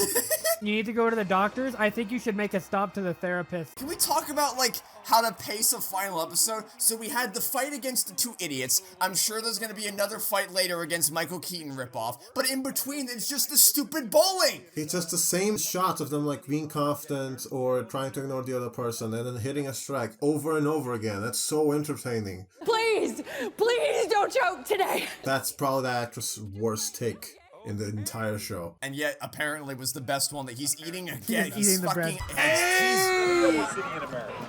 That sounds troubling. There you go, time for the next fight scene. Hey, remember this guy? Oh wait, Chain Man? Yeah, he just has this. Tis fine. Just casual mech. What is setup? It's time for Knuckles fight scene because this is apparently the B plot. I can't believe this is the fucking B plot. Knuckles is the B plot of his own show. More like the C plot. We've made it all the way down to plot Z. Something Sonic movie 1. But Sonic was never the B plot in his movie. Sonic and Tom shared the movie. That wasn't only about either one of them. It was like they both had their and I'm sure people would be disappointed, or at least some people might be disappointed that there wasn't more of Sonic and there was a pretty even 50-50 split between human-based stuff. Yeah, but like Sonic movie 1 could have been this. Like it could have been so much worse. It could have been this. There was a character arc that worked for both of them. Like the character arc that they built for Sonic and Tom would only work if Sonic and Tom worked together. Their arcs actually intertwine together pretty naturally. There's nothing natural about this show at all. You should pick up this spare, no problem. Wow. Someone's about to get slapped. Bro, they're just like laughing about like child abuse here. They're like, oh yeah, he's gonna beat his son, dude. Does Wade have the strength to finish this fight? Finish the fight, Trevor. Fight, whatever the cost. Finish the fight. Haha, finish the fight. The warriors wouldn't exist if not for those who came before them, showed them the way. The one time he taught you something, he was not in the episode. No, can we talk about how he said he showed them the way? There's no way that was not intentional. They already did that once in movie 2, of course it's intentional. I know. Meme! Approved! That meme died like back in 2017. You're a loser, Wade. I'm a loser, honey, a schmoozer. Oh, I forgot. There's a fight going on outside, isn't there? Yeah, people were yelling for their lives. I guess no one here has been informed. How much are we betting he's just gonna throw the ball at the pins like Knuckles did? Okay, no. I don't think he has the strength for that. Well, then again, he had the strength to like jump super high and go through that stupid... What happened there? I don't know! The less time spent trying to figure out what happened in the flames of disaster, the better. So if that pin doesn't fall down and he gets a spare, is it just like a tie? Like, is that like... I don't care about bowling! Who cares about bowling? I know how this happens. Oh my god. Yay! God, I did it! I won! I am the winner! Fuck. No, the one time I don't want to see... Oh, perfect timing. The moment we finish with this. Time to intersect, finally. How convenient of them to wait until the game was over to start messing with them. Yeah, they're being respectful here. They were pulling the Bill Clinton kid from the Game Awards. Just wait till everything's done, then do it. I'd like to dedicate the Knuckles show. To my Orthodox Rabbi Knuckles the Echidna, thank you. How the fuck did this happen?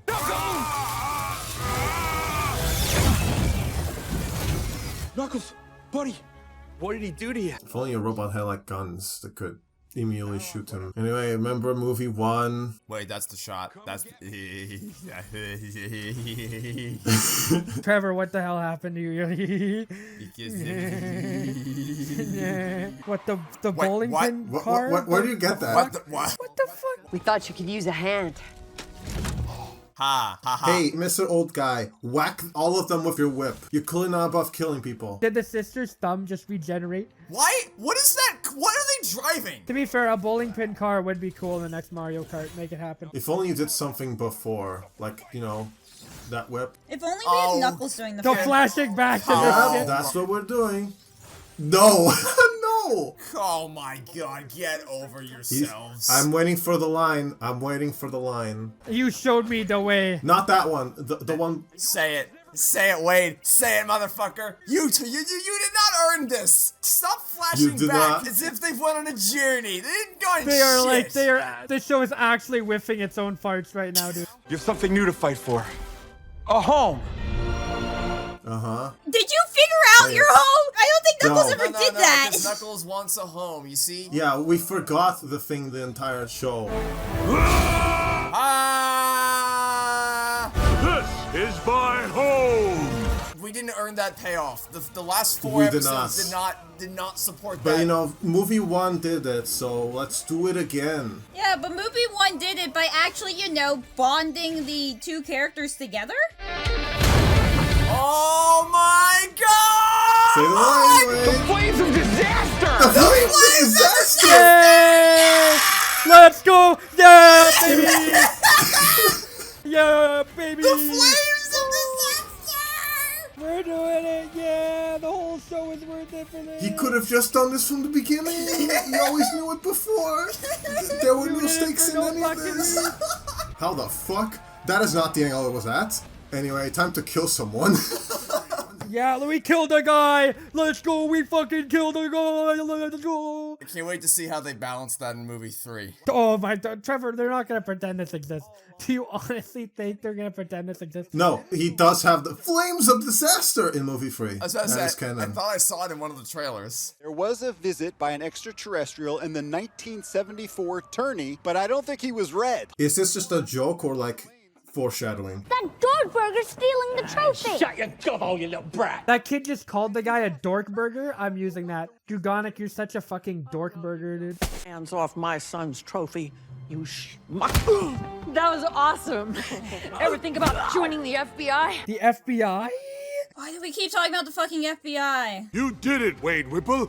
You won. Buddy, we did it. That wasn't a very satisfying final battle either, by the way. That sucked. Oh, I know. Oh yeah, What? that was This- the final battle. Wait, that's just how it ends? Oh, we're wait, that's just what? it. Now we spent 6 hours on this shit. Watch this! Time, pack it up. Time to go to Sonic 3.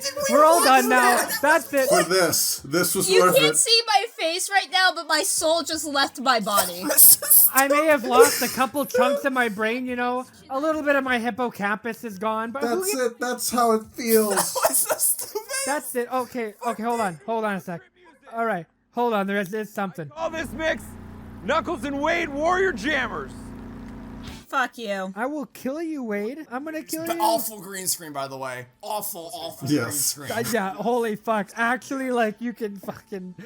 God, dude. I wanna... Fuck, this is so shit. That is one of the stupidest things I've ever seen in my life. Holy shit. Yes. So, Gugonic, you're the one who suggested that we watch this show, right? Yep. Come here really quick. Just really quick. I just want to talk to you. I just want to talk Cope. to you. I just want to talk to you. I just want to talk to you. I just want to kill you. Here's the thing with Gugonic's recommendation of the show. I first asked him, like, right when it came out, because he was venting about how shit episode 4 was, and I saw everyone losing their collective minds over it. So I thought, oh, do I smell a commentary? And then he said, fucking no, absolutely not. The show is too boring for a commentary. But then I asked him again. And yet here we are. And he changed his mind. So it's been we've had some ups, we've had some downs, but it all resulted with us watching. What would I... Oh, I'm not. That is... What even was that? It was so stupid from top to bottom. I don't even... When it was just... It's not even like some irredeemable pile of... Like, it's not... The Halo show is like bottom tier media. This is not even close to that. Yeah, I actually spoke during this commentary. But it's just like, why? Why does it exist? If they made a Knuckles show that had nothing to do with Knuckles. Like, the meme is true. He's here to eat, he's here to punch. And if he's not doing either of these things, he's not even in the episode. It's so funny how they thought they had something at the end. Either that or just like cynically, well, let's just keep doing movie one, because that's a lot. What isn't just dumb bowling stuff is just repeating movie one, but worse. Yeah, because they forgot the arc of movie one was them learning to be friends. And all we've focused on was Wade's fucking daddy issues. Oh my god. So interesting. He fumbled his way into blowing up Knuckles' cage in episode 2 because no one ever uses their guns. They don't shoot anything. They can't. They have all these abilities that they don't. By the way, can we talk about the fucking garbage design of building a mech suit that has your entire fucking face exposed? What if Wade had a gun? What if he shot you? What if Wade was more competent? No, it doesn't matter. No one in this show is competent. They drove a bowling pin. Where did it even get? Why does that? Where did it? How did it? Why did it? It could have been set up in the background. No, not even that. You gotta stop thinking about this, because if you keep thinking about this show, not only are you gonna have to see the doctor and the therapist tonight, you're gonna have to see the brain surgeon too. I don't. It's like the flames of disaster. The flames of disaster. Holy shit, that was so bad. Don't destroy your voice, Trevor. Every episode had something about it. Episode 1 started out really great, and then it immediately nosedived with the stupid bolt. They had the rings. The whole fight scene was pointless because they could have just used the rings to get Knuckles trapped from minute 1. Episode 2, we have the spy shit in Ice Cap ski resort where people keep fumbling around. He just leaves the glove on the floor, presumably to bait him into a trap, but no, he just leaves it there to give the enemy a weapon so that they can actually have a fight, because he left his guns behind with the other lady, who even if he had it, probably wouldn't have helped because he wouldn't have used it because she didn't use it. She didn't use the damn gun for anything. She just pointed at him like, I'm gonna kill you eventually, and then you're gonna launch your rocket wrist at the thing. The explosion goes off. Nobody dies. No one's even hurt. There's a massive gaping hole in the wall. It's like a nuclear blast went off in the middle of nowhere, but still no one's hurt. Episode 3 is just sitting around the table improvising shit sibling dialogue about how they hate each other. She stabbed him with a fork in the shoulder. I forgot about this stabbing, dude. I forgot, and we pretend nothing happened. I also forgot about the shoulder stab. She took the saying "stick a fork in it" a bit too literally, I think. And it's like the whole show is, I feel like, it's pretty succinctly represented by that dinner conversation, because they're all bickering at each other, saying stupid shit, while Knuckles is just there eating food, not doing anything, not contributing anything of substance to the show. He's just there. He's there so they can say it's a Knuckles show. He's here. He's in it. Occasionally. It's not a Knuckles every show. once in a while. And then we go to episode 4, which... Holy shit, that was, I don't know what people see in that to make it, like, ironically enjoyable. I was too pissed off that the dumbass bounty hunter made his cage out of paper mache and then didn't confiscate Wade's phone so he could get a call from Knuckles, who didn't try to help him. He was just like, you must go back in time to Doc Brown's mansion and he will show you the way of the rock ballad and the flames of disaster, and Iblis is dead. I guess. I've had this ability the whole time, but I never used it for anything. And now we're gonna do an 80s rock ballad, animatronic shit show, whatever. And it's gonna end with jousting on bikes in the middle of nowhere. And the mailman had a flare gun just ready to go, I guess. Did the mailman get kidnapped at the beginning of the show? No, a different mailman, but yes. Not just any firework, just specifically a Go firework. Then we go to episode 5, and episode 5 is probably the worst offender as far as Knuckles is concerned, because he's like, what, maybe 3 minutes of total screen time? Maybe 5 if we're being very generous. The whole thing was just the stupid bowling montage. We're doing a montage in 35 different squares referencing music videos, and it's a sports thing, and they got the ESPN announcers, and they got TJ Maxx Great prices available at TJ Maxx, ladies and gentlemen. Not sponsored. Hashtag ad. Then in episode 6, we have that really stupid fight scene, which again could have been ended from the beginning. Which one? Good point, but I'm talking about the one where for some reason, they shot 2 ring portals at Knuckles. He swatted them both away, lined them up perfectly parallel to each other, and then, even though they've never done this before, it just sucked everything in the room towards the portals, and then the portals just moved toward each other and what happened? The only way I can see that happening is if he visualized space. But the problem is, does getting in contact with the rings make it so that it is now your thoughts that decide what the rings do? I That's don't know. stupid. He just punched the rings. But then they unite and explode. What? The logic before that point was kind of just picture a place and you go there. We're not going to think of any other specifics. But then they just threw that out the window, too. I don't know. Then for the grand finale, we have one mini-boss against Michael Keaton, where Knuckles unlocks the flames of disaster he had all along. Then also it's rip-off Michael Keaton, and then they pretend they had an arc. They pretend like anything Wade and Knuckles had done together throughout this show had any meaning whatsoever, even though none of it meant jack shit. They didn't earn the payoff of Knuckles being like, this is my home. Yeah? Why? Why is that? What did you learn along this journey that contributed in all 10 minutes of screen time per episode you were in? What exactly did you learn that led you to that conclusion? And then we have the family driving the bowling pin into the arena with a cavalcade of bowling balls along the side for him to just yeet at the damn. Why is bowling the focus of this fucking, and then it doesn't, there's no resolution, there's no denouement, there's no payoff for any of this shit. They just jump up in the air, they high five. And then they're like, we did it! We did it, Patrick! We saved the city! End credits. That is what... Oh my god, I can't believe I watched that. Absolute complete garbage. It's the best Knuckles show that was released between Sonic 2 and Sonic 3 that was ever made. So, Trevor, the real question to be asked here is... Don't what ask would me. you give Do the not. I'm Knuckles going to show out of strangle 10? you if you ask me what numbers. A 0. It's a 0. No strangling. I already got strangled by the Knuckles show. I don't need to get strangled again. I'd give this a Flames of Disaster out of 10. Flames of Disaster? Flames of Disaster! That's it. That's the show's legacy. The Flames of I Disaster. give this one Knuckles eating some product placement out of 10. 1 Lay's chips bag out of 10 Doritos.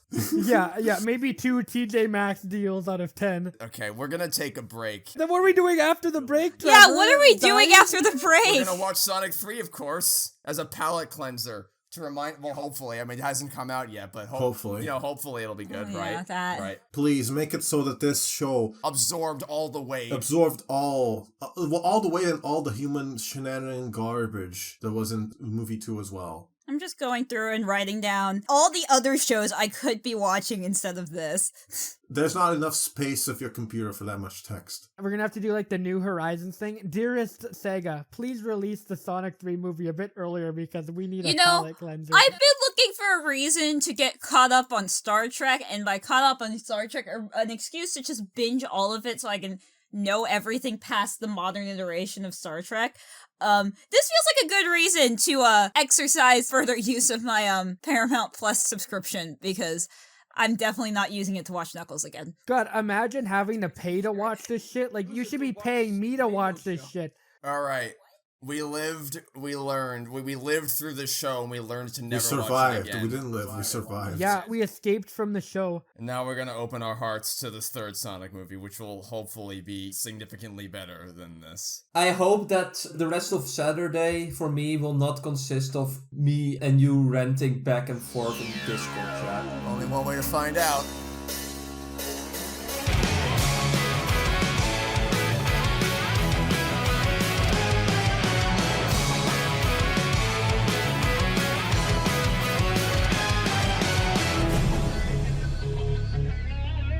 OJ. That's an MKV, OJ. Oh, for fuck's sake. I mean, that's how it is in the thing.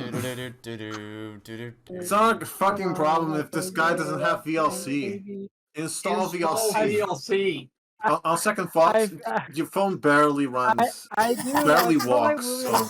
Anyway, where was I? Yeah, so Paramount's concerned with making sure you can't just watch the whole movie on Twitter.com. Disney's concerned with trying to prevent you from finding out that Sonic 3 is even a movie in theaters that you can watch.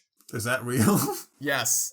So on the official tweets of Disney being like, Mufasa is the #1 movie that ever existed in the entire galaxy. They actually hid replies. All the replies that mentioned Sonic 3 would show up under the hidden tab. It's actually quite funny and What? also it's so equally depressing and hilarious. It's so funny that the mouse feels threatened by the hedgehog. How is it going? Like, I don't want to keep up with it. It's not. I don't want to talk about it. It's real. You guys didn't listen to me. I told you not to go see it, and then you saw it.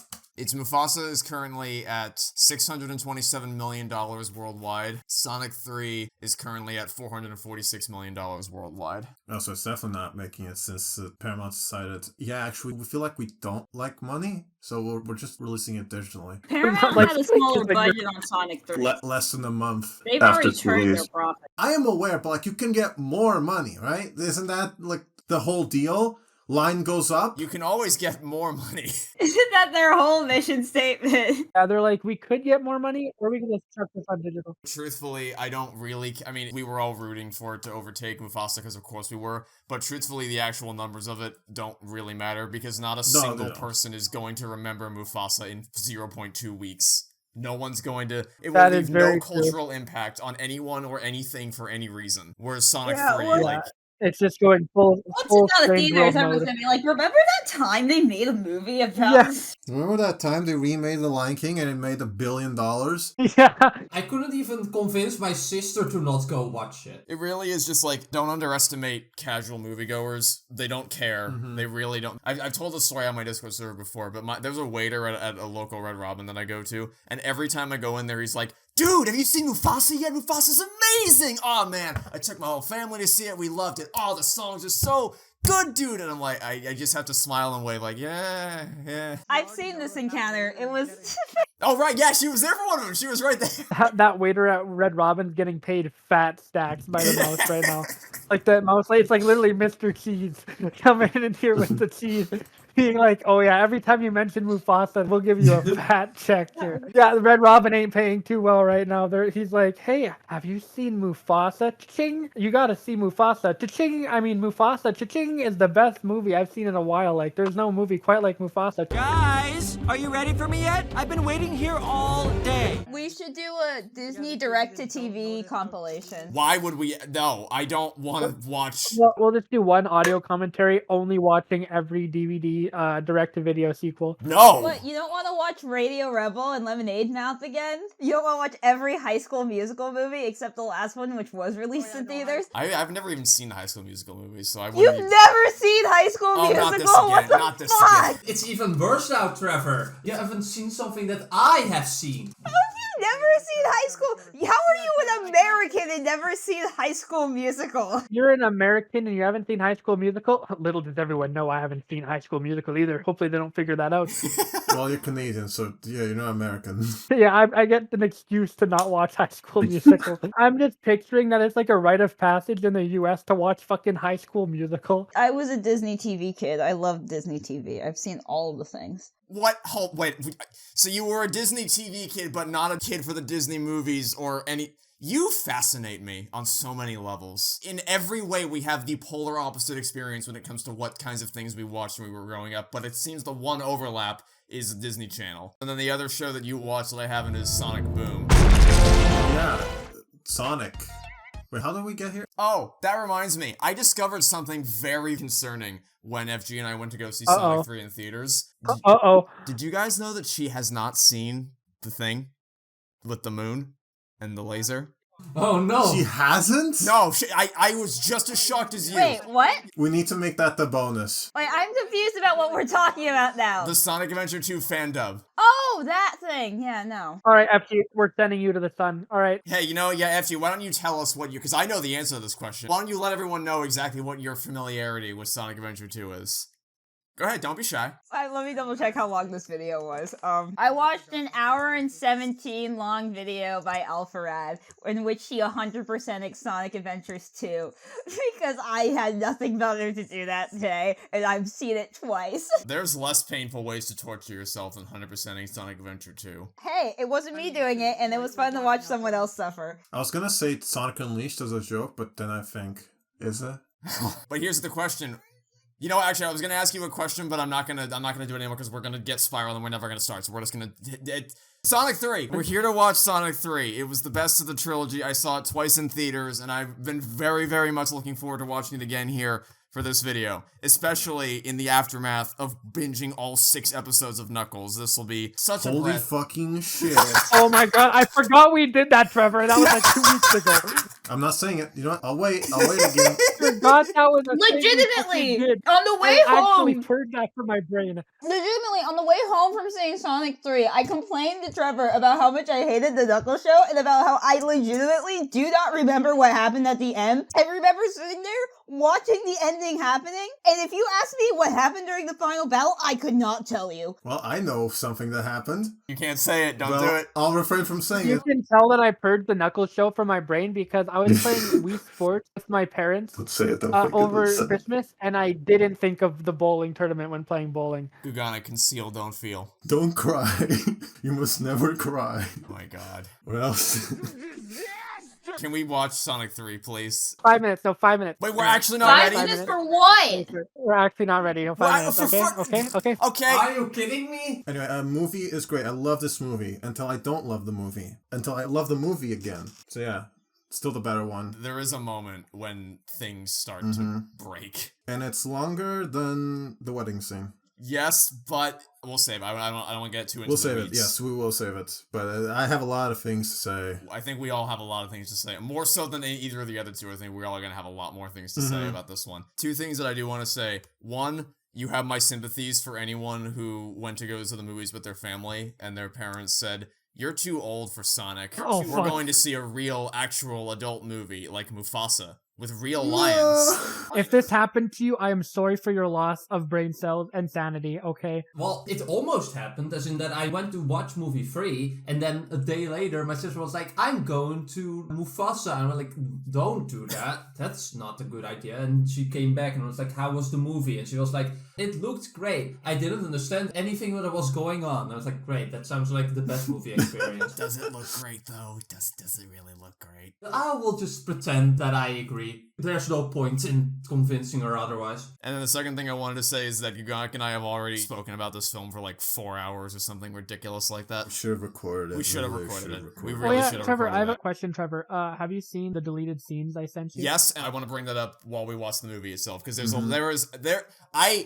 want to talk to whoever. I also want to talk, Trevor. I love talking. No, I want to talk to whoever. You know what? It's fine. You guys are gonna hate me for this. I've actually had the movie ready for 10 minutes. I'm just trying to open up my laptop so I could get Discord on there. So we've just been running around in circles for 10 minutes for. Okay, you know what? It's fine. We're here. It's fine. On. Trevor, just promise that you won't make me watch Mufasa because of this, okay? I'm not that mean. You will play Shadow the Hedgehog, though. On go. 3, 2, 1. Go. We're finally watching this movie. Also, I was right about the logos changing between movie 1 and 2, but I really like the music. Yeah, this is way more apparent than it is a different music. The music in this was great. The music I'd say is a decided improvement over both the original. I don't know that there's really any tracks in the first 2 movies that stand out that much. The final battles. There were multiple tracks in this one that stood out. It's still cool to see Yakuza gameplay on the big screen. And Persona 5. Just Yakuza! I mean, yeah, Sega owns it. It's They on always the change Sega logo colors there. for the original film logo. Now it's shadow themed. This was a cool cold open, by the way. Except for these guys' lines. I don't mind them, but I preferred not having them. Their opening dialogue is like not the best tone setter, but it's fine because we immediately get this little brief montage right here with whoever made the choice to have Live and Learn not only be something that recurs throughout the movie and builds to that big payoff, but also, more importantly, is something that Maria played on her guitar for Shadow, is like brilliant as a means of using the song in the movie and not just using it for cheap fan service. Like, they actually leveraged it to the effect of the emotions of the story. Yeah, I just like that there's a also Sonic that movie that's montage actually using music from the games. It very quickly tells you what you need to know motivation-wise while leaving, the development for later. As soon as I saw that montage, I was like, okay, we're in good hands. Like, we're in good hands, decidedly more so than the other 2, the editing specifically of this movie is very, very impressive. Like, there's a lot of... I also like the cinematography. And a lot So of much better. different- Their budget didn't go up, but they definitely learned a thing or two between They lived this and movie and learned. the You can last. see that. Shut up. You can see the craftsmanship They improve lived and learned. as the film trilogy progresses. This is the coolest Shadow has probably ever been. They said, we got the edgy hedgehog now. We gotta make him cool. But And that's they the thing, he's delivered. he's not like that is my perception of Shadow going into this movie, is that he is the edgy hedgehog, but he's so not that in here. This is far closer to what Shadow was originally in Adventure 2 and what he should have been in every subsequent game, but wasn't. I'll say he's also like this in 06. It's just with everything else going on in 06, kind of gets lost in that. If you can figure out what's going on in 06, then yes. Yeah, it kind of goes without saying, but He's not just edgy the hedgy. this is the perfect way to just introduce how insanely powerful Shadow is. And also, they don't pull punches at any point with Shadow. Like, he remains this powerful the whole movie. Which could easily not have been the case, especially with the ability to just teleport around.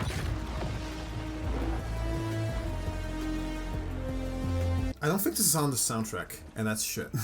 You don't want to get me started on, like, Yeah. movie soundtracks, or just soundtracks in general that have snippets that don't actually show up on the official album release. I wish that the logo appeared like in tune with the musical sting, like the trailer does. Yeah, visual effects are a lot better here. Also, something I forgot to point out is that the last thing we see from Shadow is him skating on water, which is something that took Sonic like 2 movies to figure out how to do. Because in movie 1, it crashed into the ocean. Just goes to show that Shadow is already better than Sonic. Or at least on similar level. I'd also like to point out that Maddie is wearing pink in this scene. Mm-hmm. She also has a green flag.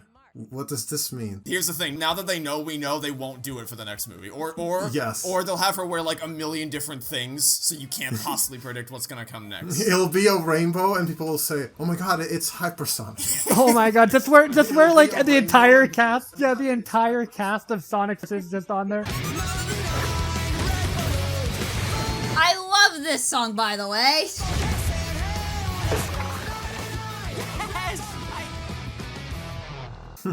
Mwah, mwah, mwah. I'm also defeating you, Hedgehog. Come on, Sonic, catch up! The first thing I noticed when I watched this for the first time was the fact that their deliveries felt really stilted to me.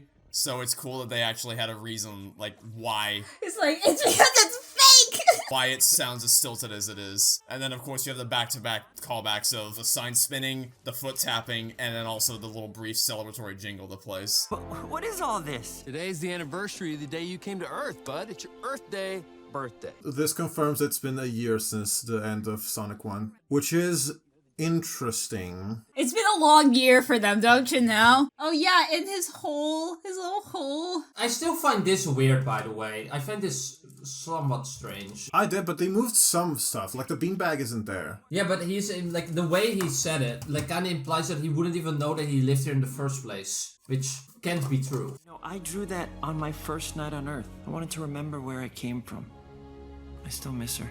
Even though you lost her at such a young age, you didn't let your pain change who you are. I'm not a fan of how much they beat you over the head with, like, the dialogue of, even though you lost her at such a young age, you didn't let it change who you are. It feels very overt, like they leave nothing to the imagination. I told this is the second time in a row they use Tom as, like, the giving the emotional core of the movie, like the lesson he has to give to other people. I know it's a kids movie and all, but No, shut up. I refuse to entertain that notion. Kids are smarter than people are ever willing to give them credit for. There are several movies that don't have to resort to such explicit types of dialogue. The transition to Shadow, though, that was good. Okay, yes, it's good, but also it kind of is a thing where it's like, I probably would have been a totally different hedgehog. I am aware.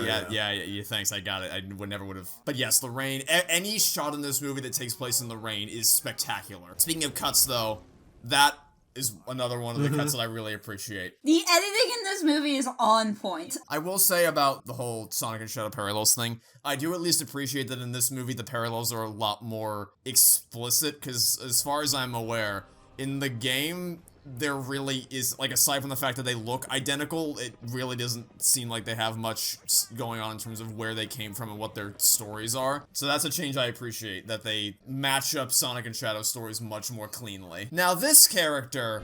Mr. and Mrs. Wachowski. Character? What a waste. Plot device, sometimes? What an actual waste. You have Kristen Ritter in here and you do nothing with her. There is a very dangerous situation unfolding right now in Tokyo. she's still alive, so we're getting another movie in 2 years, so maybe she'll show back up.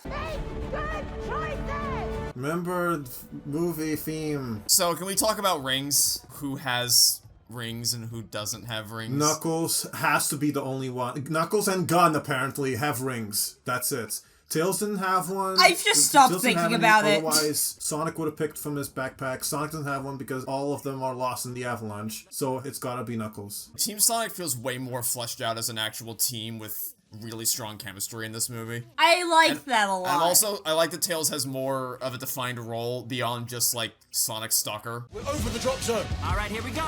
Showtime. Yeah! Okay, so this action sequence is amazing. Well, but before we get to the action sequence, we do have one little thing that I would like to... Well, first off, this is cool. They still have the power bump. Yeah. The power bump and the whole million% muscle thing. But this... Low-budget flights. No food or movies. We're out of here.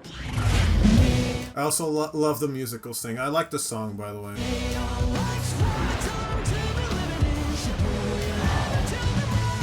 What's coming up right here, where Tails does the flight formation from Sonic Heroes, that feels more natural of a reference to the games. And, like, I know that they couldn't have gotten away with not doing the whole low-budget flight thing, but I don't know, it just feels too on the nose. As if he's looking into the camera to have the line. It also fits movie Sonic's character because he is a movie buff. Watch so out! Something that you would say. I guess it's more like how it was presented than anything else, but I'm still fine with how it was, like, paced. That shot of... Well, I did not notice before. I love that. The first thing you see of him is his actual shadow is so good. That's so awesome. Everything about this upcoming sequence is just amazing. It looks just like you. Impossible. You're a colorful bunch. The hedgehog's looking more like a groundhog because he's afraid of his own shadow. Why do you look like me? I'll ask the questions. Who are you? Why do you look like me? This is a waste of time. You jumped out of a gun helicopter. There's nothing to talk about. Let us talk without fists! This is great, by the way. This is great because it's not that Shadow is stronger than Knuckles, it's that he's outwitting him in combat. So that and like just being faster. They do this quite a bit. They don't bring down any of the members of Team Sonic to make Shadow look better because he's just that good by default. So they can still have Knuckles be so strong and have everyone be so smart and so fast. And yet he can still take all of them without even breaking. He can't take them all at once. It's so good. This motorcycle, though? He has a gun! Oh my god, gun, motorcycle. Go, Sonic, go! In early, like, footage, he had a real gun. Which wouldn't surprise me, because this seems like the moment that the director was waiting for, having worked on Shadow the Hedgehog's cutscenes. Yes, this is our moment. Also, the fast scenes are actually fast now? Yeah, I really like this action scene. It was all an elaborate ploy. 5 years of movie making just to get to this one moment. He can teleport the bike. Which makes sense, because it's visually it seems like the motorcycle is powered by Shadow's chaos energy. The more you talk, the harder I want to hit you. He's overclocking it. I've heard people say, oh, why does he even use a bike? He doesn't feel the need to just He doesn't run like Sonic. He just teleports. No, he does skate. He skates through the water. Like he doesn't have a pressing need to. Also, this is so fucking cool. Akira slide! Akira slide on the side of a building. It's a legal obligation to have the Akira slide in literally every fucking thing with the motorcycle in it. Also, that I like how he jumps off the bike in midair. Sonic boom, Sonic boom. Oh, rip. Unrelated, but my power just went out for some reason. I love that when we cut to the lights coming back on, it's just, oh, look what happened to Sonic. Yeah. Which, next time, don't show it to him. It's literally exactly what happens in Halo 5, where Locke shows Chief the restraint so that he can then use it against him. It's like, why did you could have just not. You could have just not. So I guess we should talk about the whole Sonic is having issues with teamwork and going on his own. We could, but have you considered... Shadow Guardian!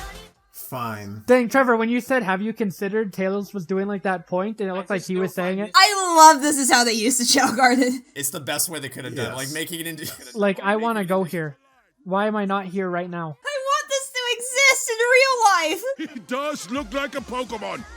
Pika Pika! Ha! Knuckles saying, Pika Pika, is something I never knew I needed. Who was that guy? Shadow's story began a lot like your Sonic. He's committing treason against the Olive Garden hierarchs eating at a different restaurant. The Olive Garden key. On one hand, I like that Sonic is proactive in trying to learn more about Shadow. He's learned more from how he handled Knuckles, to how to like possibly befriend these people. I don't like the whole Olive Garden guy opening up the story with you and Shadow are not so different. Well, that's what I mean. It feels very much like they just don't trust you. They're being very overt. Anyway, Shadow came from meteorites, so we're definitely doing the Black Arms. It is definitely happening. Again, this guy wants to do Shadow 05 and 06. It's definitely happening. We are building up to it. But it's shit. Well, maybe they will find a way to not make it shit. There are ways to not make it shit. There's a chance. I would like to make note that the last thing Shadow sees before he goes under is of a young Commander Walters. I love this. Like, really, I can't think of a better way they could have implemented the Chow Garden naturally into this world. Yeah. I love how disappointed Commander Walters is. He's just like, what the fuck is this? He's like, this is an Olive Garden. I didn't sign up for this shit. Imagine that being the last thing that you see. I can think of worse ways to go out. I'm just picturing Commander Walters. He went here because he thought it was the Olive Garden, but then he saw, wait, it's a Chow Garden. I was here for the Olive Garden, not the fucking Chow Garden. This is the wrong garden. Yeah. I thought it was Press Garden. It's not Marble Garden. Speaking of characters who got fleshed out more. Konnichiwa. Cringe. So pay attention like this song and how this is framed. See this guy? This guy is cool. Given who this character is, I'm considering if they will play a much bigger role in the next movies. I hope so, because the alternative is not something that I wish to entertain. Take this. Here's an Olive Garden gift card. Oh my god, I was about to say, someone did edit that, and, wait, really? And oh my god. It was in my mind. Oh my god, I need to see that after. Also, goes to a restaurant other than Olive Garden once, dies. To be fair, I don't think it's ever really confirmed if this man is dead or not. Isn't it? I'm pretty sure it is. He's kind of ambiguously dead. Well, so I will give you this, FG. They want you to think he's dead, but also there are characters in this movie that have survived more bullshit than this, so... Could be dead, but also we've left the door open, so if we decide to not make him dead, then it doesn't feel like we just pulled it out of our ass. Also, I'm glad they cut the scene that was leading into this. Also, she clearly didn't check if he was alive. She clearly just checked if he had the key. They said medevac en route, and then she started looking for the fucking card, which is why I say ambiguously dead. Every time she's on screen, I just think of all the wasted potential. It's the goat milker! The goat milker! It's the goat milker! But I would also like to note that everything you're seeing on screen, with the exception of Agent Stone, is completely CGI. People should probably put more respect on the notion of CGI, because anytime it shows up and it's bad, it's not because it's CGI, it's because the people who were making it either didn't have time or didn't know what they were doing. Because look at this. Look at all of this. And how fucking perfect all of it looks. Man, it's so good. You'd almost wish it got nominated for some kind of award. At least Best Visual Effects. At the very least. Yeah, at the very least, this movie inside of the movie should have got nominated for something. This is peak cinema right here. It's like, if you don't think it's good enough to win, that's one thing. But what the fuck do you mean it doesn't qualify? What are the qualifications for something to be nominated? Was it made by Disney? There you go. Was it made by Disney is step one. Do we think it's not a kid's movie is number two. So, there is a deleted scene. Scenes, multiple. Oh wait, I don't think we're talking about the same thing. No, I was gonna go into the fact that they actually explain why he's still alive. And not even a throwaway explanation, like a full-on scene where Stone explains what happened and they show cutaways to how it like broke every bone in his body and it took extensive recovery. And they just cut all of it? Why? You serve to gain nothing and lose everything by choosing to cut it from your movie. It only makes it better. The runtime wouldn't even have been long as Sonic 2 if you put it in. I do wonder if that has to do with it. Like, Sonic Movie 2 was so long and people criticized it for having a lot of bloat in the middle. They were just, like, overcautious with what they chose not to keep in. I mean, if you wanted to cut time, there are better scenes to cut. That's all I'm saying. Yeah, because they're like, it's too long, so they had to cut out, like, really important scenes, like Eggman doing live streams. I can't believe it. I'm of two minds about it, because on the one hand, it would add more context to his final line where he says, dedicating my final live stream On the other hand, Bro filmed himself going to invade Gun, and also he had a lot more fans. So those are like the two biggest issues with that subplot. I'm sorry, but like the fucking live streaming shit should have stayed in the movie. Alright, that Prime ad was peak. Here's his wand. By cross-referencing precise coordinates. I don't want to say this is Jim Carrey's best performances, but it's definitely his most unhinged performance. Like, he just... It absolutely is. They just gave Jim Carrey crack cocaine and said, alright, go off. He, like, has fully embraced the Eggman persona, and I love it. He's like, I am Eggman. So one thing about the whole broke every bone in his body thing, if we are meant to believe that between the end of movie 1 and this movie was a year, and Sonic 2 starts 243 days later, because that's what Eggman's log says, that's not a lot of time for him to recover from every broken bone in his body. Unless they have, like, state-of-the-art. Hey, you know what? Eggman's I can buy Eggman being so intellectually advanced with his technology and his capabilities that he would be able to develop some kind of regimen to heal faster. I at least, there's more wiggle room for you to believe that than there is to just say, how did he survive?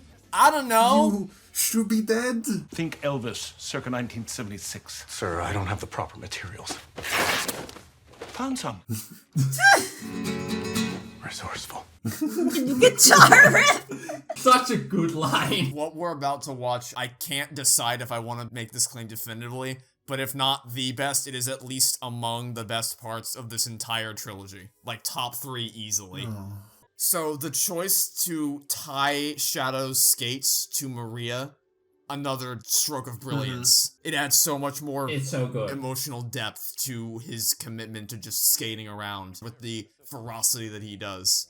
That it was something they did together, and that's why he treats his jet boots as the skates that he does. So here's a question. Did Shao come out of the mirror with those shoes? Because in the current game lore, it was actually Maria that designed the shoes, and I would like to keep that for the movie canon, actually.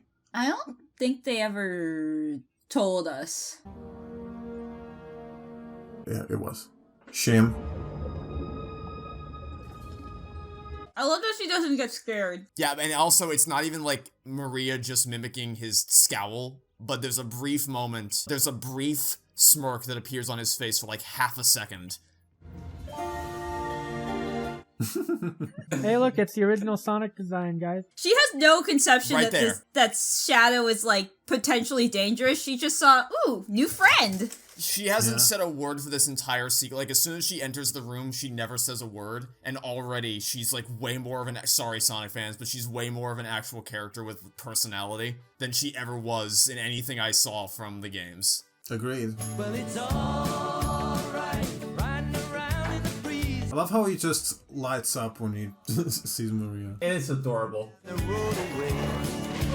This song has been on loop in my playlist ever since I first saw this movie. I should probably have that as well. There is the topic of conversation of the fact that Maria's illness has been cut out of this movie, which has caused some discussion among Sonic fans. I think at this point, my opinion on it is that it works great for the movie. Her having it or her not having, they're equally compelling.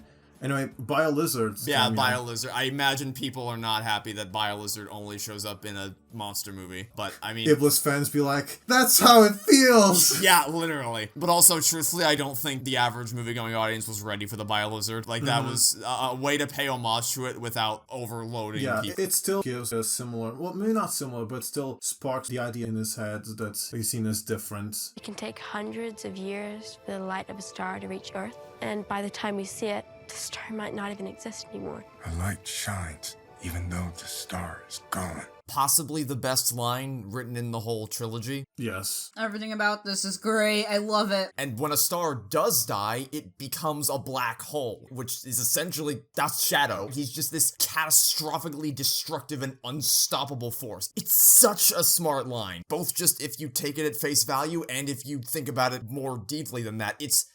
I love this movie. And we haven't mentioned it, but Keanu Reeves, I was so worried about Keanu Reeves after playing the movie DLC in Shadow Generations. I would like to know who directed him. Yeah, I heard his voice in that game and I was like, what the fuck? The game or in the movie? So in Shadow Generations, they released a bonus DLC level for the movie to tie it in, and Keanu Reeves' performance in that game was... I feel as if I've left my own dimension. Suspicious. I should follow. A beautiful city. It looks like how Maria described the Earth. I wonder what happened to Sonic. Dreadful? Bad, yeah, it's pretty quite shitty. So I was really concerned that would translate into the movie, but it doesn't. Also, the look Shadow gives Maria there, just... I don't know what I'd do without you. Keanu really is just the perfect Shadow. He did such an incredible job bringing Shadow to life. And I think the best shot, or at least the best cut in the entire film, it's evil, but it's so effective. I love it. Diabolical. I also appreciate that the record player is the only thing in the room in that shot that was illuminated by the light. Like the light shine, even though the star is gone. It's... there's so much about this movie. This is like honestly the closest I ever came to making a video about one of the Sonic movies. I was so thoroughly impressed. I mean, hey, we are making a video on all the Sonic yeah, movies. we're technically making a video. Yeah, but I mean like Yeah, but this deserves its own video, separate from the same video as goddamn Knuckles. Fucking Knuckles. I mean, Trevor has a lot of videos to make. Fucking Hey, remember that Knuckles exists? We're not talking Yeah, about... let's get this over quickly, actually. God, just him with just the tie and no shirt. He's making it work, though. Yeah, he's like, screw you, Porcupine. Okay, Robotnik. One thing I forgot to mention is that in the games, Maria is like so interested on Earth, and here she's interested in the stars and space. They flipped it. They flip a lot about the story, actually. Very intentionally. I wonder if it's haunted. Haunted? Nobody said anything about being haunted. Afraid of ghosts? Yeah. Do you remember what happened last movie night?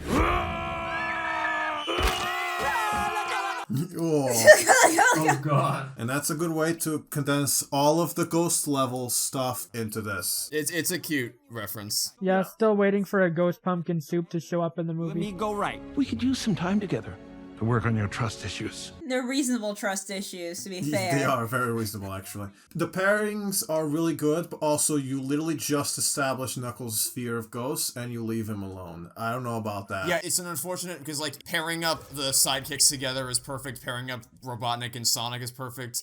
But it does leave Knuckles as the unfortunate third wheel in this situation, and he's the one person who absolutely should not be left alone. I do actually quite like Eggman and Stone's relationship arc in this. I like that they finally paid explicit reference to it at the end of this movie. Like, they pay, after 2 movies have said, like, everyone twigged that those two had such strong chemistry, and then they finally paid it off at the end of this one, in a way that, man...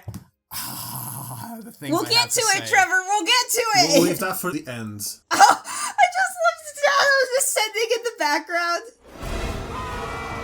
Hello. Here's one thing I will say. They really don't leverage the idea of having Sonic and Robotnik being on the same team. Like, really, it's Most just... of the time that Eggman is actually working for good is at the end with Tails and Knuckles. Because they got sidetracked right after this scene. Literally right after the scene. That's all we get for Sonic. We do have the setup for Eggman trying to reconnect with family. Robotnik name ends avec moi. Yes, I know French. This place could really use a beanbag chair and some comic books. Yeah, this place could really use some Olive Garden. Oh, I like him appearing in the reflection. Where'd you go, Hedgehog? I wasn't finished trauma dumping. I do love that line. Where'd you go? I haven't finished trauma dumping yet. He's like, I'm still trying to give you my tragic backstory! Memories. Though speaking of, like, VFX... Well, arguably the most impressive thing this movie does is having... Because, like, the idea of having 2 characters played by the same actor is certainly nothing new. It's been a thing since from as early as Back to the Future Part 2. But, given the situations that they are put in this movie... The fact that there's not even a single moment where you don't believe that they're both actually there on set at the same time. They cast a magic spell and said, double the Jim Carrey. Now we have 2 of you. Like, I know that's Jim Carrey, and I believe that it's him, but also I don't believe that it's him, because they did such a good job. One, he bounces off himself as they bounce off each other way better than you would expect, even though they're not in the same room, and it's like it's the same person! I don't know whether to chalk it up to just great editing, great performances, or just everything, every possible element of the production working together to make this happen. However, I should say that I know a lot of Sonic fans are not pleased with how Gerald specifically is portrayed from a character perspective. Well, as a person who has not played most of the Sonic games, I don't really care. We're 2 characters in a movie being played by the same actor.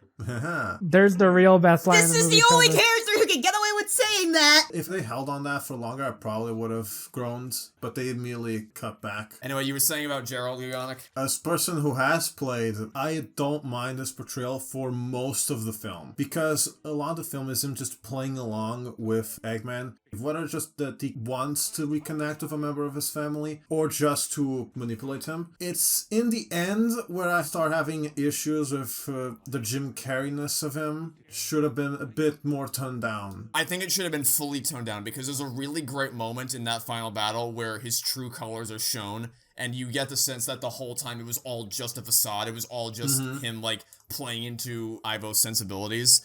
But then they don't commit to it. They still go right back to how he was before that, and that's where the problem lies. Which is a shame. And they never even live stream it, SMH. Speaking of things that are a shame, this whole fucking scene that we're about to watch is... Oh yeah, that just the ring trick shot, dude perfect style. I think the first major moment of what the fuck are we doing in this movie. It's when the problem starts. Luckily, there's not many problems with this film. Yeah, it took 40 minutes. You must be the long-lost grandson. And you must be another stinking hedgehog. Shadow, get the key. Where is it?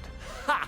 Good one, Hot Topic. Hot Topic. You can't convince me that was not a reference to the freaking fandom. I mean, Hot Topic exists. Does Hot Topic exist though, Gugonic? Does it exist? Is that the Man of Steel thing that I don't remember the name of because no one remembers Man of Steel because it's a really bad movie? This is the second time Superman has come up in these commentaries. Speaking of shit criticism, I can't believe the gun funded a weapon and then didn't use it.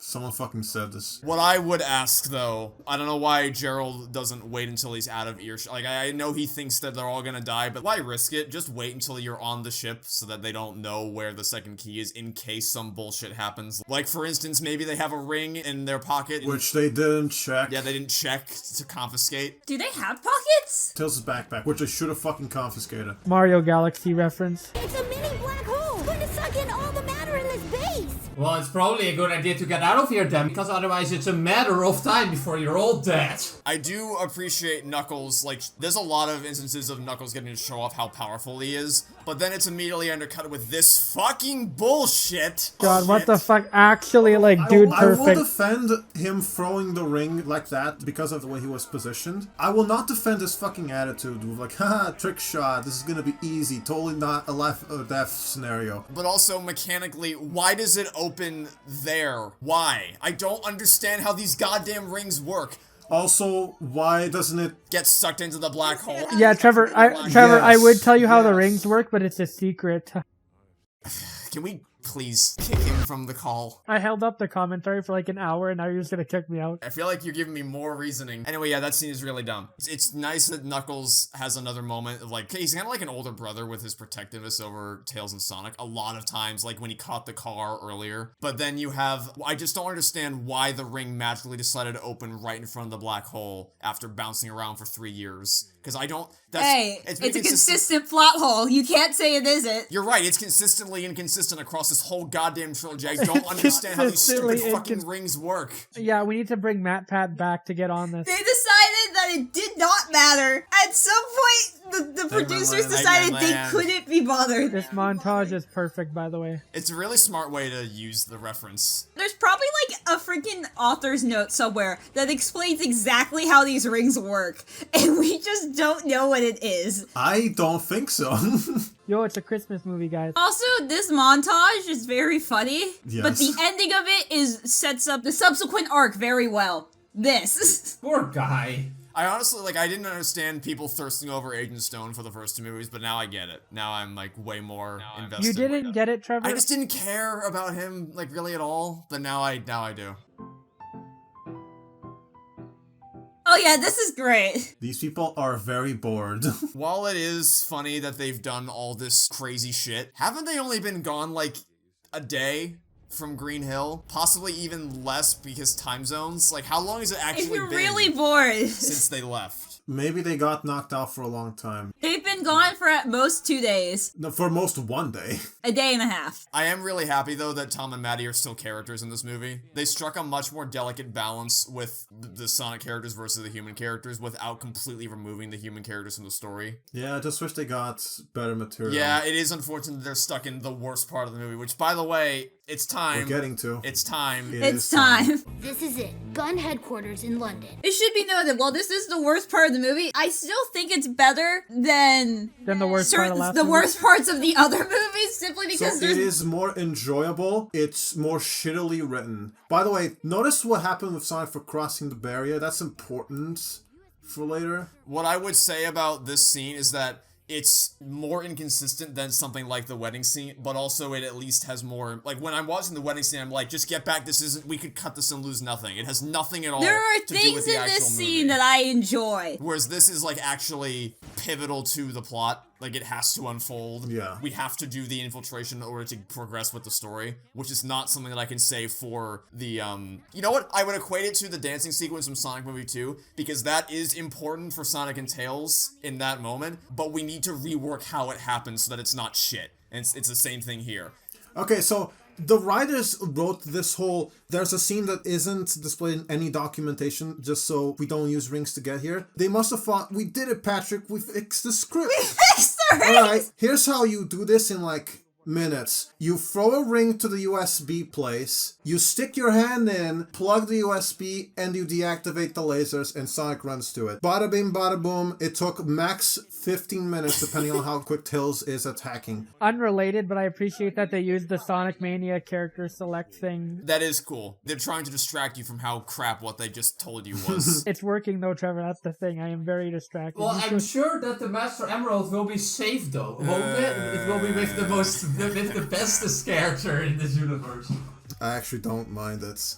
It's very funny. I know exactly where this is. You can tell this is the worst part of the movie because we're in London. Should I be offended? I don't know if I should be offended. Probably. No, you shouldn't be offended on London's behalf. I know exactly where this is, too. It's so funny that they went out of their way to try to patch up the plot holes of the rings being able to take you wherever, but then they just overlooked the massive, glaring, easy, instant win solution.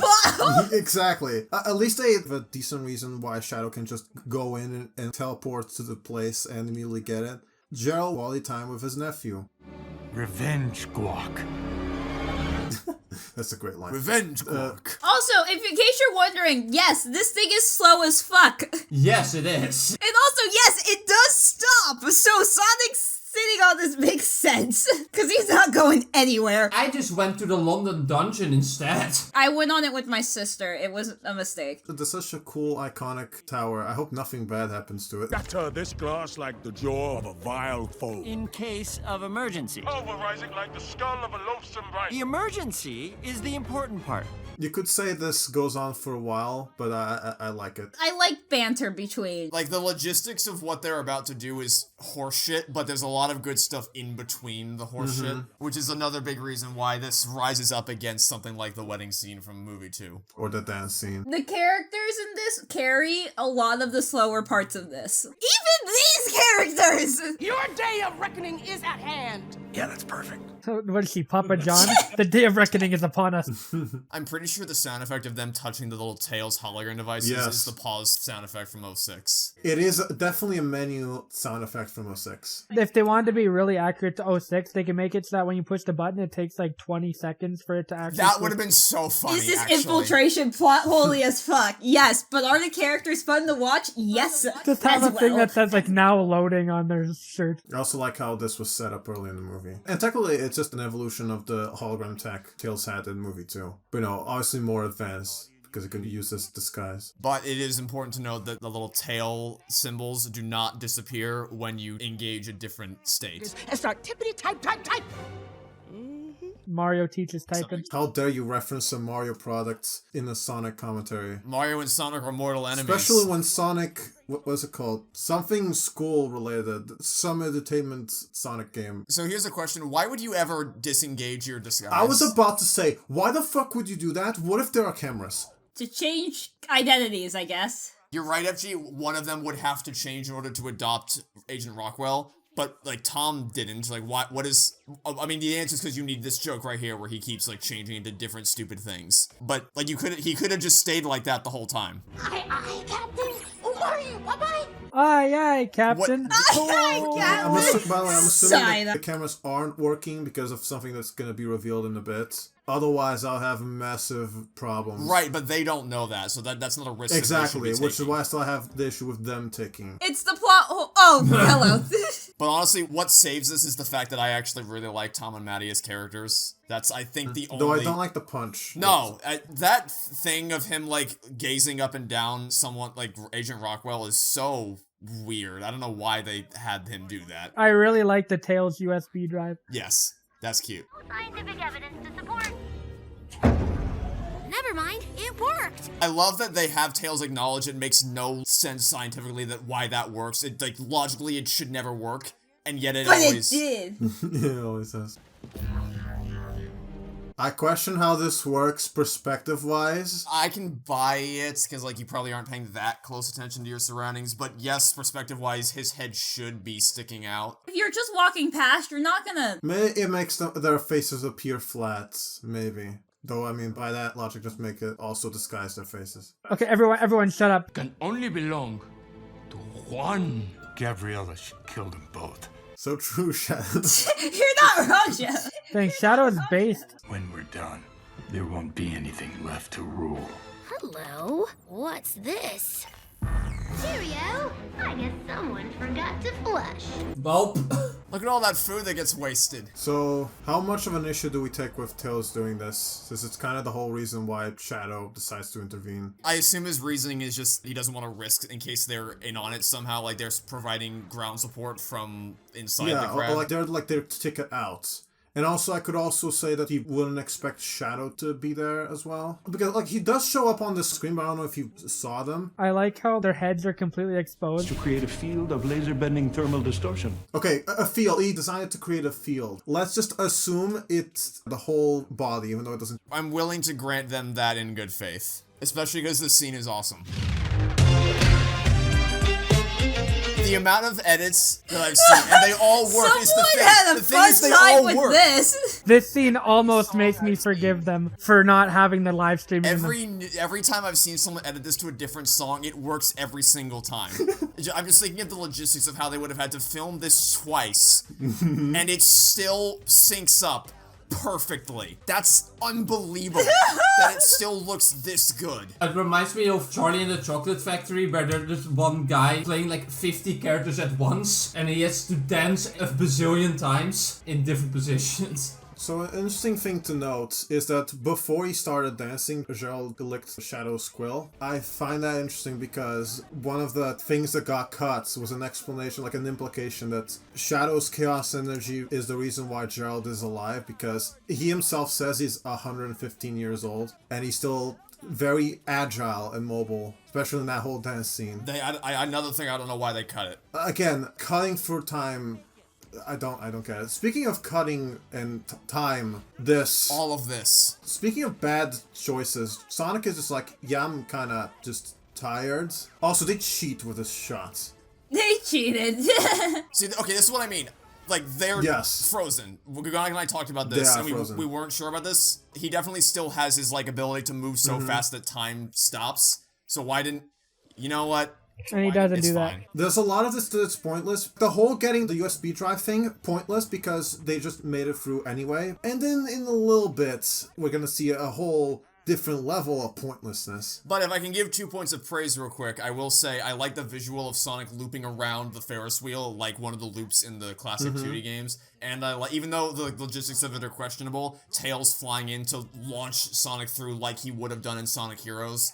Another thing I appreciate about that scene. Anyway, you were saying, Avert? It would have been cool if they made it so that Sonic floats the same way he does in the classic games. It's kinda like that. Not at all, actually. Speaking of wasted opportunity, they should have had the Robotniks, like, take out the second key card. They take it out, and it's a Olive Garden gift card. That would have been so funny! That would have been such an amazing payoff. Where is the Olive Garden? The only way you're leaving here is in handcuffs. There might be one other way out. Which maybe you should have done before. Anyway, it's time.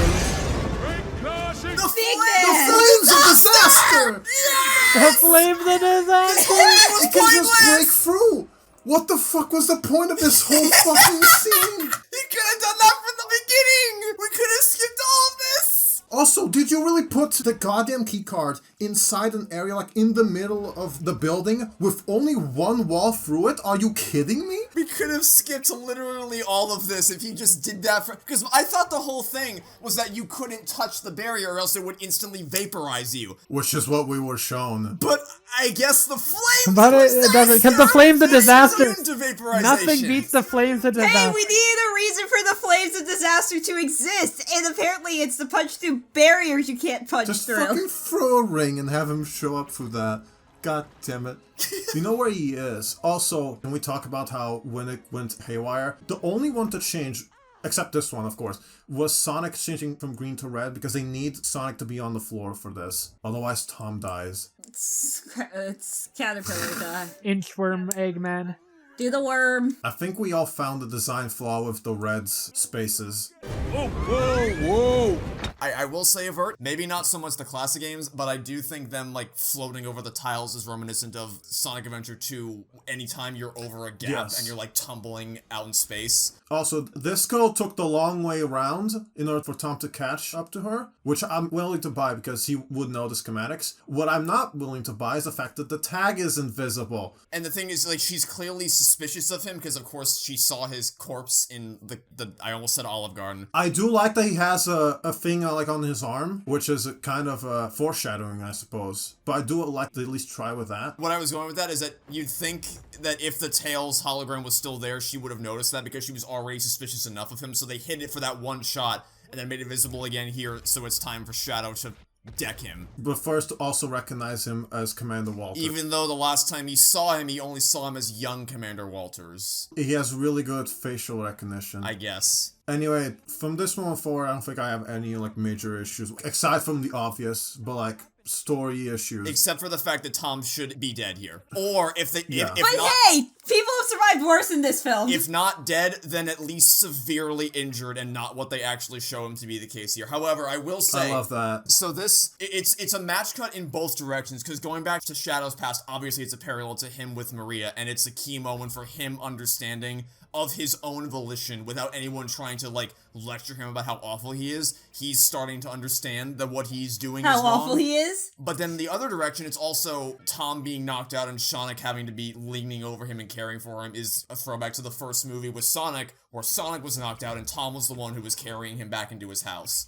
So it works in both directions from that perspective. One thing about that scene is that he should have called him Dad.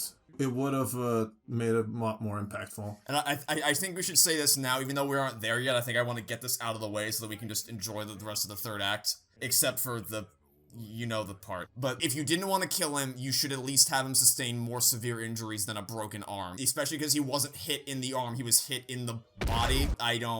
Whatever. Anyway, the new suits are amazing. Yes. I was so excited when I saw them in the theater. Also, he survived. Yeah, we can't gloss over that. Tails almost killed a man. Yeah, Tails just killed a guy. The guy who was like... And Shadow ditched him too. Shadow got out fine. Shadow could have got him out, but he didn't care. Now Agent Stone is one with the stones.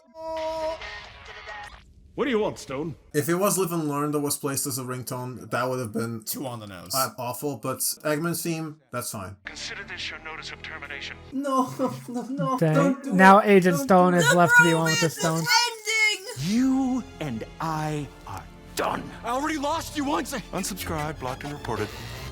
Dang, unsubscribed, blocked, and reported, dude. Bro, he unrung the bell, dude. Poor Stone. The arc itself isn't in this movie, but the Eclipse cannon is spot on. Technically, the gun base is the arc. Right, but I mean, like, the station out in space that floats over the Earth. Yeah. Shadow has a lot of longevity with his teleport, because he teleported them inside the cannon, underwater. Hey, look, it's a Shadow. The high five. Yeah, rubbing his non-existent hair here. I love that you can see traces of regret in Shadow's expressions already. Like, not much, just like a little bit there. And then this shot of the Eclipse cannon. Eclipsing. There's so many, like, there's a lot more care is taken with the visual language of this movie than the other two. You can clearly tell that they're learning and developing their skills as the trilogy goes on. They're living and learning. That you already It's fine. I'll say it every time, Trevor. You can't stop me. This is a great scene, by the way, what's coming up. It played out really well. I'm not asking you twice, Knuckles. Where is the Master Emerald? This is the scene that makes that Knuckles show worth it. I wouldn't say it makes worth it. This is the only thing that justifies its existence. Which, by the way, this is what I said I wanted for Sonic 3, is I wanted there to be one, exactly one, not two, one singular payoff to acknowledge the existence of the Knuckles show without letting the story get bogged down by it, and that's exactly what this is. I'm honestly surprised that there hasn't been a point in the Knuckles show or here in which Wade has used Knuckles as a bowling ball. You had all the stuff with the bowling only for him to be playing hockey. That he switched sports at the very end. I mean, did you want him to go bowling with the Master Emerald? I promise to guard this emerald with my life. I will do whatever it takes. Well, I tried. Actually, decent comedic timing. Well, I tried. I didn't want them to completely ignore the Knuckles show because then it would actually be completely pointless and like, why did you even waste my time with it? But I didn't want them to let Wade infest the story. So what they did instead by having him, not only having him in it for a single scene, but also having it be that the idea, execution is another thing, but the idea of Knuckles and Wade going on this big life-changing journey together and thus making it so that he is worthy of guarding over the Master Emerald, that's perfect. That's exactly what you should have done to make the show worth my time. Unfortunately, he's Wade fucking Whipple, and he's playing hockey Yeah, with unfortunately. the goddamn Master Emerald. Yeah, unfortunately, the Knuckles show still wasn't worth our fucking time. I love they kept the mustache.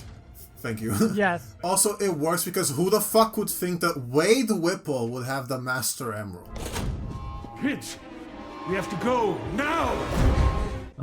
Time for pain. I would like to personally give a commendation to not only my audience, but I'd say 99% of audiences around the world for not cheering at this. There was that one clip I saw on Twitter, and no one laughed. No one found it funny. There was like a small group trying to be funny. I like that they kept that they did intend to shoot at her. Anyway, now you have to discuss how the fuck does Joe not die from this? Gugonic, a lot of characters in these movies just don't die. Alright, they're just I don't care about that reasoning. They have the because he's invincibility high on power. shadow quills. That's my answer. Maria! That being said, the look that Jim Carrey gives here is just... Because he really... Most of his roles in this trilogy so far has just been going insane and being the comedic point of relief. So to give him this moment of just utter desperation. And then also on Shadow's side, cutting back to him just imagining this moment again and again on loop as he's like looping this moment in his brain as he's looping around the Eclipse cannon to charge it up. I do wish that like he was the one that caused the explosion through his rage, because it would be another parallel with Sonic. The inciting instant of all these movies really is that burst of energy he does in movie 1, and I felt like that would be another good parallel. Having said that, he is running in circles like Sonic right now. The Eclipse Cannon is about to turn this planet into a flaming pile of rubble, including us. What? I like how they handle the whole destroying the Earth angle. I've heard people say that Eggman and SA2 did just want to blow up countries. I just don't think that was properly communicated. Also, I refuse to believe that destroying a country would require more energy than blowing half the moon. Oh, Ivo. You'll know Maria. Genuinely chills down the spine when he said that for the first time. It's so... Yeah. But it pains me so much, because it would have been actually perfect for these characters if they just had the balls to commit to it. Because people say they don't like Gerald being more of a goofball in this movie, and I get that, except, like, in this moment, the reveal is supposed to be that he's intentionally being a goof to play into Ivo, and then this is the moment when the mask falls off and he fully embraces, like, oh, this is the real me, the revenge-driven psychopath who just wants everything to burn. But then they abandon that, and they go right back to the stupid shit for the rest of the third act. Which is the only problem with the third act, really. You were right there. You almost had it, and then you blew it. And honestly, it's a quite small problem, all things considered. I love this. This ends now! I like the choice not to cut here, but to have the camera constantly moving around so that you have the kinetic energy of them flying through space is never lost. The camera never breaks the pacing of this. It rotates around, which leads into Shadow rotating around and taking the upper hand. because that's what allows him not to see this coming. And I love this. Like, yeah, we didn't forget that you can't just knock Supersonic out like this. It's not just a instant win condition. Having said that, I don't know how sharing works. Is it like the stars in New Super Mario Bros. Where if someone has a star and you just pick them up, you get it too? Who cares? Rule of cool. They're riding on that. I mean, to be fair, it doesn't matter. That shot was cool as fuck. I still have some questions. Truthfully, I don't think the movie makers are fully aware of like how powerful they've made these characters. I think, yeah, this right here, Sonic splitting open the planet. I really don't think the writers are aware of how... Not the planet, but the islands. Yeah, now that they're doing Chaos Control. At least Sonic is, I would already know. Hiya. Lift yourself open. Jerry! Thwarting your evil plan! I love this shot. I love this. He just like... And this is the beginning of what I was talking about. The whole... They just keep having him do goofy shit. This whole final battle would just be so much better if we just trimmed the fat. I haven't seen that since I hate-watched Green Lantern in 2011. I was saving it for Comic-Con. Imagine watching Green Lantern 2011. I did. Imagine hate watching. What is there in that film? I know, right? Exactly. Like, you would have to be on cocaine to watch that. I do have a question. When did Comic-Con start? Sometime in like... It's been around for a while. I think 1964, so... Yeah, that he would know about it. It started in 1970. The first comic book convention took place in New York City in 1964. It was just not Comic-Con specifically. It was named New York Comic Con.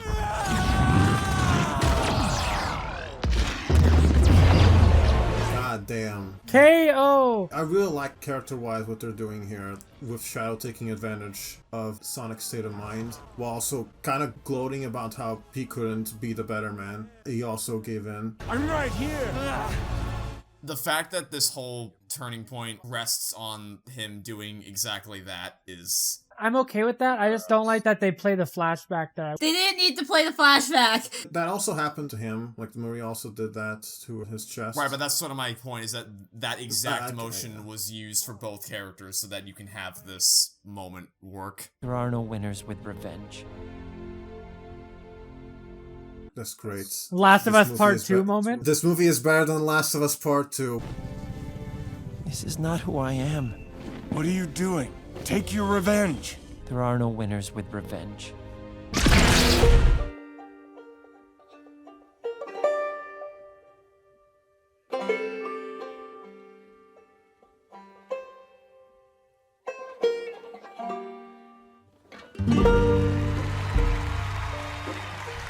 You can't keep getting away with it! But have you considered, Gugonic, that you're just biased because your favorite character died in The Last of Us Part 2? No. I felt this pain for so long. It's all I know. When I lost Longclaw, I felt the same way. Did your pain eventually go away? No. But in time, I learned there's something even more powerful than pain. That's what you need to hold on to, Shadow. Maria might be gone, but your love will always remain.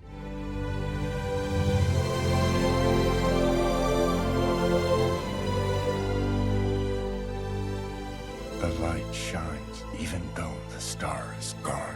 The shot of them staring at the Earth with the sun coming over the horizon. So pretty. Only like $100 million. Used all their budget on this scene right here. Actually, it's all the way throughout. One more thing I learned is that when you really screw something up, you can't fix it on your own. I mean, we knew it was pretty much inevitable, but actually hearing it in the theater is a whole other thing entirely. Oh, so that shot is so cool. What the movie has all been leading up to, I sure hope they don't ruin it. Like, it's so musically perfect that they had the motif from as early as the first scene, and they just kept building it, and they transformed it from something that Maria would play lovingly on the guitar to is a much more heavy rock mix that fuels Shadow's every move, finally culminating in this one big moment. It's so good. It's so perfect. And then they fucking ruin it with this dumbass. I hate it. I cannot stand this cut to Gerald's spanking Robotnik's ass. Drill. I don't know what you're talking about, Trevor. This scene slapped. Shut the fuck up. What the fuck is this? I don't know, Trevor. I think you're just feeling a little crabby right now. That's not a crab! It's a scorpion! I used the wrong animal. That must really sting, shouldn't it? It must really sting that I said the wrong animal. What the fuck are we doing? So, I timed this. It goes on for like a minute and a half. Bruh. And in case you're curious, the big final battle with Sonic and Shadow, about 30 seconds in total. Here's the thing, what you actually have here in this final battle, like the actual mechanics of Sonic and Shadow working together to fight against the army of robots is more engaging visually and satisfying than the end of Sonic Movie 2, but the way it's presented is so much worse, because you keep breaking up the pacing and sucking all the energy right out of the room by slamming back to Gerald and Ivo doing their stupid bullshit. But when it's just this, when it's just these two and the robots, it's fucking awesome. Ready to recycle some tin cans? Just trying to keep up. If you remember FG in the theater, this is like when I actually fully leaned all the way forward in my chair because I was so into what was happening right now. This was like, oh my god. Also, live and learn is the thematic statement of this entire movie. It's kind of curious that they never actually leverage that by saying live and learn. I think I would have groaned. If they actually said live and learn, I would have groaned, I think. Anyway, that should have been longer. That should have gone on for... That should have gone longer, yeah. We do cut back to it, but like that's kind of the problem. That they have to keep cutting back to it.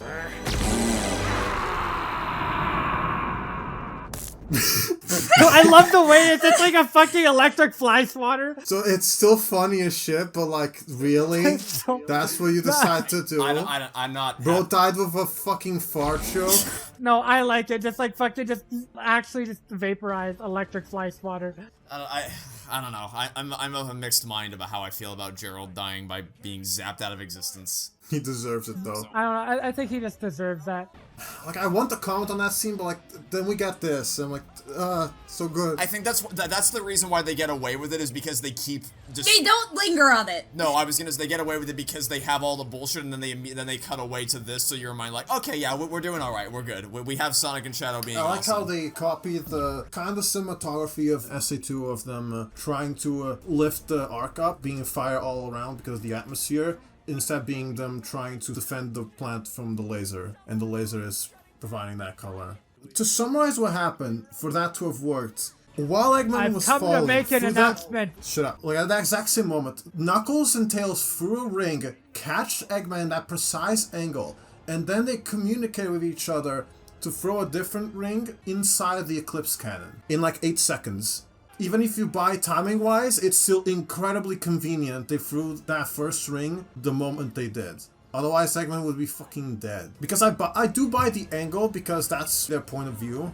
I just don't buy the timing. Yeah, it's not impossible, it's just questionable. Anyway, this is exactly how I thought that this would play out, and if we thought they would constantly shoot the moon, I don't know what to tell you. It's the best of both. Like, they do it, they have the moment, they knew what they were doing, but they didn't have him, like, actually consciously choose to fucking piss on the moon. I accidentally pissed on the moon! I'm pissing on the moon by accident! Last one. Let's make it count. Alright, so next movie, we need to, like, convey, like, how we get rings, if that's actually the last I don't think that's one. ever We going already to have happen. questions regarding what character has what and how many rings. Go, Tails, go! No, I don't think we need that very quickly, because I assume that the character that's in the post-credit scene has new rings. I need a line of some sort. I need explanations. We'll deal with rings later, with but for now, I really appreciate that every member of Team Sonic is pivotal to this final, because that was one of my biggest concerns, is that Tails and Knuckles would be completely overshadowed. I didn't realize what I was saying until I said it. Overshadowed, but they weren't. They did both still get important stuff to do, especially when it counts most here at the end. And they even call back to the base of Ball from movie 2, which is cool. But then, possibly the smartest thing this movie did is how it ends Eggman's story. This final monologue is awesome. I feel like I've called a lot of things in this movie awesome, but that's because a lot of things in this movie are awesome. Taking off the inhibitor rings, it's... Oh. I do wish there was like more setup for that. It does kind of come out of nowhere, but it'll be built upon later, obviously. But still. Which usually isn't the case. Like, usually they don't just reference something that you need the games to understand. You're usually pretty good about that, but that, I don't know. If you didn't understand what the inhibitor rings were from the games, or whatever source material they stem from, I don't think you'd quite get. I mean, you can infer, like, obviously, he's taking them off, and now he has the power to shove the Eclipse Cannon away from Earth, but I still think there's context missing there. Anyway, here we go. The decision to take the "I've come to make an announcement" meme from the fan dub, commit to it, use it, but then leverage it for a genuine heart pull moment of a farewell between Eggman and Stone. Because they of course knew going into it that everyone was waiting for this moment and that everyone would be expecting to laugh at this moment. So embracing that and then turning it on its head with an actual emotional finale to his story, not just in this movie, but the whole trilogy, I really think that is the smartest choice they made in this whole movie to make this work. It's fucking perfect. I'll miss your lattes with steamed Austrian goat milk. I love the way you make them. It's a change from the source material with merit and substance and not just for the sake of it. Announcing that he's saving the world despite everything instead of announcing that he's gonna blow things up. Intercutting that with Shadow, thinking of, even in his final moments, thinking of Maria. He's just, I'm actually gonna cry thinking about this movie. Whoever edited this movie, I cannot sing your praises enough. And then on the other, while all that's happening, Knuckles comes in, and he does not quite the triangle dive, but almost the triangle dive from Sonic Heroes, grabbing Sonic and Tails and flying them, taking them back to Earth. I guess there's only one thing left to say. Please like and subscribe. It's been a real drag! Thanks for nothing. Thank you, Jim Carrey. What a phenomenal way to close out your story. And I don't know about that. Knuckles should have thought of a place that would cover up the fall a bit more. At least he took most of the damage, I assume. I mean, I don't know how much time you'd have to think of the location. With all parts is that Tails, like, he goes down and catches Sonic, but then doesn't end up throwing the ring. It has to be Knuckles, the one that comes in clutch. I do take an issue with that. Yeah, like maybe have Tails throw the ring, but then they get knocked off course and Knuckles has to readjust to get them all into the ring. I don't really mind. Can you ever forgive me? Team Sonic? How about just team? Sayonara, Shadow the Hedgehog. Goodbye, Doctor. I do wish Sonic did say that, though. I mean, you had them say Konnichiwa. You had him in Japan. You could have done that to build up to Sayonara. I love this payoff, too, because at the beginning, Knuckles was struggling to make s'mores, but now him holding it steady, crushing it together to make a big one, Tails keeping his blowtorch on, and Sonic speeding the ingredients around. It's a nice way to show how they've merged together and bonded together as a team over the course of the movie. With just one shot, one act, it communicates it pretty cleanly. Also, you should be fucking dead. You should be dead! You should be at least in a wheelchair. It's like Phoenix writing Apollo Justice. My head hit the telephone pole. Oh my god, dude. Only sprained my ankle. Yeah, dude. One piece of unfinished business. And then the perfect bookend to the story, bringing it right back around to the beginning with the race with the three of them, but for real this time. Like, this really feels like the three coming together after all they've been through and racing off into the sunset really feels like it's the perfect bookend to not just the movie, but the trilogy as a whole. If you ended it right here... Alright, boys, try and keep up. I wouldn't have no complaints. That is such a perfect final shot. God, I love this movie. So many problems, yet so peak at the same time. Top down, good fam, good weather. Days like this, we don't miss never. I appreciate the SA1 idle animations. We do this everywhere we go. This ain't no one-horse rodeo. We gon' run it till we running out of road. If the things that are good drastically outweigh the things that are bad, I always walk away with a positive outlook on them. Same. That's how, I explained how I felt about Arcane Season 2. I had issues with it, but, everything that was good in that outweighed the bad things by so much, I just did not care. And the same thing is true for this movie. All the stupid things that are, feel like plot holes, if it was in a weaker movie, it would have brought down the movie, but because it's in this movie in which the good outweighs it so much, I just don't care as much about the plot holes. To some extent, I agree, but, you want to keep seeing improvements.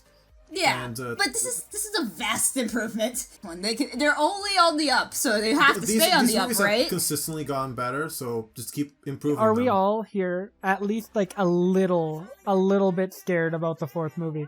Yes, absolutely. Slightly. And we're always scared. But specifically because of which characters they introduce in this post-credit scene, there is like... Speaking of which... I really wish I didn't have this spoiled for me, because the big debate... Oh yeah, I also wish I didn't have it spoiled. I'm looking at you, Ava Music Star. I'm calling you out right now. Spoiling me like 2 minutes before I enter the theater. Literally, I'm about to enter the theater. I checked my phone. Spoilers right there. The big debate leading up to this movie was whether it was going to be Metal Sonic or Amy. So when it first started, if I didn't know, I would have thought, okay, it's Metal Sonic. Yeah, that makes sense. That probably was the more logical choice for what they were going to do next. And I would have been a little disappointed. But then it keeps going on, and then you see an army of Metal Sonics, and then you're like, oh, wait, that feels like it's building up to something else. This is going on longer than I thought it would. Wait, Sonic can't possibly do this by himself. They're all going to jump him at once. But if he can't do it by himself, then that must mean there's someone else. It means it might be time for... And that's when it would have... The pacing of how this is built up is so good. I really wish I didn't know in advance, because I wish I could have experienced that reveal for the first time, because my theater went bananas when she pulled up. I mean, even just when the hammer comes, it's like almost exactly... She's so iconic! It's almost exactly like in Avengers Endgame when the hammer comes on screen and pulls backwards. You know immediately what it is, even though they don't reveal it just yet. But you know where that hammer's going. And yes, I do appreciate that the moon is consistent. And it's also, if they are going down the Sonic CD route, which it seems like they probably are, especially since they said they're going to have time travel in the next We're going to movie. have a whole, like, thinking of, like, the future movies discussion after this. Like, we have the freaking... It's time for Sonic's time travel arc, which means it's also time for Silver's. That if Sonic CD were to get adapted, that they would do it, like, before they went into the 3D game? No, because look, it depends. Because if you're doing this now, then surely can only mean that you're using this to bridge to 06. Oh my god, we're gonna have Sonic Movie 5 that's 06. Fuck. We're gonna have fucking Sonic 06 the movie! On the other hand, it feels like such a missed opportunity to not have Sonic 6 be the one to adapt 06. So wait, I have a question. How are they gonna adapt the plot of Sonic 06? By keeping only, like... No. The silver stuff. Real question to ask. Who are we casting as Elise? Who's doing it? That's the question. I don't think Elise can be in that film! She can, you just have to tinker a lot of things. But we're getting too ahead of ourselves. Metal Sonic stuff. What I appreciate about that is that they showed that Metal Sonic's gun is radiating pink energy, as in, like, Amy's pink quills, which is a nice touch. I also wonder, are they going to acknowledge that Amy Rose has a Zillow account? What? Uh-huh. Oh, yeah. In the first movie, one of the Easter egg. Yeah, there's an Easter egg of a Zillow account where the name is Amy Rose. I wonder if they're gonna... That would be funny. The two ways I can see this working, because I feel very confident that Metal Sonic is from the future. Especially since, like, I don't know who could have built him, other than, like, maybe a Future Stone or someone else. Like, is it from the future or from space? And the way that's presented, I feel like its time travel is a lot more plausible than... different worlds. The other question is whether or not Amy is from the future or if she's been on Earth the whole time. The bigger concern I have with Amy is less to do with where she comes from or with how she's going to be written, because there's two very clear routes they could take her character, and they would both be equally terrible for different reasons. They could either have her be fully insane and gushing over Sonic like she's often stereotyped to be in the games, where that's her only personality. Sonic Boom. Sonic Heroes. I hope they don't do that one. Or the other way they could take it, which would be equally terrible, is if they go the Mario movie Peach, where she has no personality except for just being a mighty warrior. Like, you can do both, because they're both parts of her character from different directions. You need them both, or else it's not Amy. Yeah, and the problem is if you do, like, the mighty warrior route, then, like, you also already have that character. It's Knuckles. So far, though, these movies have been pretty consistently good at, like, the characterization. But I'm mostly afraid of, are they going to bring Eggman back? If so, are they going to do it in a way that doesn't, like, undermine the entire, like, final scene there? Because there's a way to do it. The time travel, even though time travel is from Sonic CD, I don't think it's going to be any more than just, alright, here's what the world looks like in the future now. So, we have an army of Metal Sonics, and... Yeah, we have an army. Also, will the army of Metal Sonics be as threatening of a villain as Eggman? So, in my mind, there's really only one way to make an overarching villain with that, especially since we already did the Army of Robots super fight in this movie. So what I expect is that they're going to be leaded by Neo Metal Sonic, and if you do that, in the games, Neo Metal Sonic has disguised himself as Eggman. So if you can pass the opportunity to work with Jim Carrey again, you can have it be revealed at the end there was just Neo Metal doing something, maybe pointing a stone in a direction for the future.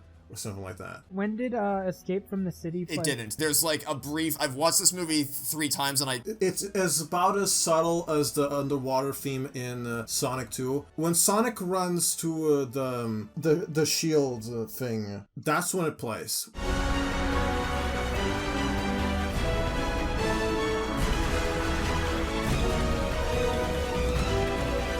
Which makes sense. Also, we need to talk about... Wait, I haven't seen the second post-credit scene! It's not nothing like that. I think it's kind of like a nothing burger. It's a nothing burger, but also it really annoys me. I don't... I was gonna turn this off! So because of how much of a nothing burger it is, it makes me think that maybe like there's something like they're gonna do differently with Shadow that they're hiding. That's kind of what I'm thinking. I'm assuming it's something like that. Other than, of course, the amnesia, which is what we expect. Like at this point, I feel like they've been done a good job at taking what you expect from the games as an opportunity to leverage it to something else. But we'll have to wait and see for that one. I just wanted on record that I'm not happy that Shadow is still alive. I had a pretty good feeling going into Sonic 3 that there was a decent chance that he wasn't going to die because Shadow is so popular and everyone loves him that they'd be shooting themselves in the foot by killing him permanently. But then at the same time, maybe don't have his death scene be perfect. Maybe don't have it be that emotionally resonant, which brings a question. Also, maybe don't have the Eclipse Cannon become a supernova explosion. Supernova explosion. That's the other thing, is like at least you have a little bit of wiggle room with Shadow surviving because he's still in his super form.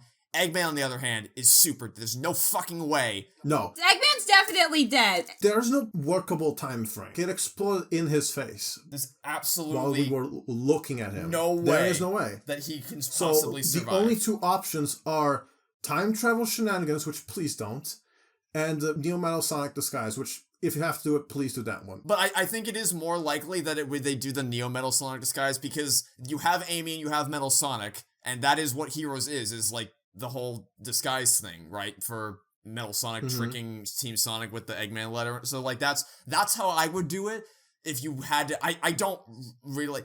If nothing else, that specific Eggman needs to stay dead, and preferably don't circumvent that by bringing in another Eggman from a different like what the MCU did with Gamora and Loki and Vision and all that fucking bullshit I don't want to get into. They need to keep him dead.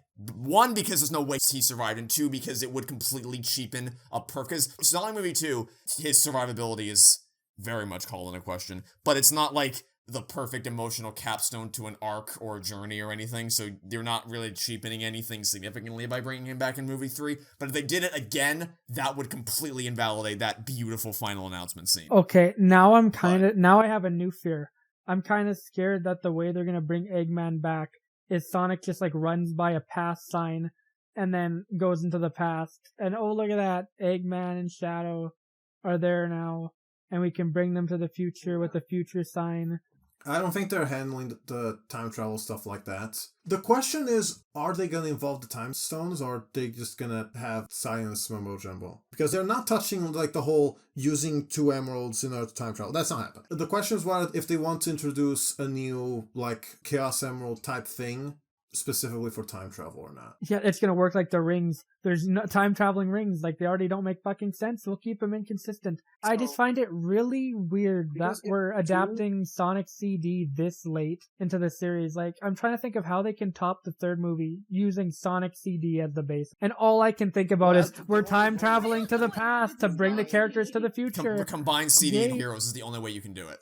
Exactly. And especially with movie 2 already doing the whole thing of like taking apart different machines in order to create a bigger thing. If they put Neo Metal Sonic in the movie, they gotta make the entire army of metals combine into Metal Overlord. It has to be what it would lead up to. I was thinking about this before we started recording, And the what I would do is have the next movie be CD plus Heroes, and the big, like, new payoff in the end would be a better version of what Heroes does, because in Heroes, Tails and Knuckles just floating there in, like, golden bubbles. Do something else with that so that Tails and Knuckles can also have a bit of a super moment in the next movie. And then the movie after that, the post-credit scene for 4, it brings in Silver. And then the next movie, maybe don't have Shadow at all in the next movie. I'm just thinking of, like, the way, like, you introduce Silver, like, in the post-credits, is like he looks at Metal Sonic and thinks it's Sonic and, like, fights him. That would be peak. I finally found him. The Iblis Trigger. And then, of course, the big payoff for the movie after Sonic 4 would be the big 3 hedgehogs, Sonic, Shadow, Silver, going supernova, fighting something akin to Solaris with his world blasting in the background. Beyond that, I don't know where you... Yeah, I don't know where you go after that. My other thing is I don't want this series to just go on forever, because even though there is an endless well of Sonic-related stories that you could pull from, I don't want them to keep returning to the... There should be a point where it's... And I don't know if there will, because of course these movies are incredibly profitable for Paramount and people really like them, so they are incentivized to keep going on and keep making more of them. But I don't know, I don't want it to get watered down, I don't want it to overstay its welcome. We'll get to the point where they start adapting the fucking comics. Paramount's two big franchises right now are what? Sonic and Star Trek? Yeah, Sonic and fucking Blue's Big City Adventure. That's what they got. Blue's Big City Adventure! That's it. That's all Paramount has right now. Like, in terms of stakes, I don't think you can go higher than the ending battle of 06. Damn. For the 06 movie, they gotta make it so it runs at like 30 FPS. My guy, movies are 24 frames. The 06 movie has like an intermission at every 20 minutes. To imply that 06 only runs at 30 is too generous. It dips into single digits sometimes with how slow that game gets. Well, technically, it always runs at 60. Right, I mean, it appears as if it's slowing down. Like, the game is slowing down, but technically the frame rate is unchanged, which to a viewer appears as though it's running at single... Like, it's still... They're moving smoothly in slow motion, is what it looks like. Also, I want to pose the question in regards to Shadow's revival. What's worse? Killing off a character with a really emotionally resonant finale, having every intention of keeping him dead, but then seeing, oh, people really like Shadow. Surprise, he's back, he's got amnesia. Or doing all of that exactly the same, except not intending to keep him dead, and within the same movie revealing that he survived.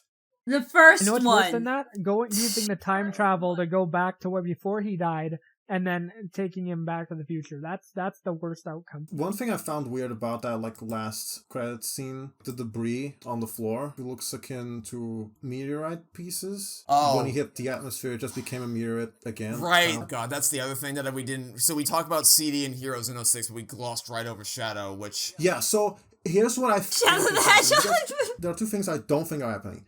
I don't think that we're going from CD to then Shadow and then to 06, because both CD and 06 involve time travel, so it makes perfect sense for one of them to lead to the other. But we're also not having the Shadow spin-off after 06. So what I think is happening is that, well, Sonic 4 suspiciously has the longest wait time between releases, so I feel like they could at any point announce either a TV show or a spin-off film from Shadow between now and Sonic 4's release. I don't think that's true, actually. It was 2 years and 8 months between movies 2 and 3, whereas it's only going to be 2 years and like 5 months between movies 3 and 4.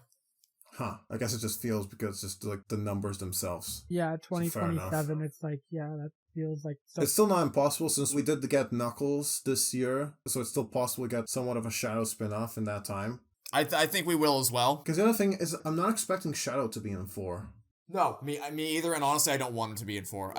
Nor do I. So it makes more sense, like, this is what Shadow was doing while Sonic 4 was happening. The problem with that is, like, how do you involve the Black Arms shit and still keep it at somewhat of a decent scale without having to involve the others while the Metal Sonic stuff is going on? I have questions, but I trust them enough to lead into something.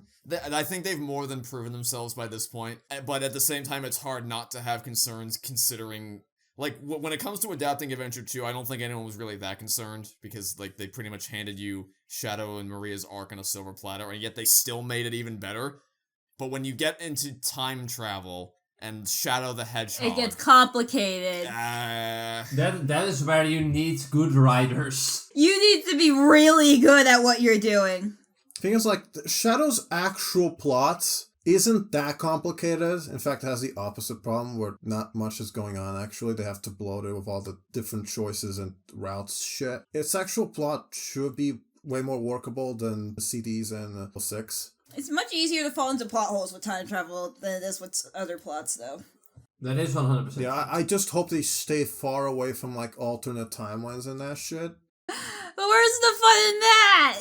Be like, hey, what's this sign over here? Future, and then they go to the future. We are not doing that. That is not happening. I'm sorry. That's more of explicitly a gameplay gimmick thing than it is a... Oh, actually, I didn't even twig this until just now, but they did have, after Sonic and Shadow blast into each other, and after he wakes up, he says 1.21 gigawatts.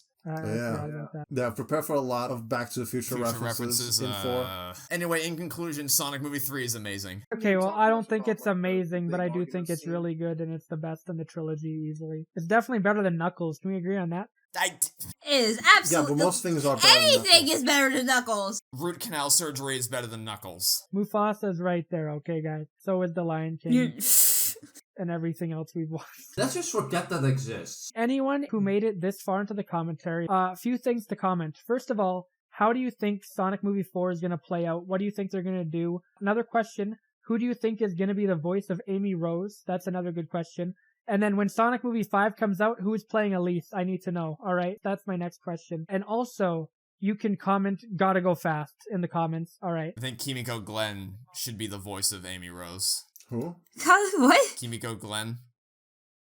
Oh, yeah. That would be actually a good choice. I will just pretend that I know who that is. Well, you would know her as the voice of Penny Parker in Into the Spider-Verse. I know her primarily as Nifty from Hazbin Hotel. Yeah, fair enough, yeah. That would be a decent fit, yeah.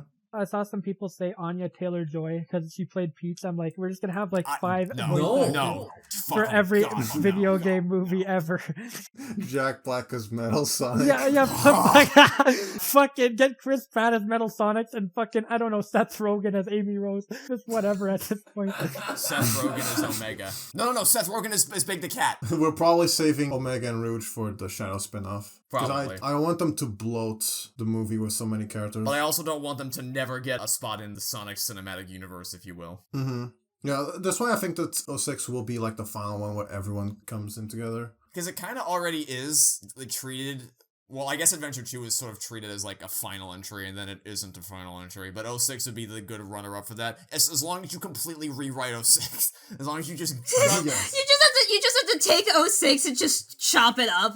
Just keep the same characters and just change everything else. Literally everything. No, guys. No, Hedgehog-Human romance is staying right after Amy gets introduced into the series as well. All right, that's totally what's going to happen. That shit is not happening. They'd be committing cinematic suicide if they ever did that. Jeff Fowler, no balls. Go do it. No balls. Werehog, I don't think is ever going to show up, though. I don't think we're getting the Werehog at any point. I would laugh so much if Werehog showed up. I don't think I think that's too much for the average audience member. But Werehog! I don't think Jeff Fowler has the blue spheres to do that with Hedgehog.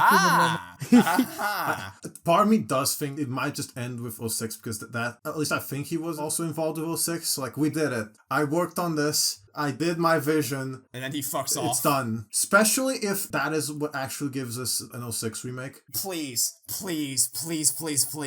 If Sonic Movie 5 is adapting 06, you need to release it in 2036. All right, I don't make the rules. I want it so bad. You don't know how badly I want an 06 remake. Okay, so Trevor keeps trying to get me to play 06, and I keep on showing him a PNG of the Megamind 2 cover.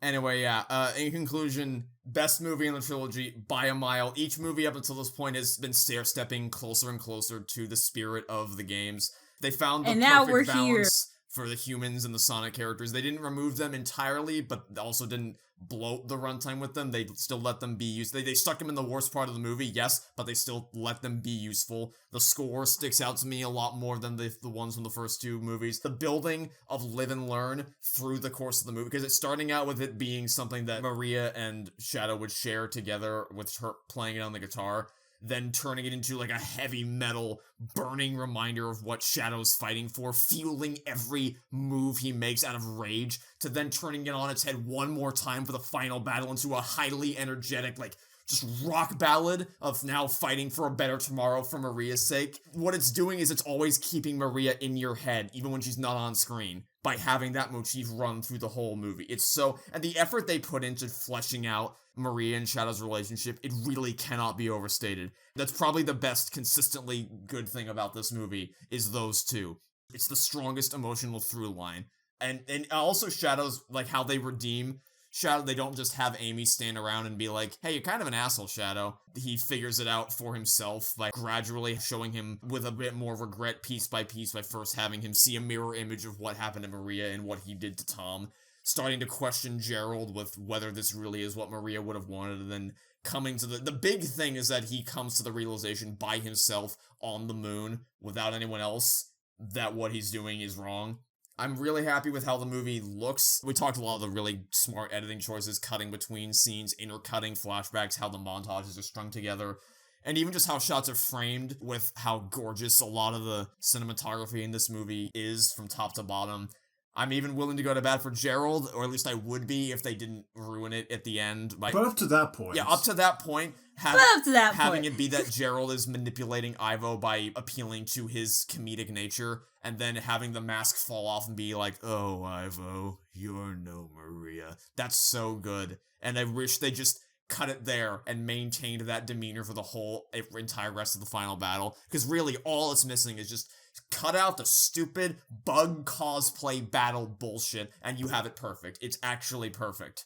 Bring the live streaming back in, cowards. No. And it's even better than you may think, because having Gerald, like, I know some people aren't a big fan of the dancing scene, but having Gerald dance alongside Ivo works because we know that Eggman did that kind of thing in the first movie as well, so it's really playing into what he likes to do. And I really can't imagine how impossibly hard it would be to match that up perfectly twice. And yeah, the only other thing I have to say is Eggman needs to stay dead. At least that Eggman needs to stay dead. But whether he does or he doesn't, I will say what I really appreciate about of all the things, one of the things I really appreciate about this trilogy is that it's allowing people of my, because I grew up watching a lot of Jim Carrey movies, but I understand that for a lot of people around my age, they didn't do that. Like, a lot of people my age that I talk to know who Jim Carrey is, but like, they haven't seen The Truman Show or Ace Ventura. They haven't seen Dumb and Dumber. A lot of those classic Jim Carrey movies they haven't seen. So what I love is that people discovering him for the first time through this trilogy has encouraged a lot of people to go back and watch his older filmography. So a new generation of people is falling in love with Jim Carrey, which is just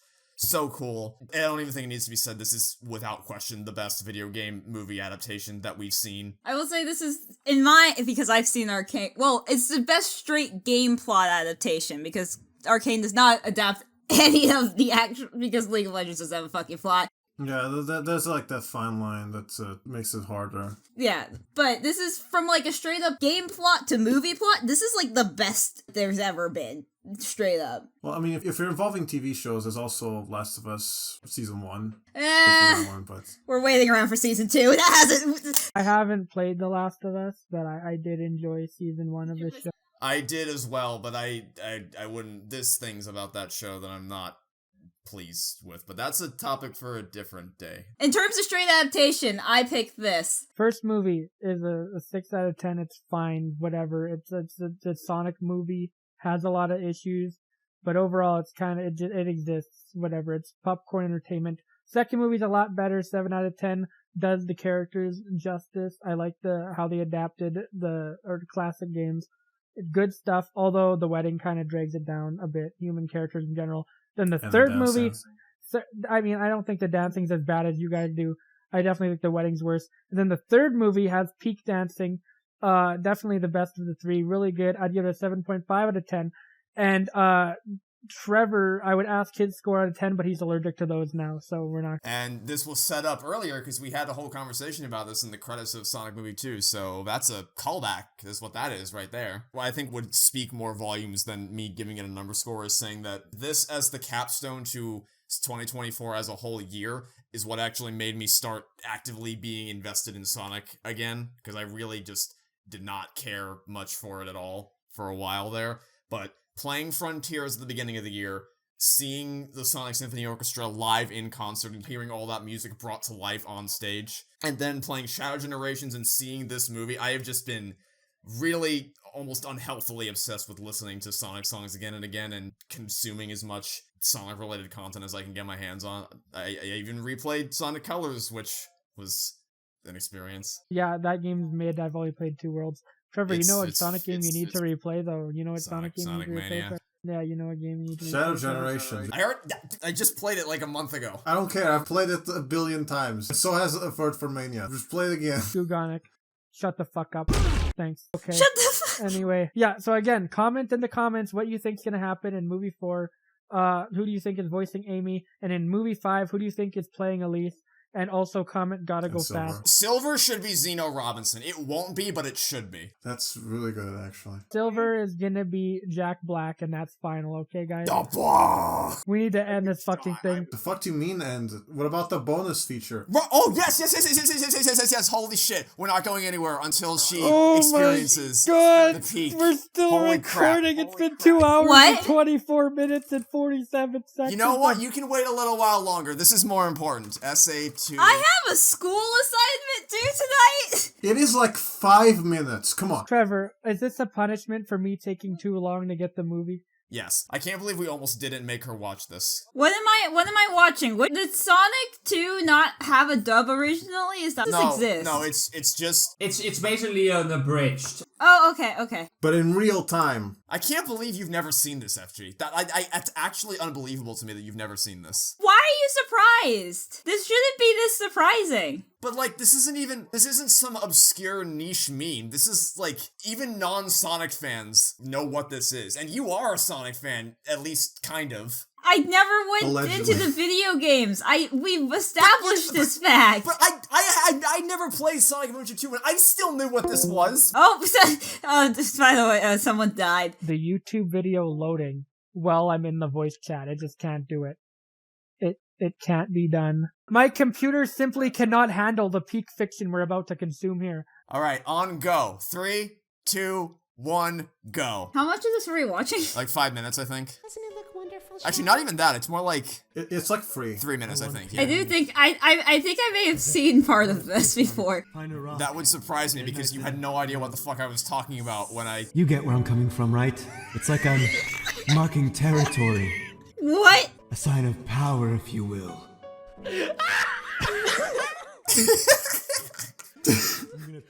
That laughing makes it only better. Why did they make this? Why not? Well, 10 years have passed and I feel the same way, Rouge. Listen, I'll take you to a hot topic. Oh my god, they mentioned the Hot Topic, dude. I'm gonna piss in Hot Topic. Sonic literally calls Shadow Hot Topic. Fucking your wife again. And peeing in a hot topic, because, you know, what else do you do on a Saturday? How long does this go on for? After you have no idea how much they siphon out of this bit. How long does this go on for? a bitch-ass motherfucker. You pissed on my fucking wife. We need this. I need Jim Carrey here. I need Keanu Reeves here.